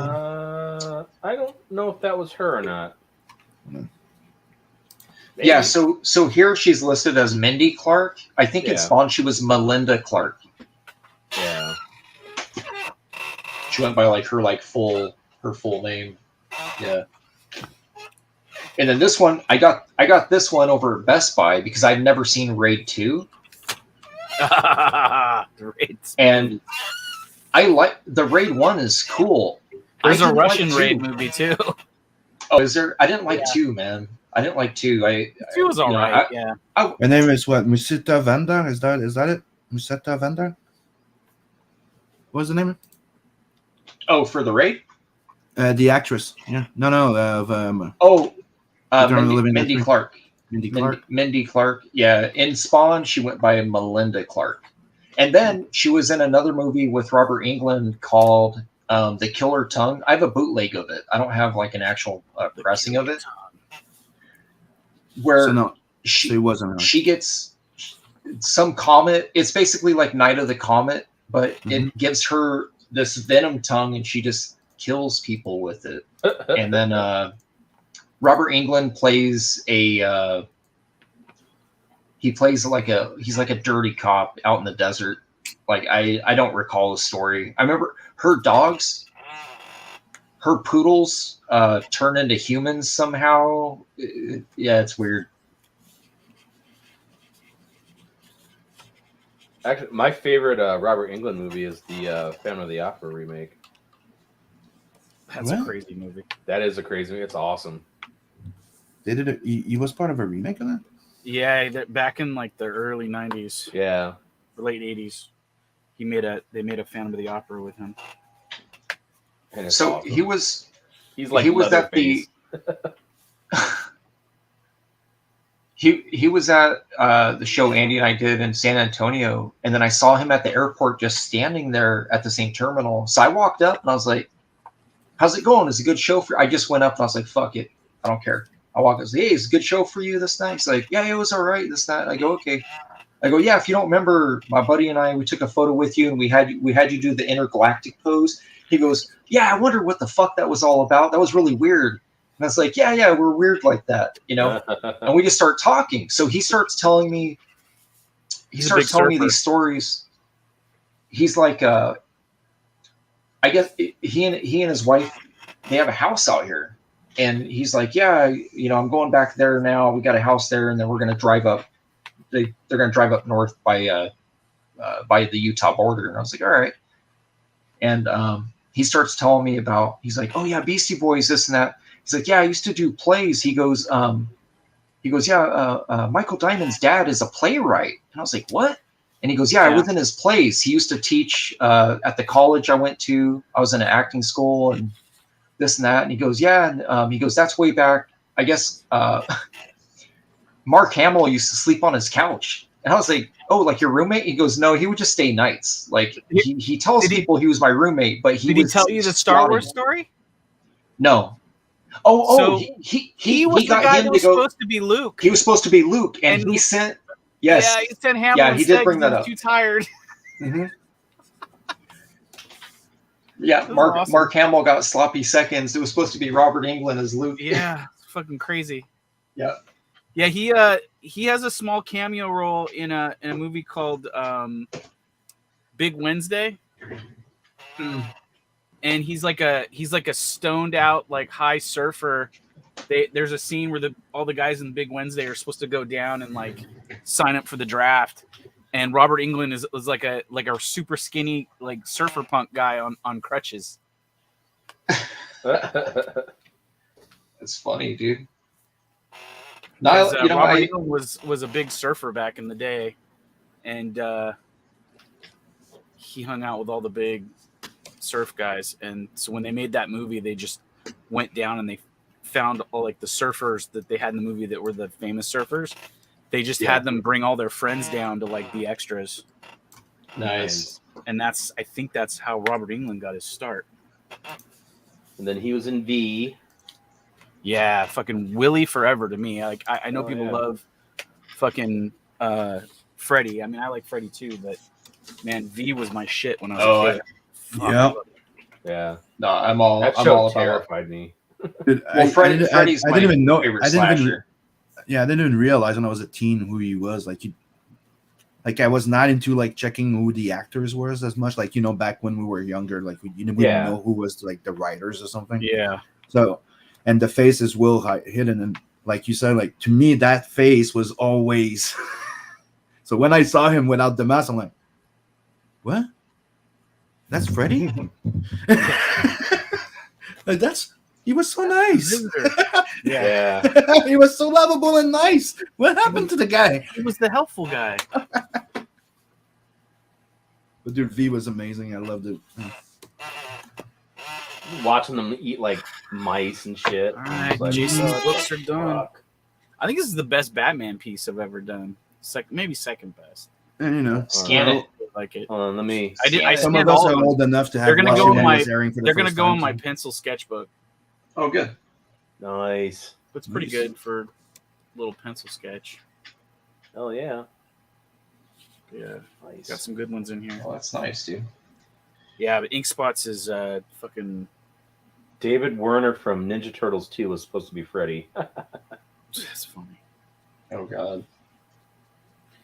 That Shelby Roberts sketch cover though, man. That's the money. That is the money maker. That's the hey, you guys know I was an extra in the Tom Cruise War of the Worlds. I was one of the Really? crowd. Yeah, I was walking around. So you're in the scene when it comes out of the ground, right? Where they run, yeah. Yeah. So I was downtown LA. So I was down there on 4th Street next to the Scottish Rite Center because they had the sci-fi Comic-Con. Jimmy J was actually there too. He's the one that got me my table. And I was walking around because they weren't open yet. And then they were filming and they were like, hey, do you want to be an extra? And they ushered me over. I was like, yeah, I think my stuff will be all right. Like my stuff won't get stolen right now. And then, they just had us book it. They're like, run that direction. All right. Okay. Come back. All right. We're going to have you all run that direction. And you just have to wait. And they would hit whistle and you'd book it. And they'd say, hey, this group here kind of cut this way, this group here, because we have to have the stuntman run up this, this area here. So it was pretty simple. It was fast work. It's cool. It was unpaid, but I was excited. I was like, yeah, I'm gonna have to go through that movie again now. Yeah, man. I was wearing a San Francisco Giants baseball cap. So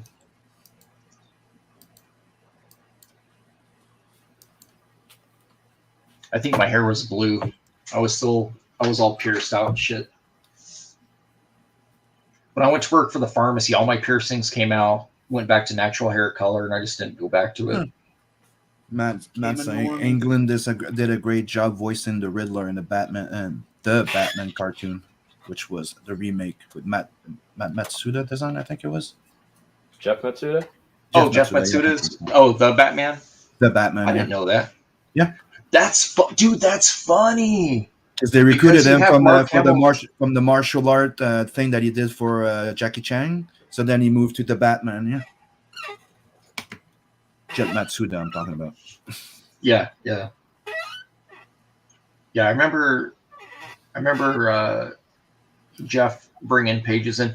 There was very few people at Extreme that were able to work from home. It was like Chap Yape, Jeff Matsuda, Norm Ratman, and then whoever the artist was on the Blood Wolf book was working at home too. I forgot his name. He was a painter. He used to do acrylic painting.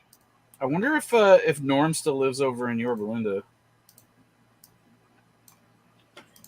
I drive He by was where smart, his house dude. used to be able to- or Anaheim Hills rather.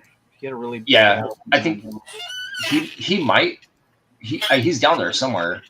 But he was smart, dude. When he was making that big image money in the beginning, dude, like he's like house, car, stormtrooper outfit, like the stuff he wanted. He's like, okay, I need somewhere to sleep, something to drive, something to wear when no one's around. Yeah, he bought the Batman suit.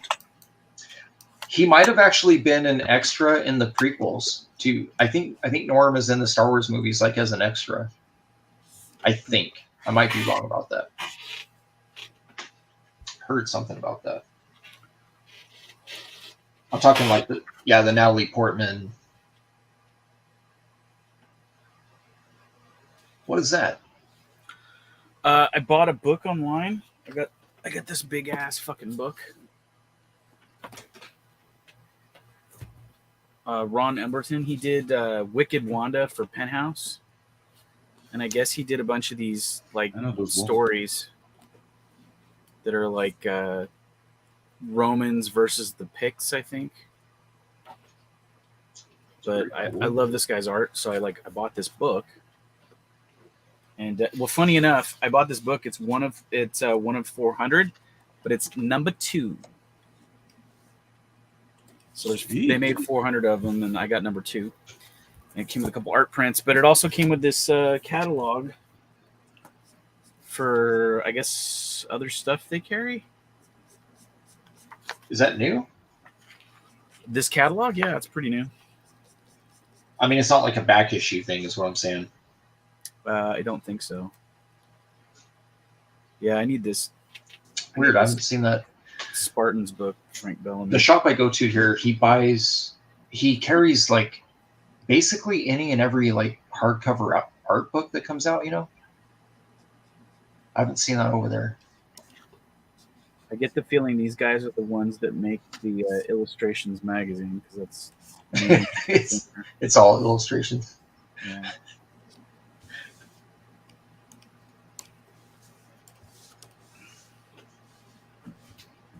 I wonder how much their copy of. What hat did you say you're wearing? In War of the Worlds?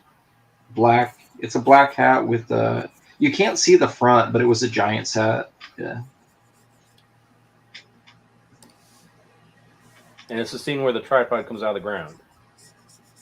Yeah, it was just a crowd. Yeah, just a crowd scene, like running.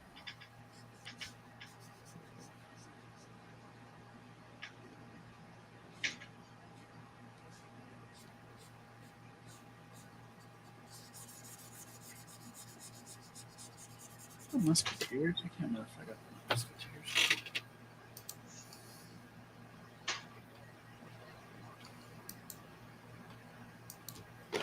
Do not have the Musketeers.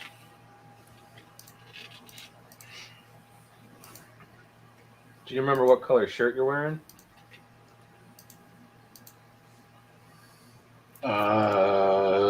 No, probably black.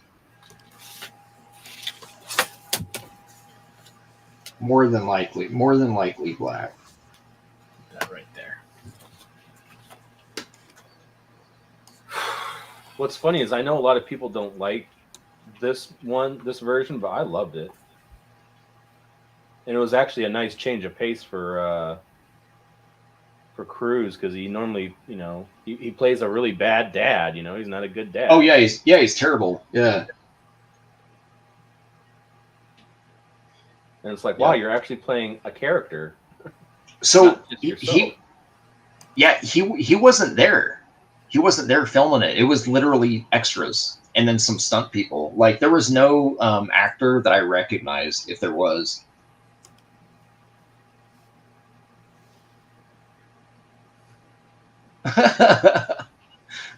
Metal says the Raid 3 is Dread. Yeah. Dude, I wish Dread had a sequel. Dread is so good. Yeah, it is. Dude, they were supposed to make a TV series, man. Yep.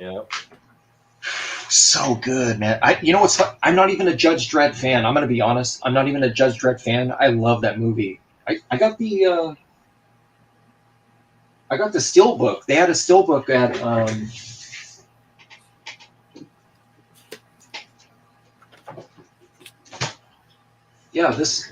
this was another Best Buy purchase. This was a Best Buy Steelbook right here. Nice. Yeah, so it's just a Blu-ray. I actually haven't even cracked it. It's got a 4K and a Blu-ray. I'm assuming the Blu-ray is just a reproduction of the original one. I need a new 4K player though.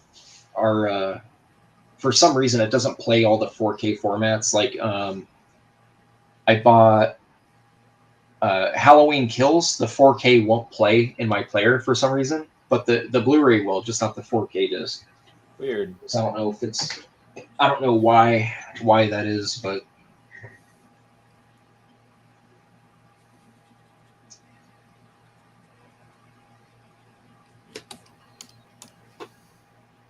why is this open? Later. Well, they got a lot of Oh, because I just printed the thing. That's what it is.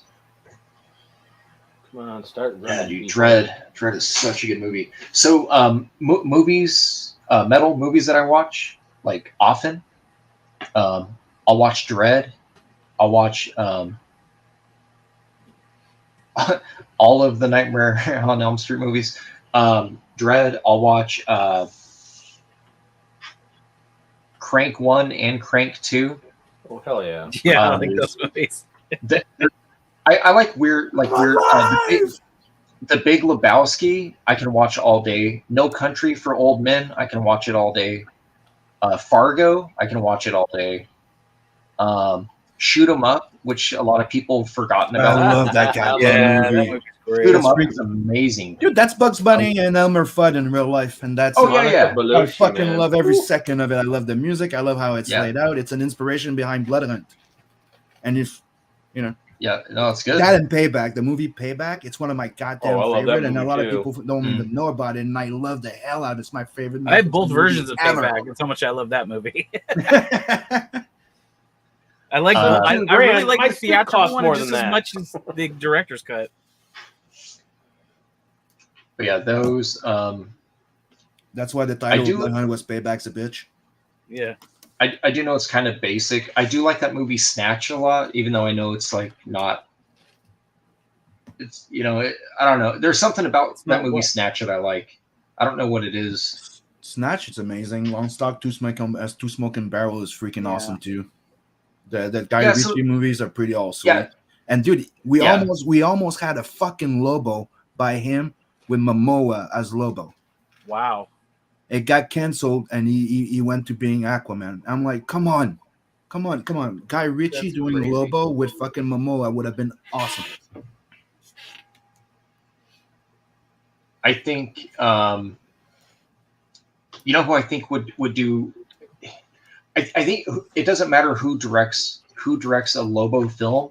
You have to let them do whatever they want. Like no studio interference. Like let them do what they want to do with it, and then you're going to get an amazing movie. Because Lobo's. Let's just say Deadpool proves that. So just let somebody do the same thing that's Ryan Reynolds did with Deadpool. Just let them go. Right. So it's like what's his name? Who did the Suicide Squad? James Gunn. The new one. James Gunn. Okay, so I can't watch a James Gunn movie without thinking of Slither. I don't know what. So watching it, I was like, oh god, it's like high budget Slither, and not that it's really bad, but I'm like, okay, he's kind of. Dude, I watched Brightburn and that movie sucks. Oh, I didn't. Yeah. Dude, I ended up watching Brightburn because the kids wanted to watch it. And dude, it's bad. It's really bad. Oh, sorry. Sometimes the second director is the one who's actually like pulling the weight on some of these movies. It's pretty evident, I think there's very few directors that actually do a good job directing. The second Suicide Squad, the new one, it starts well, it's good, but it's obvious that it was supposed to end before they faced Starro. It's obvious that Starro being released was supposed to be the end, because the rest just feels makes no sense with anything in a goddamn movie. And the rat girl says everything. Come on. Yeah. Well, the entire ending was stupid. It was supposed to end with Starro going free and then Justice League. That would have made sense. The ending is stupid. But I love this scene in the camp when they just go in and start killing everybody. Yeah. And at the end, in weird fucking ways too, like in the competition. And then they get at the end, where are my men? We didn't see them. Oops. And then you have the shark, the shark like, burping a finger out. Ugh.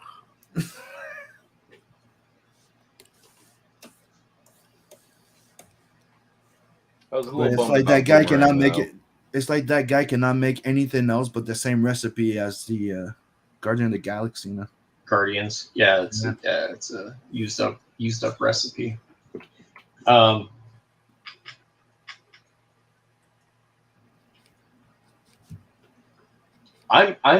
interested to see Aquaman 2.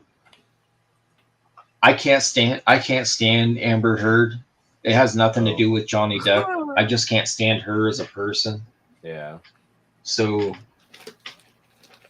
yeah, I have to admit, Hardcore Enemy was refreshing. It wasn't. It's not like wow, but it was a fun watch. Yeah. There you go. Metal said RoboCop. Damn straight, man. I've seen RoboCop probably 600 times, dude. Yep. It's a movie that never gets old. No, and Noah hates it so much, man. He can't handle like when I bring it up. He gets mad. It's because he's a kid. Like, listen, dude, Really? RoboCop. I don't know why he hates it so much. He said it. Yeah. He goes. He moves like a grandma, and this. I'm like, dude, RoboCop's a badass, dude. Not everything has to be fucking Velociraptor speed. Like, Holy shit. Just fucking stupid. Yeah. Yeah, but that's what they say to anybody that wants to defend the new one. Ugh. That's the only thing they have to say. Oh, you're so slow. Okay, what else? And that's it. Yeah. So, well, some I really like the Blade Runner films. Even the new one, I loved it. Yeah, and I was lukewarm on the Blade Runner new one the first time I watched it, and then I watched it the second time and fell in love with it, and now it's just one of those movies I just, if I need to chill out and just like fucking have my brain take a break, I just put that I feel it wasn't as bad on the second watch. Yeah. Yeah.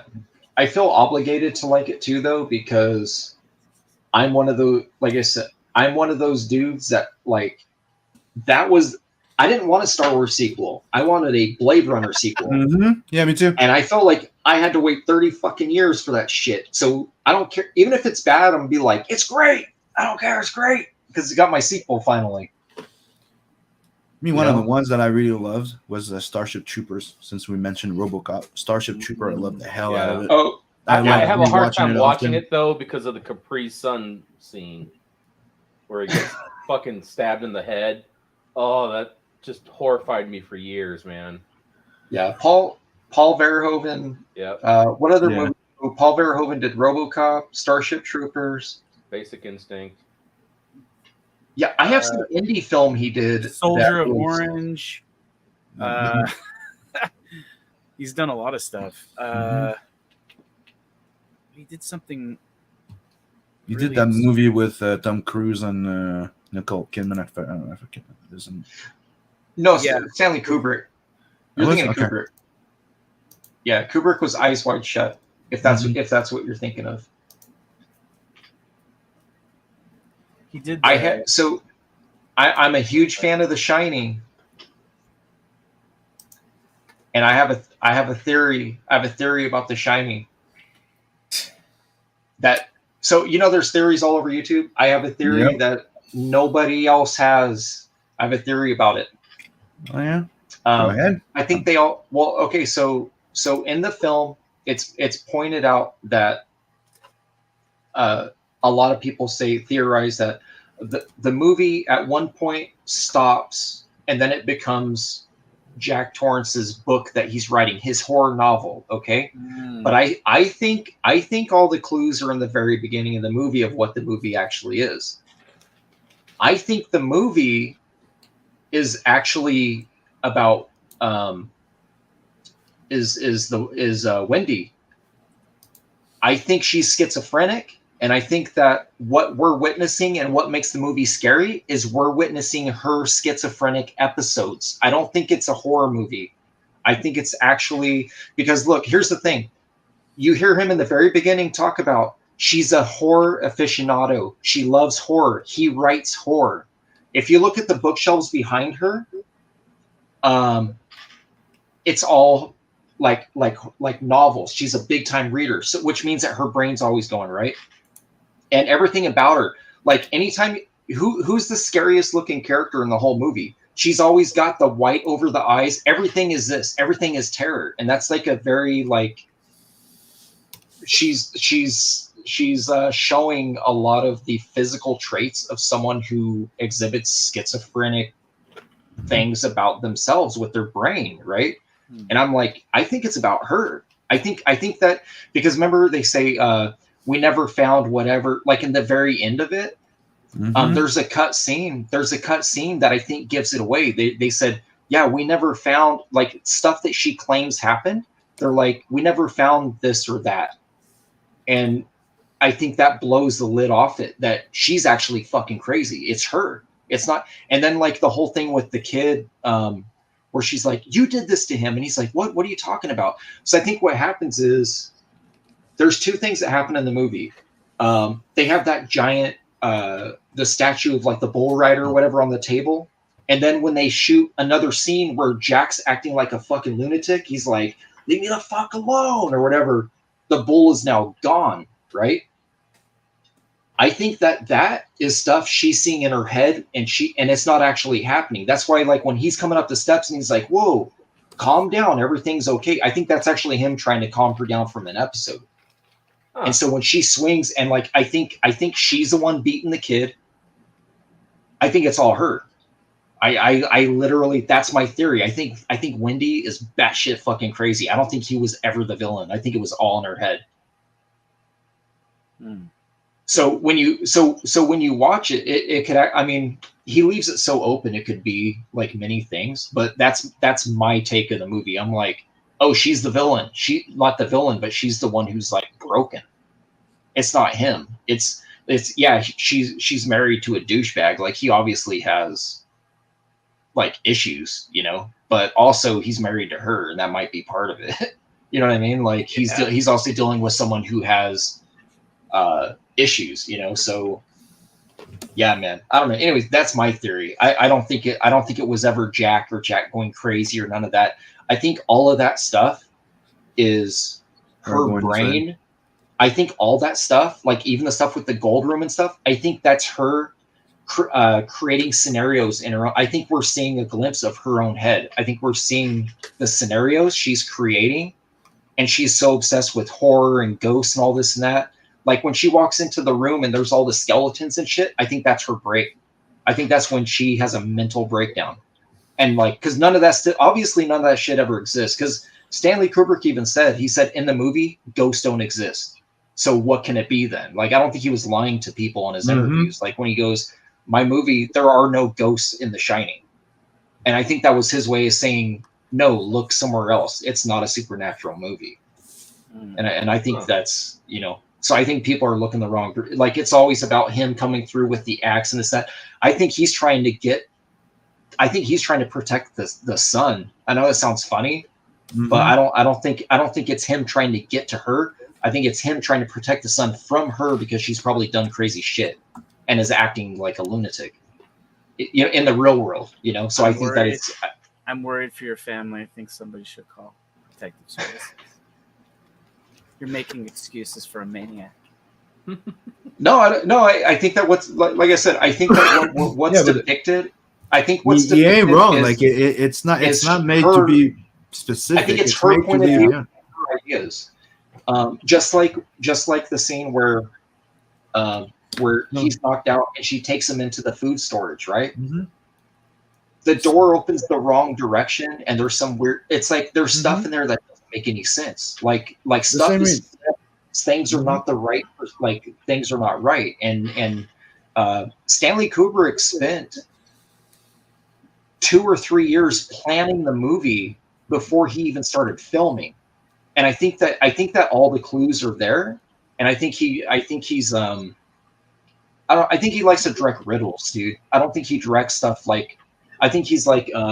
You ever have a conversation with someone where you and I are talking, but it's meant for ears over here? I think that's how he directs. I think he has layers to what he does. I don't think it's just like one thing. Mm-hmm. You know.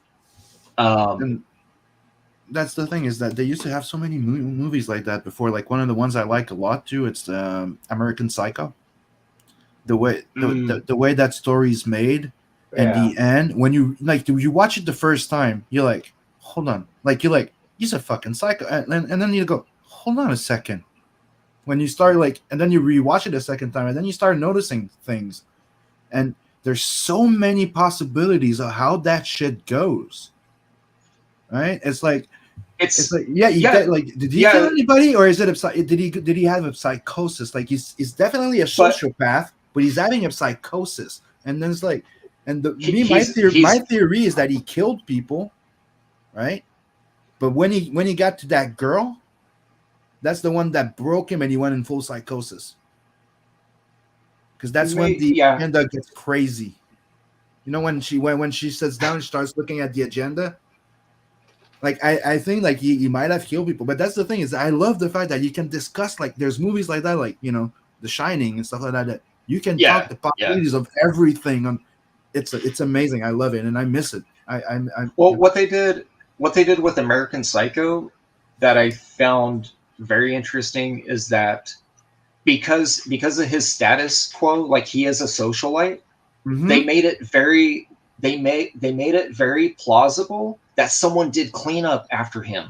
Like, because they talk about, because they kind of allude when to he that, goes that's back to the apartment, when she asks him question until she realizes that there's fresh she's paint, all, and it's like she's all sweet until she asks 2 questions, and then she realized that that's the guy, and she's like, please leave. Right. Yeah. Well, and then you got the entire movie, people are referring to him as the wrong person. Uh-huh. I don't think that's possible. I don't think it's possible for him to be the wrong person through the whole movie.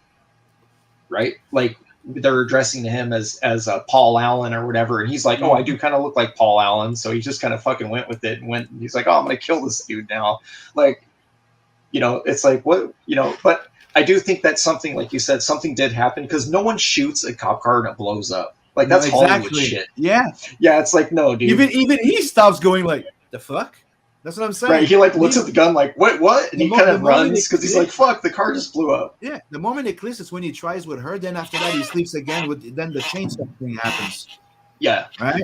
So that's when it starts to a cartoony, very much like more. Yeah. But the guy's still missing. You know? Yeah, Stephen King didn't like Stanley Kubrick's because it wasn't a ghost story, and because he took, like, I don't. Stanley Kubrick's Shining should just be its own movie. It has nothing to do with the. I mean, he took elements of the book and then made his own story. Because the dad was supposed to be a sympathetic character, not you know, he felt Kubrick made him out to be too much of a monster. Yeah.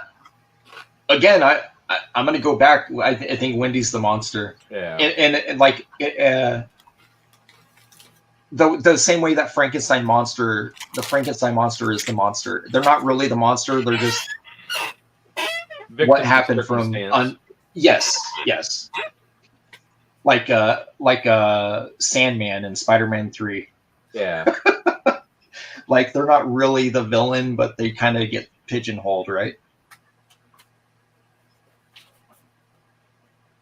They would have only kept Venom out of that movie. Would have been great. That one's interesting. That whole making of that movie is interesting. Sam Raimi talking about it. He's like, yeah, dude, like they were rushing to get that movie made. Like, that wasn't even really, like, he knew it was bad. He knew it was a bad movie making it. Oh yeah. He hates Venom. He doesn't like Venom. Oh, Spider-Man 3? Yeah. Yeah. I will say, though, I hated that movie. We mocked it so bad at the theater that we became the entertainment, me and my friends, at the opening night. and at the theater we were at.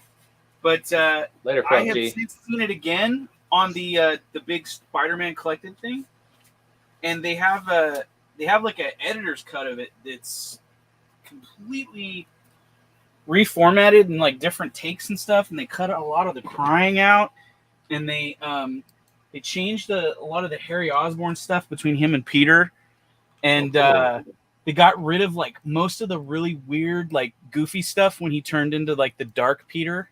Yeah. And it's actually pretty watchable. Like, I was surprised. I was like, I can't. Yeah. This is a box. This is a box set. It's in the. It's in the 4K ones that they made. Like when they made the 4K ones, they put out an editor's cut. Huh. If you, I will say, Harry Osborn had the best character arc in all of those movies. Yeah, if you go, I think they have it on Amazon and on like Vudu, the movie app. Yeah, you can rent it or purchase the editor's cut. It's the only version I'll watch now because it's like the only version that's any good. And it's so sad too because like everything they did with Sandman, I thought like, yeah, he was really well done. I thought in that movie. Yeah, like that.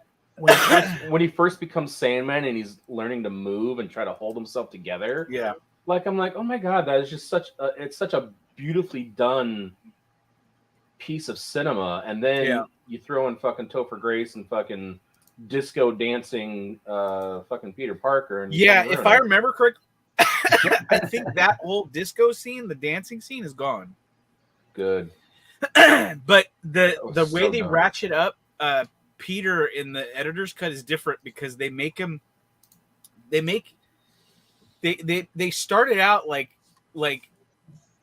with a little bit of jealousy between him and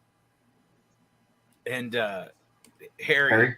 Yeah, and then it slowly grows. Like you can actually like it's way better. Like I remember it was way better layered that he goes kind of like egotistical and crazy in this version. Like it's not so cartoonish. Yeah. Like where he's just like, I'm got all this power. I'm a crazy dude. Like it's like now you see more of like kind of like the Jack Torrance thing. Like funny enough that we mention it, you can see the buildup of the insanity basically. But I think it's a shorter film too. And there's some scenes that are different in it. They added some stuff and trimmed some stuff out, like I said. Why I like what's her name? I like what's her name that played Gwen Stacy. Gwen. Yeah, dude. Yeah, Ron Howard's daughter. Yeah, she was cool. great in that other one. Like fuck, man. So it brutalized me when I saw that in the theaters. And that was the thing when in the new one, there's like a scene in the new one when they had all the newest Spider-Man. Yeah. Oh man, there's a scene in there that just kills me. I don't know if everybody's seen it, but there's a scene in there, man. Like I was like, I haven't, but I'm not gonna see it. Oh, dude, you got to watch it. Even if you don't pay for it, you got to watch it. Yeah. Because as somebody that's seen all the other ones, it pays off on your soul so well. It's crazy, and it's bizarre because as you're watching it, there's many levels of actors who behave badly, asking for forgiveness from the audience for fucking up the franchise, as well as their characters being allowed to go places that they never got to go before, or shit that they didn't get right, they were allowed to fucking like rise above and fucking overcome. Like there's so much in it that's like the Gwen Stacy joke was funny. The Gwen Stacy scene in it is just so fucking brutal. Like I started crying like a bitch in the theaters. I was like, oh, it was. Yeah, I don't know, man. Like for me, that movie and Ghostbusters last year, like saved my soul like nothing else. Oh yeah, like, those two were great movies. Ghostbusters, the Andrew Garfield stuff. Like, I always felt he was like, Tobey Maguire was a good Peter. He was good. Tobey Maguire was the character that there was a bunch of scenes where he's like, listen, Garfield was the best Spider-Man. I realized I was on the top of the world and I just stopped giving a shit and I'm sorry. Like there's literally scenes in the movie where he kind of says that to the audience as the character. Well, I and heard then that the he's Andrew supposed to Garfield continue. character goes, fuck, I fucked up. And like I never got to get what I needed out of this. Yeah. And then he was allowed to get that in the movie, which was what was great. Yeah, that's Andrew Garfield in that movie is, like I was saying, like Toby is perfect as Peter, Spider-Man not so much. was. But Andrew as Peter was but Andrew as Spider-Man was perfect. But man, it made me really appreciate the Andrew Garfield movies more. Yes. It was heartbreaking. I heard that Garfield's supposed to continue in the Sony universe with I Venom. hope to God that fucking secret rumor is That's true. what I heard. Yeah, I want him to be the Venomverse Spider-Man so bad. That would be awesome. Like that would be amazing. because I know people that work in the special effects, and they told me that there was a Venom, and I'm like, why would they put? And I went like, holy shit! And then I saw the movie when it came out. I'm like, yeah, Venom's there. So yeah. I think it's happening. It would be awesome. I'm sorry, because to me, I do think that he's the best Spider-Man. Like he was great as both. Like the one that could play both, but he had the cocky, funny, Spider-Man. Yeah, he had the jokey humor part pretty good, and he was a pretty good nerd as well. Mm-hmm. But I mean, even if Tobey he had a Maguire is skateboard. probably always going to be my Spider-Man for those first two. Yeah, because those were so fucking fun. Yeah, I will say Maguire his is chemistry with OG. Emma Stone was way better than Toby's with Snaggletooth. Well, what's funny is it'd be great if they brought her back. Oh, he also that was the other crazy thing. Did you catch that line in there where he was pseudo talking about his relationship that he had with her in a weird like placebo way with the Thing, which is crazy. I don't think I caught Because that. they were like talking about their relationships, and he was like bringing up her, and he was like, "Yeah," he's like, "Shit got bad for a while." He's all, he's like, "It ain't perfect." He's like, "But I think we're in a good place," or something like that, and like, oh, he's bringing up their bad relationship in real life. Oh boy. But because he became I guess no surprise, everybody knows he became like a huge alcoholic. Oh, he did? Yeah.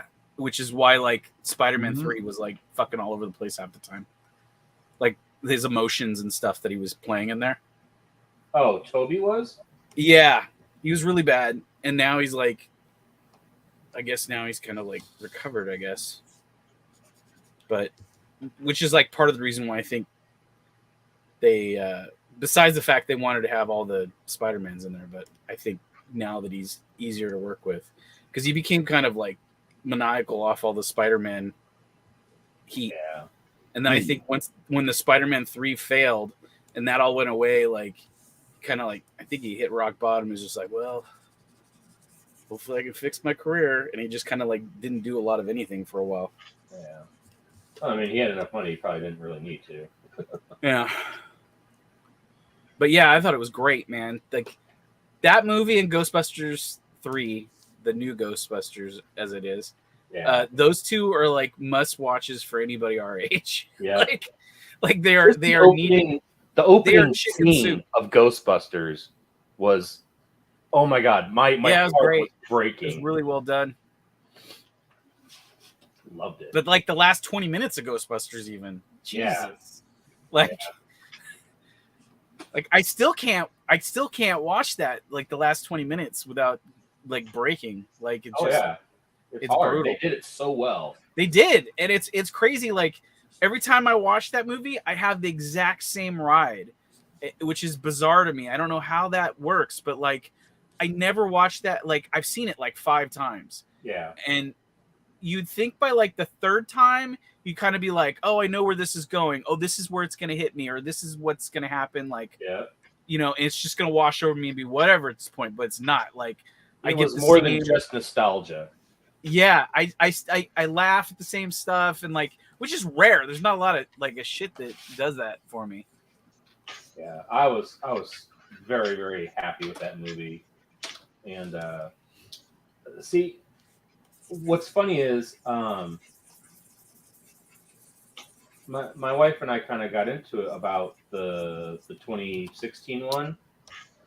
Yeah. Because she's like, oh, it's just it's just because it's women. I said, no, it's because it's not funny.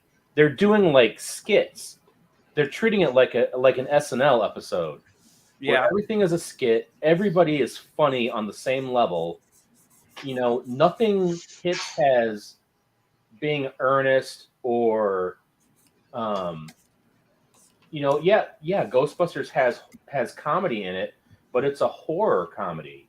Yeah. And they just played up the yucks too much in that one, and that's why it fell flat, because it had no real heart. Yeah, it felt that movie felt like the plot line was very like thin. And really, honestly, the only thing I thought was kind of funny in it was the Chris Hemsworth stuff. Yeah. The rest of it, like you said, the humor was just kind of, it was all right. The original Ghostbusters didn't have a lot of comedy in it. Like, honest, they had like 8 jokes in one, and you know what I'm saying? It wasn't actually like funny. Majority of the movie wasn't funny. The original ones, they weren't like, I don't see them as comedies, either one. They weren't jokes. Yeah, it was comedic. Yeah. It was more the way that they played the characters that made it. What made it funny was the dynamics, or when they would look at each other, react or stuff like that. Like it's when Spangler would say some shit, and then the other ones look like what the fuck, or like the backing off each other when they fucking fires up the it's like, is it supposed to make that sound? I don't know. They switch it on in the airport in the elevator. They all back up in the elevator like it would matter. It's like, but that's what made it funny. It wasn't them like trying to scratch their way out and all this like slapstick shit, right? Yeah. Like it wasn't that. Yeah, right. That's why that all female cast failed. Yeah, they treated too much Well, like it was. I don't hate that movie. I think it's all right. But it's like you said, it's kind of like The Shining. It would have been better if they just made, ghost. I don't know what they would call it, the ghost finders or something, and they were just a ghost hunting. They should have just called it The Other Ghostbusters, not the or real something. Ghostbusters. Or had them be like, I don't know, like be doing their own thing or something like that. The big problem with that movie is it was marketed wrong. The first trailer, the first teaser trailer says, 30 years ago, 3 friends from New York saved the city. And so you thought it was going to connect. You thought it was going to be like the next generation of Ghostbusters. And it just wound up being, no, we're appropriating like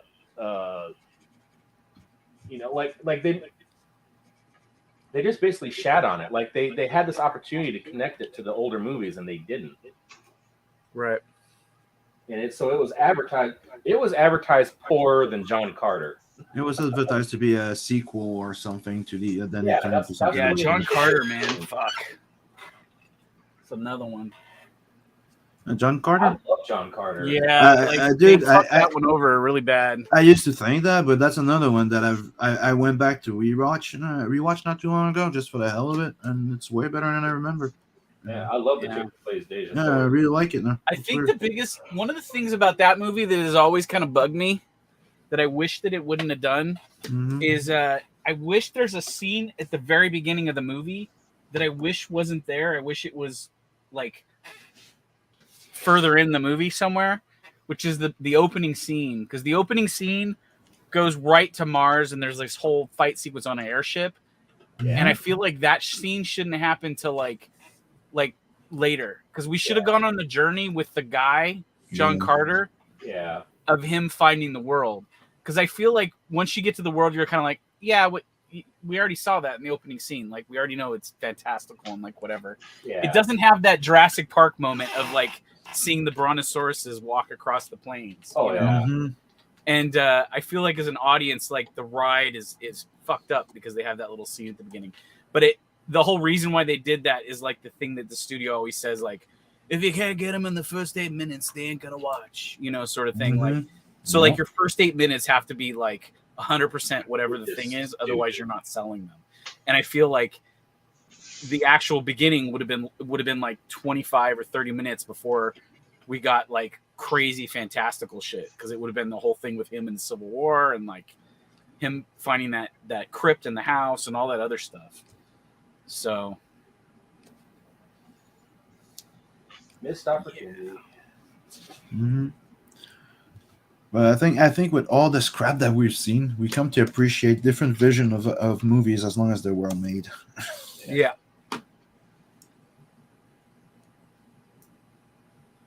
What you doing, Shelby? Oh, I'm blue lining out a page. I kept fucking up his forearm. I'm trying to do a foreshortening, and I keep. You ever do that? You ever draw something where it's supposed to be like that, but then you hyperextend it where, like, if he was to straighten it out, you have like banana arms, like it's too far, like the joint, it's disjointed, like it's too far away from the muscle. Is that a me problem? It happens to me quite a bit. I think everybody said yeah. And everybody, I don't know. Everyone but Dan. Is the eternal dilemma I of fuck up shit all the time. I'm trying to find some old Goblin Girl art that I can throw in this new. Look under your desk. You have like 700 pages of unused Goblin Girl art. No, I need like the original color cover and some other shit that I don't know what I did with it, because I'm making some stuff to put in the Goblin's chest here, and I want old art that I colored. Making some bacon. I don't know if I have anything on here though.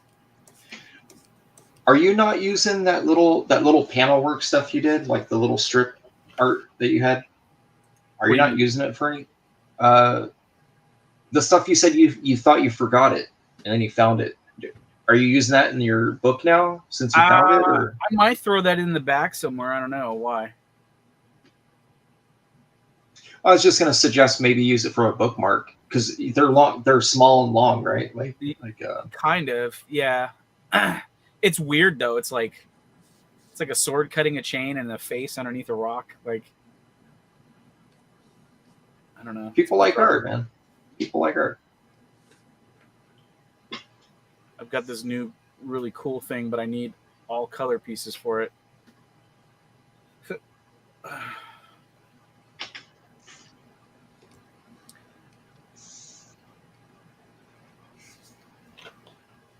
Could just leave the piece, because I have a Billy piece in there that I was going to replace, because I was going to remake it later, and I was going to have all the colored Billy stuff be used for it, and then just this new one, just have old shit. Am I the only one that thinks that Billy and Ink Spots sound the same? Probably. Yes, I can tell Billy. Yeah.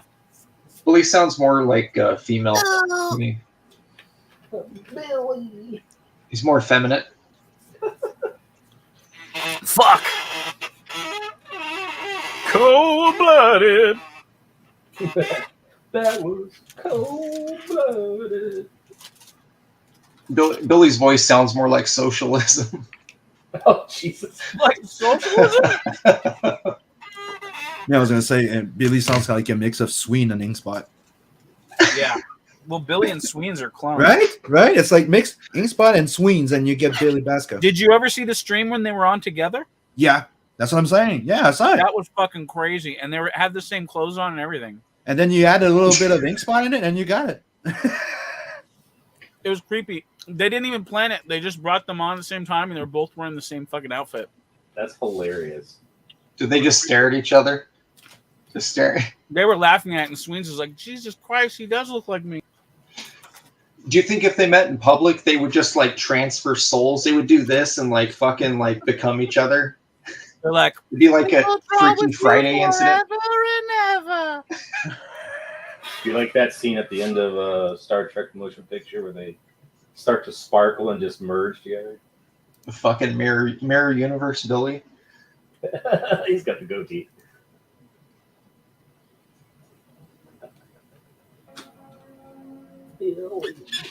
Oh,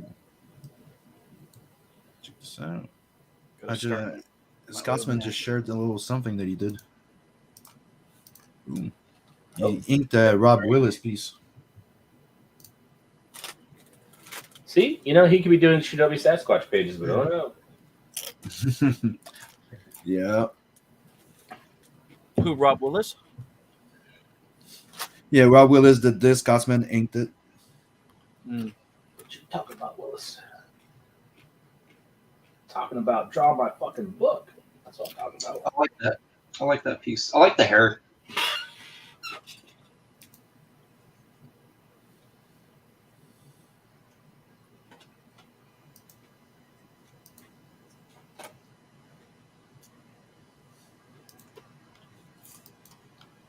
I hope this shit I'm looking for is on the homepage. Do you know who I've always thought is a never gets any love in comics? Me? No. Marshall Rogers. Marshall Rogers was the first time that I was introduced to Batman, like comics. Uh-huh. When I was like young, and I still remember like the pages and the books that my neighbor had. And later on, I started like seeking them out. I was like, oh, I remember these books that my neighbor had, and I find out it's Marshall Rogers, and I start, you start investigating the artist and stuff, and I'm like, damn, he was pretty ahead of his time, for like what he was putting on paper, man. Like, I think that there just wasn't an appreciation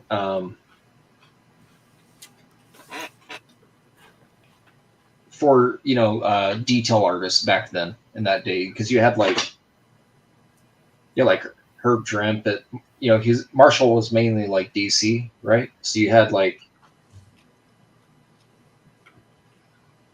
who would have been around then? John Byrne was like green. He was brand new. Michael Golden. Yeah, even Golden was kind of like post John Byrne. Like, I'm trying to think before Buscema, Romita Senior. Like it was that era. Like, there was a lot of focus on studio style, like conforming to like studio what the book needed. Like, artists were trying to draw in a way that would get them the job on that book. Yeah. Versus being unique. Would right? Mark Schultz fit in there? Schultz, yeah, Wally Wood, yeah. I loved Xenozoic, which was Cadillac and Dinosaur in the cartoon. Nice. The original comic book called Xenozoic, and it's pretty good. All black and white. It's pretty awesome. That was good. Mm-hmm. I don't think I've ever cracked one. I like the cover. The cover design was always like really cool. I don't remember cracking one though. The series is not really like that's. It's a bit like the comic. It's very for children, while the comic book is. I remember being like very young and always having friends that owned different copies of Rogue Trooper. And I was never like into the character, but I just remember like buddies of mine always like their comic collection always had like an issue of Rogue Trooper for some reason. I'm like, why do you guys all have this book, dude? And it was all like different issues, but I'm like, why do you have this? Why? Yeah, Green Lantern, Batman, Rogue Trooper. I'm like, what? It's as bad as like going to the comic shop and finding a back issue that you couldn't afford that week. So where do you hide this book so no one else gets it? You put it in the middle of like ROM Space Knight or Power Pack. Like those are the two spots you put a book that you want to come back and buy the following week, right? Like nobody is sifting through Power Pack or ROM Space Knight, anything past, I don't even know what issue, 12 maybe.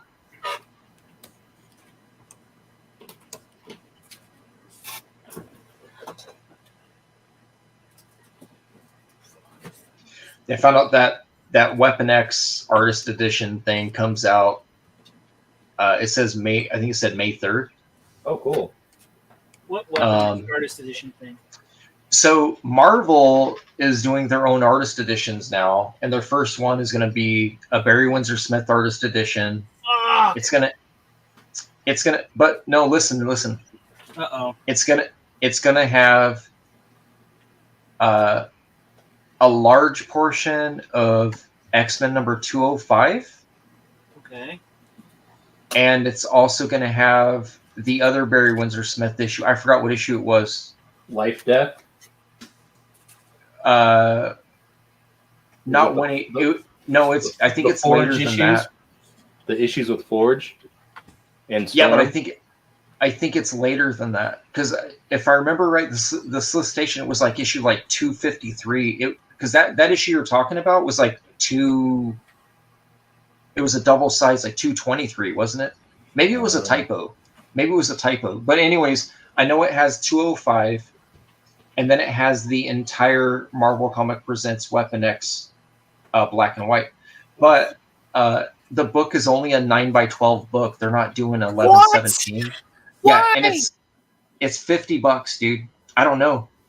I'm buying it. It's $50. I don't give a fuck. I have to have it. If Yeah, the art, because Marvel's not doing large format. I have the standard comic book format of like some of the other fucking shit, like Court of Owls and all that shit.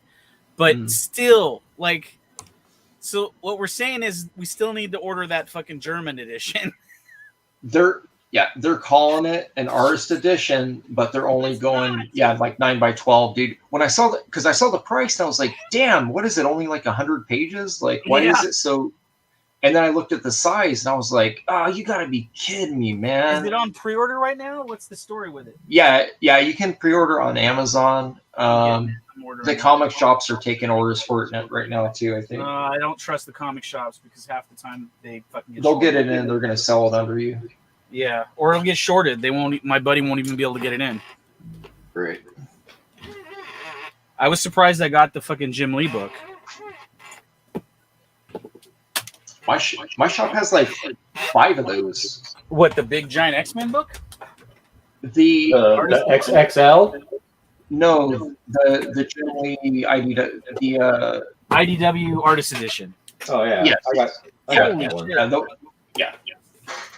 Yeah. I got the XXL book way back. I know. I got mine for $40 at Books A Million. Yeah, I know you said that. Well, I think that's why they're selling out, because they dropped it. Jesus. The what?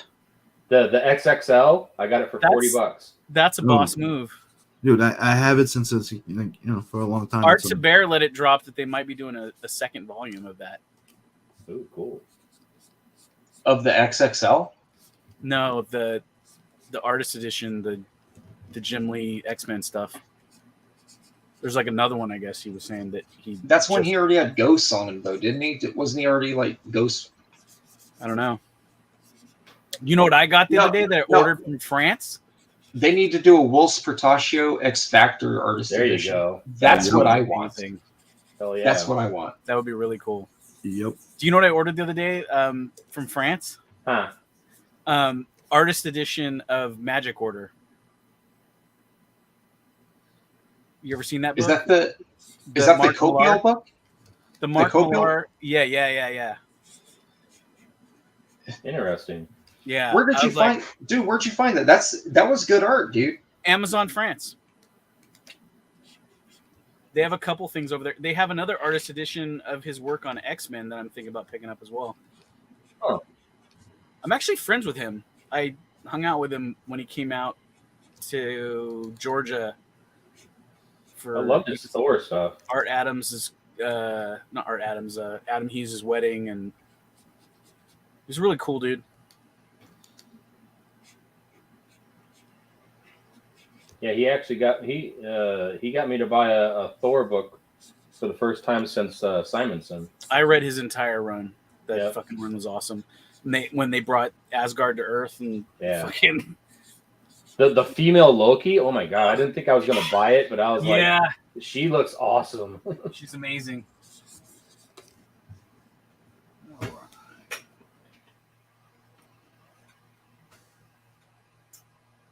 All right, guys. I'm gonna bounce. I gotta get to bed.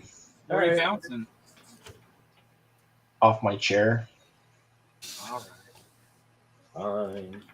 Into the living room. I'm gonna bounce like a gummy bear. Bouncing here and there and everywhere. Everywhere. I should probably think about when that dude's 6 o'clock already. God damn it. Went by fast. It's late as shit. Shit, I don't go to bed for another 2 hours, so. I was in here now.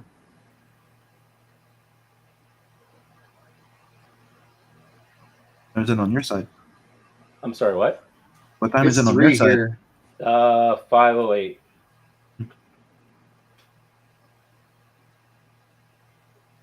Because I'd be getting off work in about a half an hour, and then it's about 20 minutes to get home, and then wind down. What do you do when you get home? You like make something to eat and then shower up, or you just I usually just stay awake? I just sit in bed till I can fall asleep. I try to get to bed before the sun comes out. Yeah. So I wound up. I bought one of those night masks, and man, those things black out everything. So I sleep very, very well. You should just get a cat that sleeps on your face. No, that's not the kind of pussy I want on my face. That's what our cat does. Apparently, I've seen photo. The cat will lay across my throat, like I'm completely asleep, and I'm like, what? And then I see the photo. I'm like, what the fuck? Like I don't remember that. But yeah, like I've seen photos of her sleeping across and like her head up, like looking around, like but like lays here, like across me. That's funny. And I mean, this cat, you know, she lets me hold her for like all of 30 seconds and then like takes off, you know. But for some reason, I'm just You're comfortable? I don't know, man. I think she's trying to kill me. Hey, I mean, I saw cat's eyes, so you know, maybe she's protecting you from a goblin. No, she doesn't do much protecting. She's pretty stupid. She's a very dumb cat.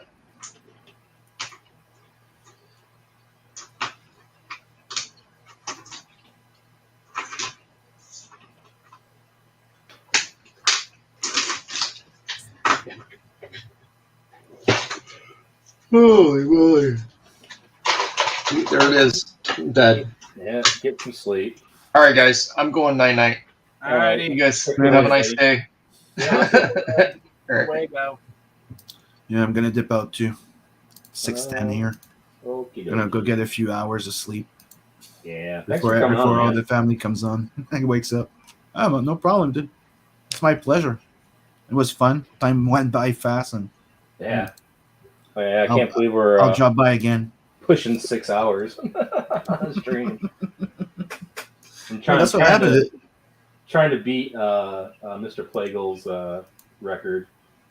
12 hours? Yeah, I don't think I'll ever do that. You can do it. I believe in you. Oh, yeah, I don't believe in me. Oh, Jesus. I believe I will be long asleep before I In one- make it 12 hours. In one shot? Yeah. Yeah, Dan is a beast. Oh, dude, I remember when we did the 24-hour comic book with Narwhal and everybody. Like we were doing that on multiple streams. I was up for like 24 hours, did 8 pages. It was just me, Beacon, and Red left up. Oh man. And after that, I slept for almost 2 days. Yeah, I've done that twice, but at a shop. And yeah, the first year I did not get I think I got maybe 7 pages done, pencil and ink, but I was doing 11 by 17. I should have just been doing smaller. Mm-hmm. And then the next year, all the artists that were there, we came up with an idea together with this kid daydreaming. And so we would each take a class because there's 8 of us. So each of us would take a class. So like Greg, who was on here, I think he did gym class. And like the kid's daydreaming about this giant robot monster throwing basketballs at him. I did science class, so he turns into a monster. God, what were some of the other ones? And then the shop actually got them printed out, and people who were, I guess, could pre-order. I think it was like $25 a pop, but people who wanted to buy it bought it, and I think he sold out of all 200 copies he made. It was a lot of fun. I don't think my old ass could do it now, though. Oh, dude, and that's the thing. Like I did it back then. Like it was like what in the beginning, a long time ago. Yeah. I think it was 2018. I think. So you know, it's 4 years ago. Right now, I don't think I do like 12 hours or more. Like right now, like I've been up for a while, and I'm like, I feel like. Yeah, I will have no problem falling asleep today. But you know, I could probably make myself another coffee and boost myself again. But do you still want to push yourself that much at that age? No. We start becoming fragile. Yeah. I also have a family to take care of and not That's kill. true. You know, on the rage rampage. Ah! Yeah. So thanks for having me on, Mike. And Yeah, you know, absolutely. I'll come by and I'll come back. So that's for sure. It was real fun and it's just cool, chilling drawing. And same with you, Dan.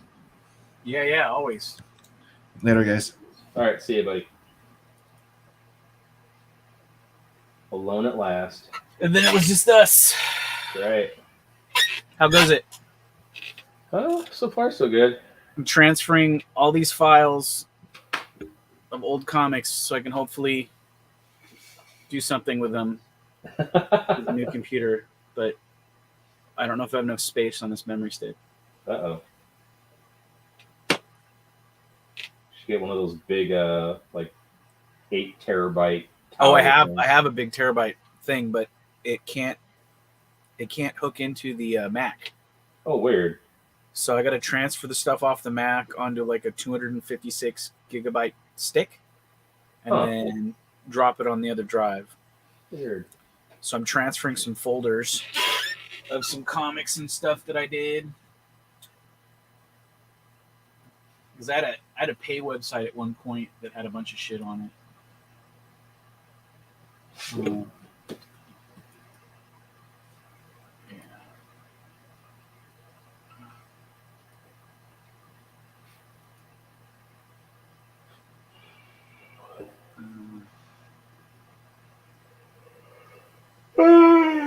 Shit.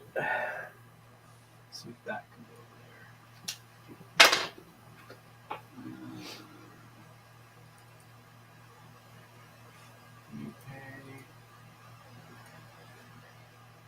there. Yeah.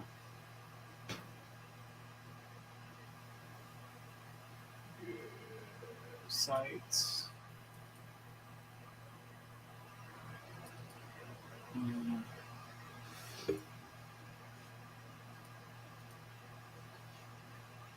So your job is considered third shift, right?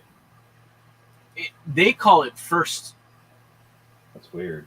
First up is what it's called when you're working the night shift. Oh.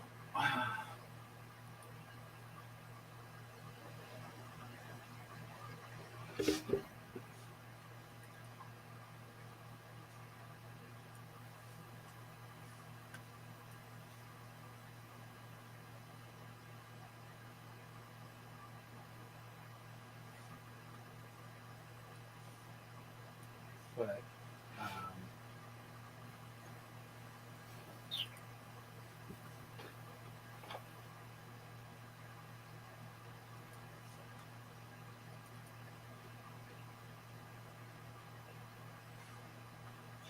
keep getting notification updates for my copy of Groken on my phone. Oh, really? Yeah. It just arrived in at your post office. It was supposed to be here today or last night, but it didn't apparently make it. So yeah, I got mine. It's pretty good. yeah, I love his style. It's so different and fresh. I like. What's weird is I don't like a lot of the stuff he's done for other people's books. Well, I like Madame Mirage was really good. Some of the Hunter Killer stuff was neat. I wasn't really a big fan of the DC stuff he did, like the Red Hood or whatever.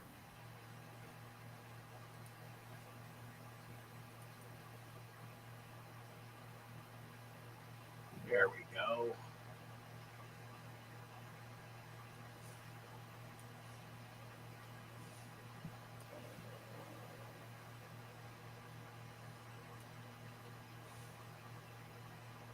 Got a bunch of shit. Bunch of shit. Oh, the Boneyard Press stuff is on here too. Well, look who it is. Been at the gym for about 45 minutes and just pulled up YouTube when I got on the treadmill, and can't believe you guys have been streaming for 5 hours. Almost 6. Almost 6, sir.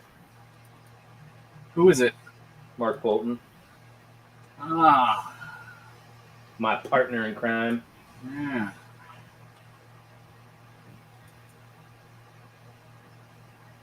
The man that's made all my dreams come true.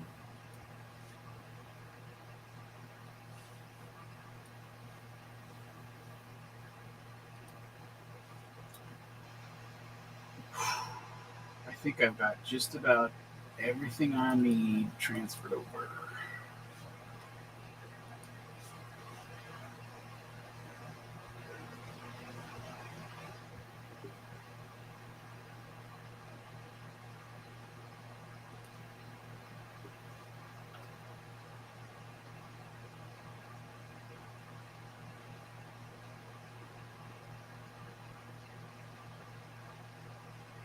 Except for all the Squish episodes. The Squish. I'd love to transfer those over, but I don't think that's going to happen. Too many gigs.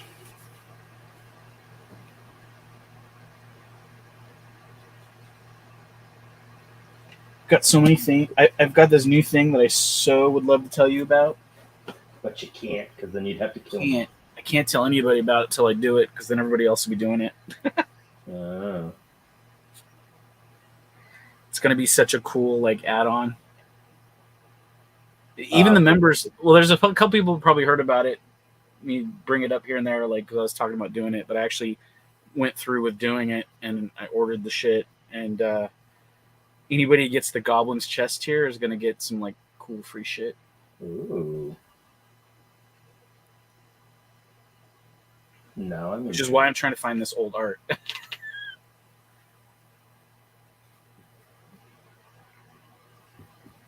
Because I think I'm just gonna fucking pull the trigger and order the shit. Gonna order the shiznit. Order the shiznit.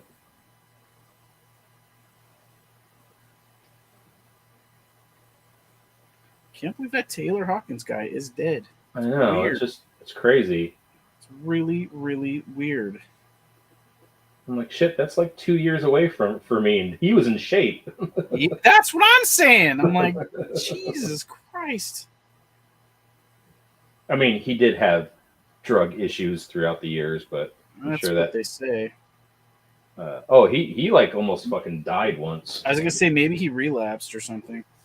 Well, I mean, it takes a toll on your body, so maybe it weakened his heart or something. I don't know. Because there's a documentary about the Foo Fighters. It might be on Amazon Prime. But they talk about he had a I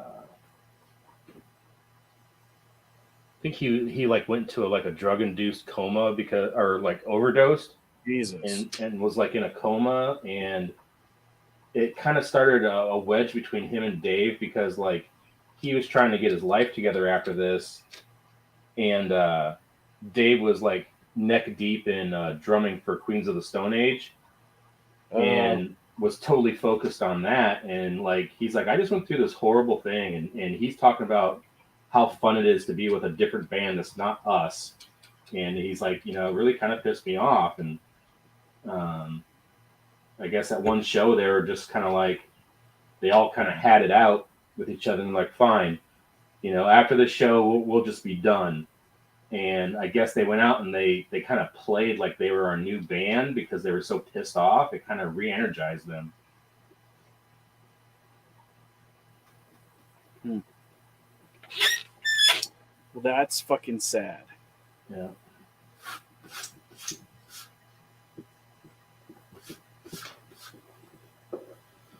Okay, where did I put that?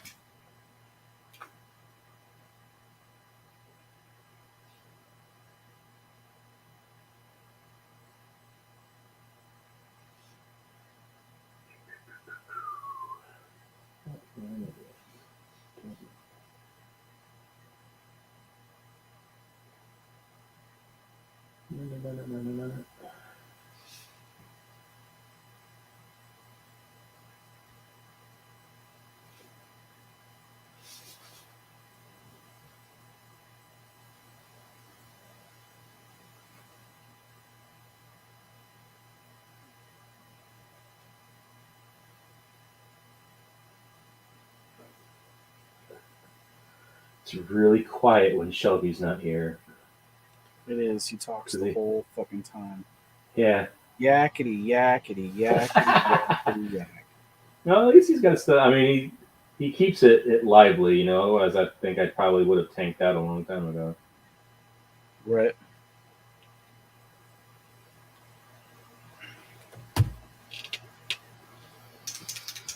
I tend to sometimes space out when I'm drawing, so I'm just like... You're close, man. You're close.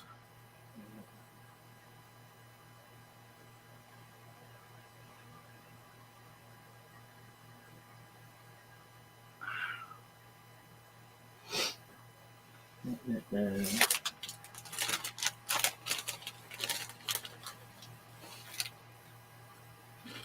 have a love-hate relationship with these Poscas.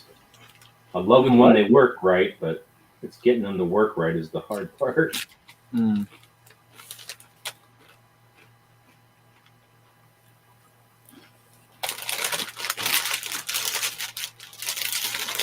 I'm resting on my laurels right now. Well, yeah. I'm sure you'll have an entire issue done before I'm done with this thing. So. Well, I should have worked on another Goblin Girl page today just to get the rest of these gray tones done.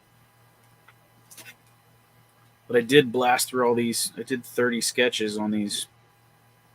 Yeah, you can take a rest. Even the good Lord took a day off, sir. Some of these are better than others. The Shelby one was pretty damn good.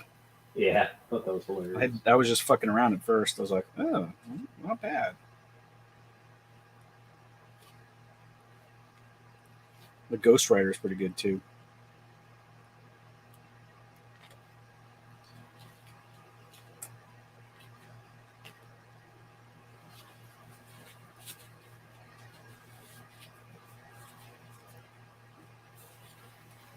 There he is. I think my internet kicked out for a second. There, who is? My internet. I think it stopped for a second because I was like, oh shit.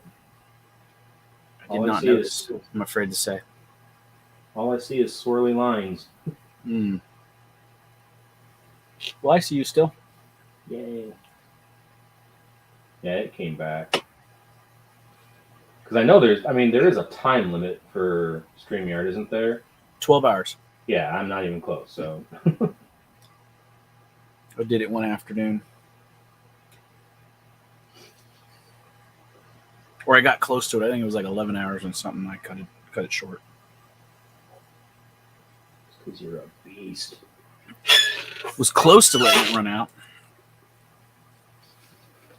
The man they call Plago.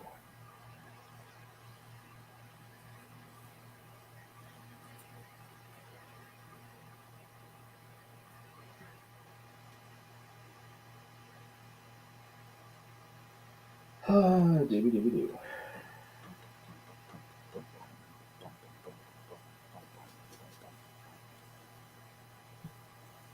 I wonder if they even look at. Huh. I was just looking at some shit that you have made, and I was like, was wondering, I was like, I wonder if I can get away with like nudity if they even look at this shit, because it's like the way it's manufactured. If they just like go, oh, here's the thing, and then they plug it into the device and let it make it, you know? Yeah. Maybe.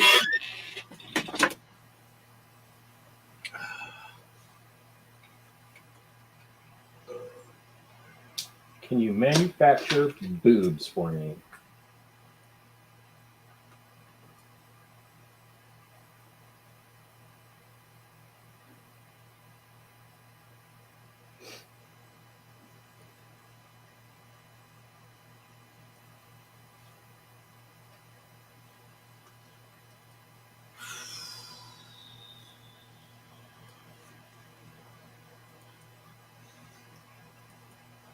Doing all right?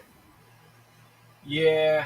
I'm looking at all the shit that I have put together, and I'm wondering if I have everything. I don't think I do.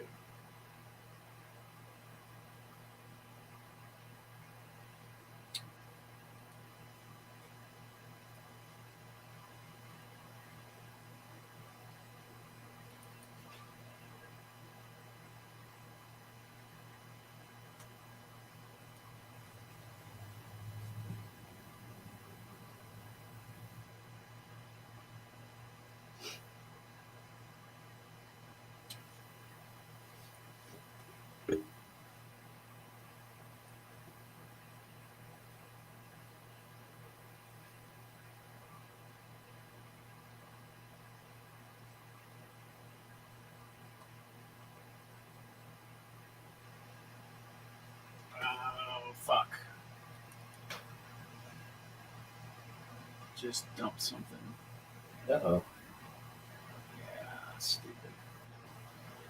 As long as you didn't dump it on your computer. No, man.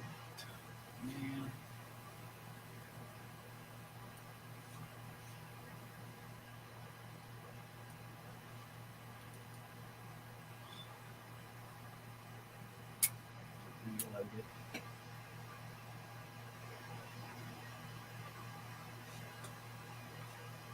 See if I can throw this on here.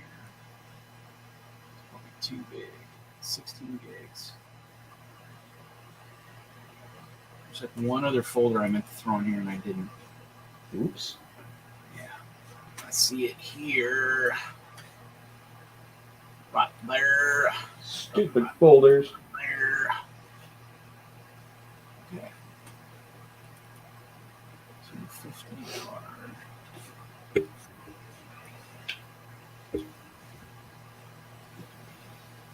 Hopefully it all goes. Should all go.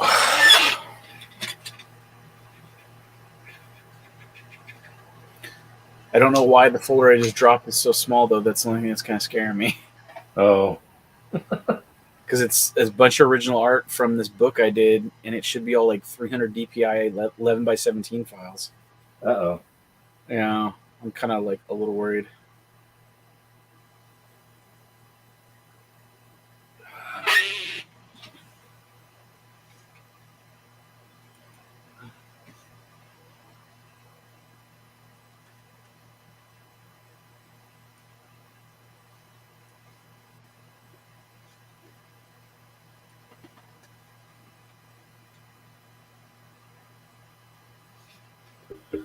All right. Got 3 pieces for the auction so far. Nice. What time of the day do you go on? Early or midday? I don't think I'm the last, or maybe I am the last. I don't know. I'll have to double check. So I got Last unicorn. Unicorn. Love that movie. Yep. So I got that piece, and I got the piece with all the snakes. Ooh. And then I got the Jim Lee homage cover with all my characters on it. I gotta tell you, man. You scan all this stuff, right? Yeah, I will. Yeah. Okay. I was gonna say this is all usable content for other things. Oh yeah, pretty much every sketch I've done or commission I've done like that has my characters on it. I scan it and then I send it to our Mark and I's Dropbox. Yeah. And then if he wants to get it colored, he'll color it. Right.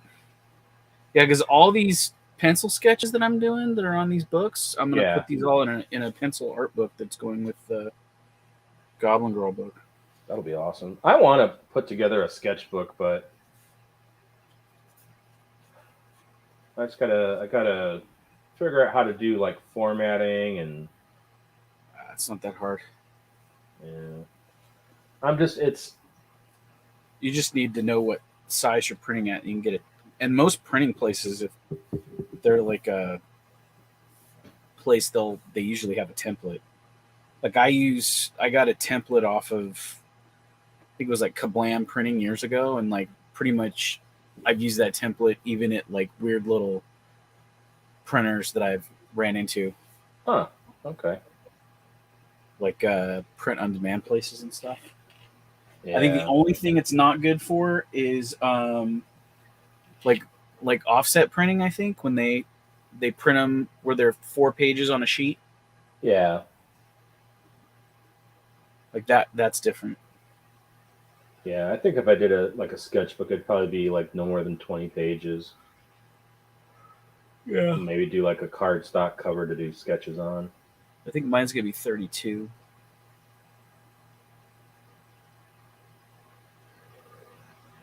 But then,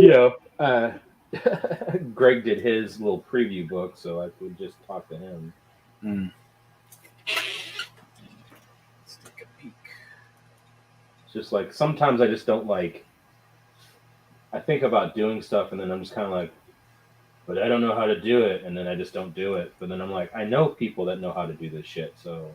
Right. I know people who I am friends with that know how to do this shit, so. Yeah. Time to pick somebody's brain. I'll do that tomorrow when I go over to his house.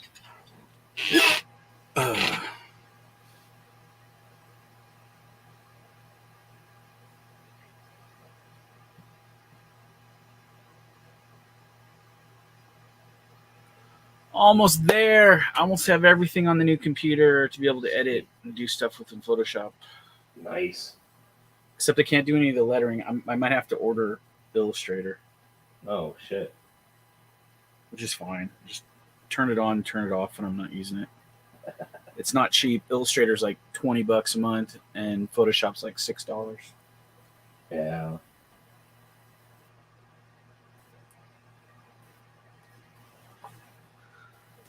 I used to get mine. Then we had another kid, and I couldn't go back to school. What's that? I said, then we had another kid, and I couldn't go back to school. Oh, yeah. It was just too hard to do comics and have a new baby and try to do all that, which is fun. I would take the baby over school any day. So he's turning into such a little man now.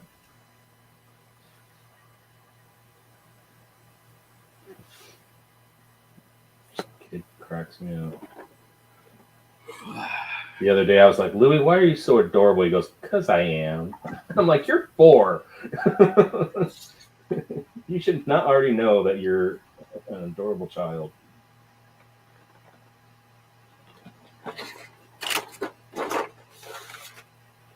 Everybody wrapped around his finger, as it should be.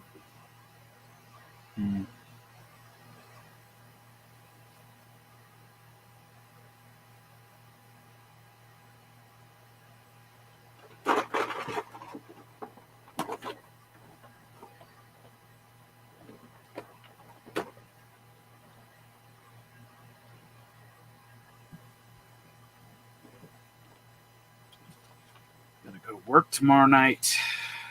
Or tonight, as it were. Fun for you. Yeah, I feel like my weekend off had just faded away. Yeah, that is the only weird thing about working third shift is like, I don't feel like I have a full weekend. Like I just feel like today goes really quick, and then tomorrow will go really quick, and then I'm back to work tomorrow or Sunday night. Third shift, night shift for you? Yeah. Third. Okay. Yeah. Third shift is.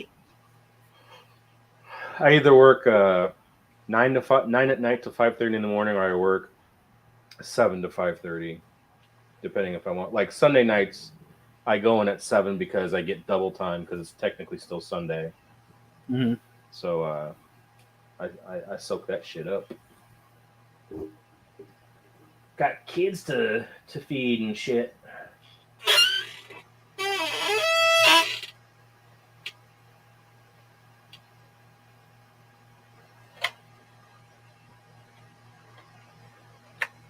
And I have to feed my my Tombow pen habit too. So there you are. The best thing you ever introduced me to, using those Tombow pens. They're good, man. It's pretty much how I enjoy them. It's a rarity when I draw. Like I'll use my Micron PN. Sometimes I'll use a 5. But for most of the stuff, it's those two, that 2-pack of Tombow pens I draw everything with. I know what you're doing. We talked about this off stream last week. We did. Yes, I remember now. I will just say, 100% awesomeness. Nice. So I'm gonna order 100 of them. Ooh.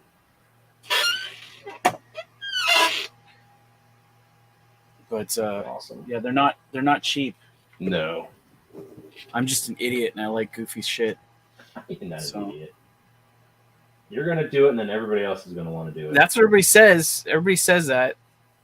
There's only a couple people I could see doing it. To be fair, I mean, everybody probably do it just because they're like, "Oh, I gotta have one too." But I found out that there's like more like, because I got them and they're like, they look good, but they don't look like the vintage too much, like the way they used to look back in the day. They're kind of like a little less accurate like that, like design wise. Yeah. But I found out you can make them exactly like they were before, but like the price per unit is like 4 times as much. Oh Jesus.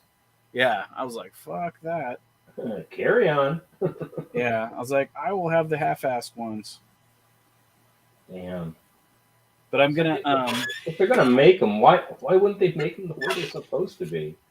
Because they're more expensive. Because they have to do like shit to like coat them and do all kinds of other shit. Yeah. But I'm gonna, on the next campaign, I'm gonna actually have a set. That'll be and cool. Here's the sample box that I get that I can ship them in. Nice. So I'm just gonna put get a Goblin Girl label and put it on there. It'll be dope. Sweet. That will be more expensive. That one people will have to buy. Yeah. And we'll see how well those sell.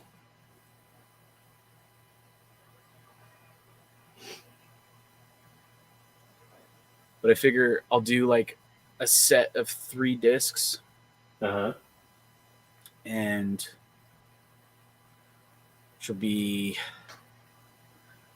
for 100 sets would be like $1,200. Oh dang. So probably won't be any profit.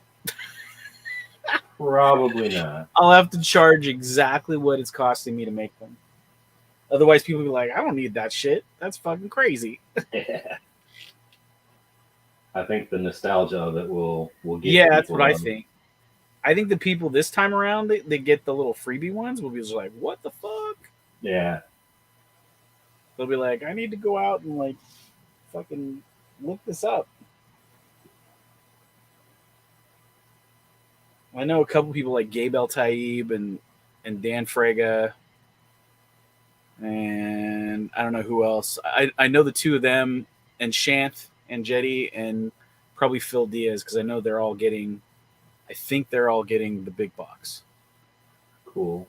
So they'll see that in there, and they're gonna be like, "This is where it's at," because they're old fogies like us, so they'll know what it is. They'll be like, "Holy shit!" Well, not Phil isn't, but I think Phil will see the He's an old soul. Yeah, he'll see the intrinsic coolness to it and be like, I've got to have that in my life. Yeah.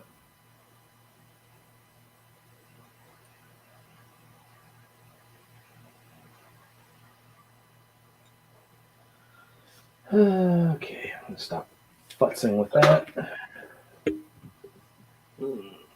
Come on, eject. Eject. Eject. Eject from the power source. Unplug yourself from the hive mind, son. There we go. Unplug that. Tuck this back where it belongs. Back where it belongs. In the corner. That's the drive in the corner.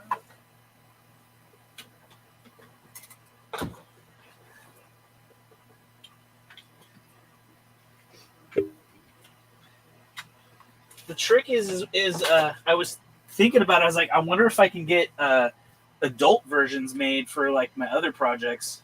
Yeah.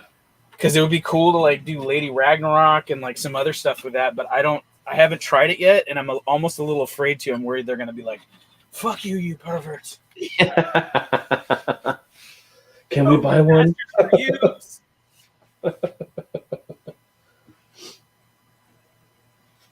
Oh. Alrighty, ready. Let's see. Well, there's that one.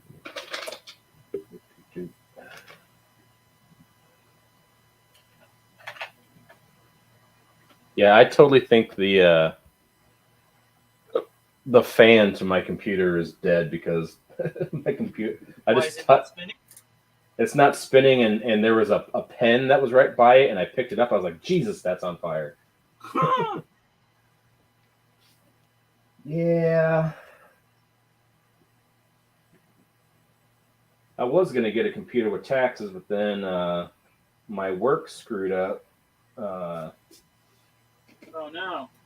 I had taken out, well, my work and my 401k people screwed up.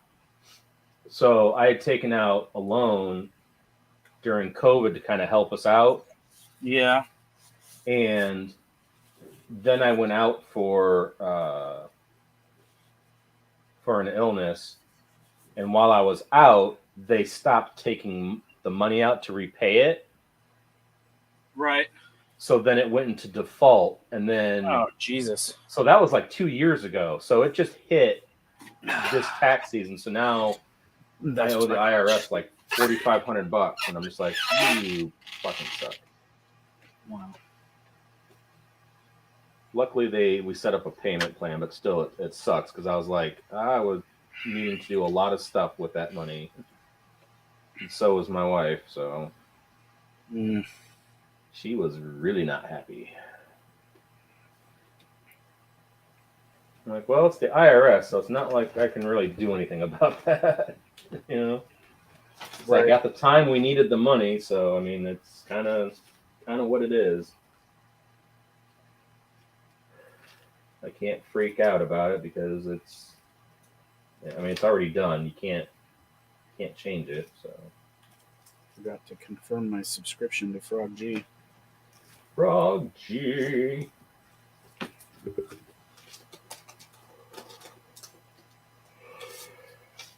Whoa.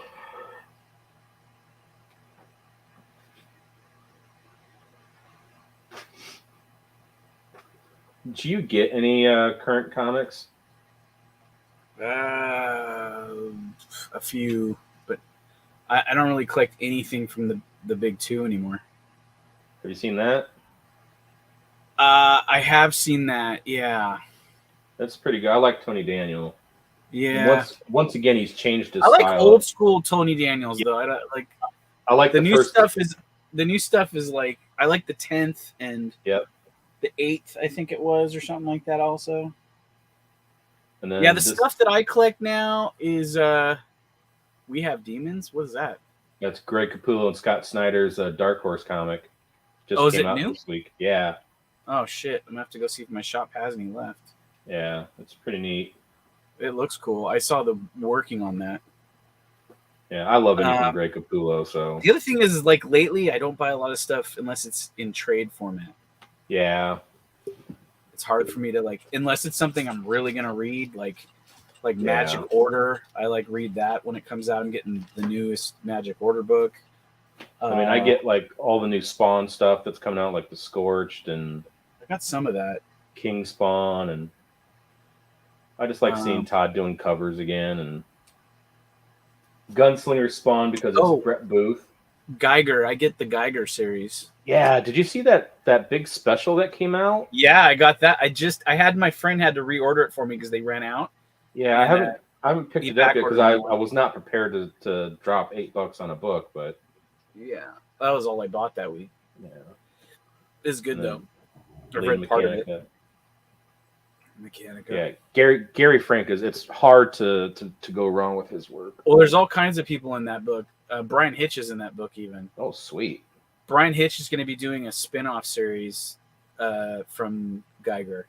Oh, really? Yeah, it's the premise is it's the I think it's the guy that like it's the beginning of that world, if that makes any sense. Neat. Because he's got a bunch of different things he's spinning off from that world. It's like he's creating his own sort of superhero universe off of that Geiger thing.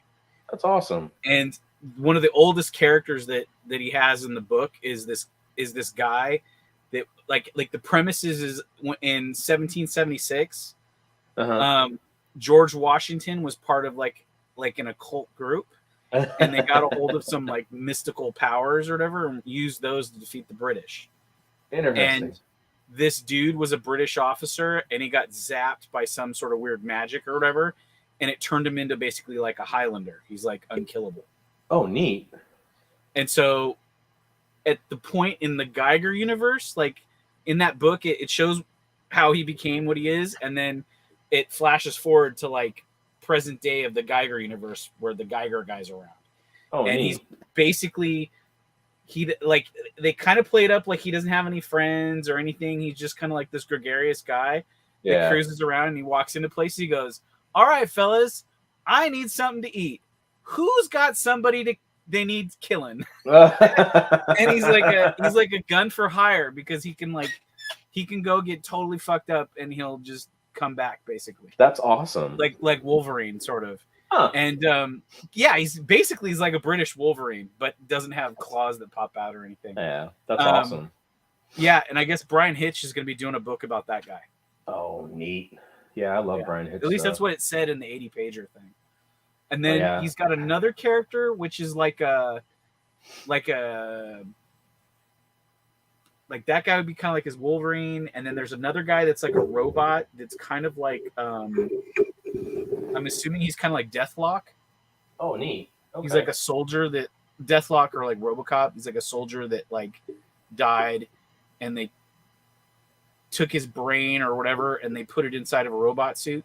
Cool. And he's like G.I. Joe or something like that, or Robo Joe or something. Nice. And so he's getting his own book. Who's going to draw that? Do you know? I have no idea. Actually, you know what? I take that back. I think it is Gary Frank that's drawing that book. Oh, wow. I think Gary Frank is drawing the G.I. Joe character in between Geiger books. Oh, okay. But I could be wrong. That would be awesome. But that's kind of how it looks, because they said that book comes out this summer, and then there's supposed to be like another Geiger book starting like sometime late fall. Huh. Yeah, I was enjoying that. I can't. Geiger's awesome. I think I got up to like issue 4, and then it started to become really hard to find. Oh. But yeah, I'm gonna make sure I catch up with it just because I love his art and my favorite thing that he's ever. I went done back and collected all of his collected hardbound editions of all his Batman stuff. Yeah, like the I've year got one stuff. I guess. the trade of his image book Kin. That was pretty cool. Oh, that was a great book. I forgot about that one. With the caveman, right? Yeah. Yeah, that was a great book. I love that book. Yeah, my favorite book that he did though was Midnight Nation. That's one of my all-time favorite graphic novel. Well, I mean, it was a 12-issue series, but it was one of my favorite graphic novels. It was written by J. Michael Straczynski, the Babylon 5 guy. Did he do the 12? I think J. so. Michael Straczynski wrote this book called The 12, which is fucking awesome. It's a bunch of pulp novel like hero people, it's kind of like The Watchmen a little bit, because it's like somebody within the 12 is murdering the 12. Interesting. Yeah, I think really that's love him. But he had like signed that did that? He had signed he was doing comics with Top Cow. Like he did Rising Stars, I think. He wrote that. Yeah, that was a great fucking book too. But yeah, him and Gary Frank did Midnight Nation. It's about a cop that kind of accidentally wanders into the supernatural, and it's kind of like a road trip kind of story with him and this other character. And like the 11th issue has a moment in it that just like I don't think I've ever teared up at a comic before, and it got me. Like it kind of like telegraphs what's going to happen, but you're still like, I don't know, for some reason it got me. And so it's such a great book, and it's each story is like one bit closer. Like each story is like, I think he has like 12 months to kind of try to save his soul, and so each book is a month, and it's him fighting his way to get to this person that has his soul, and like along the way he kind of finds out he's kind of fucked no matter what he does. But it's a great read. I love it.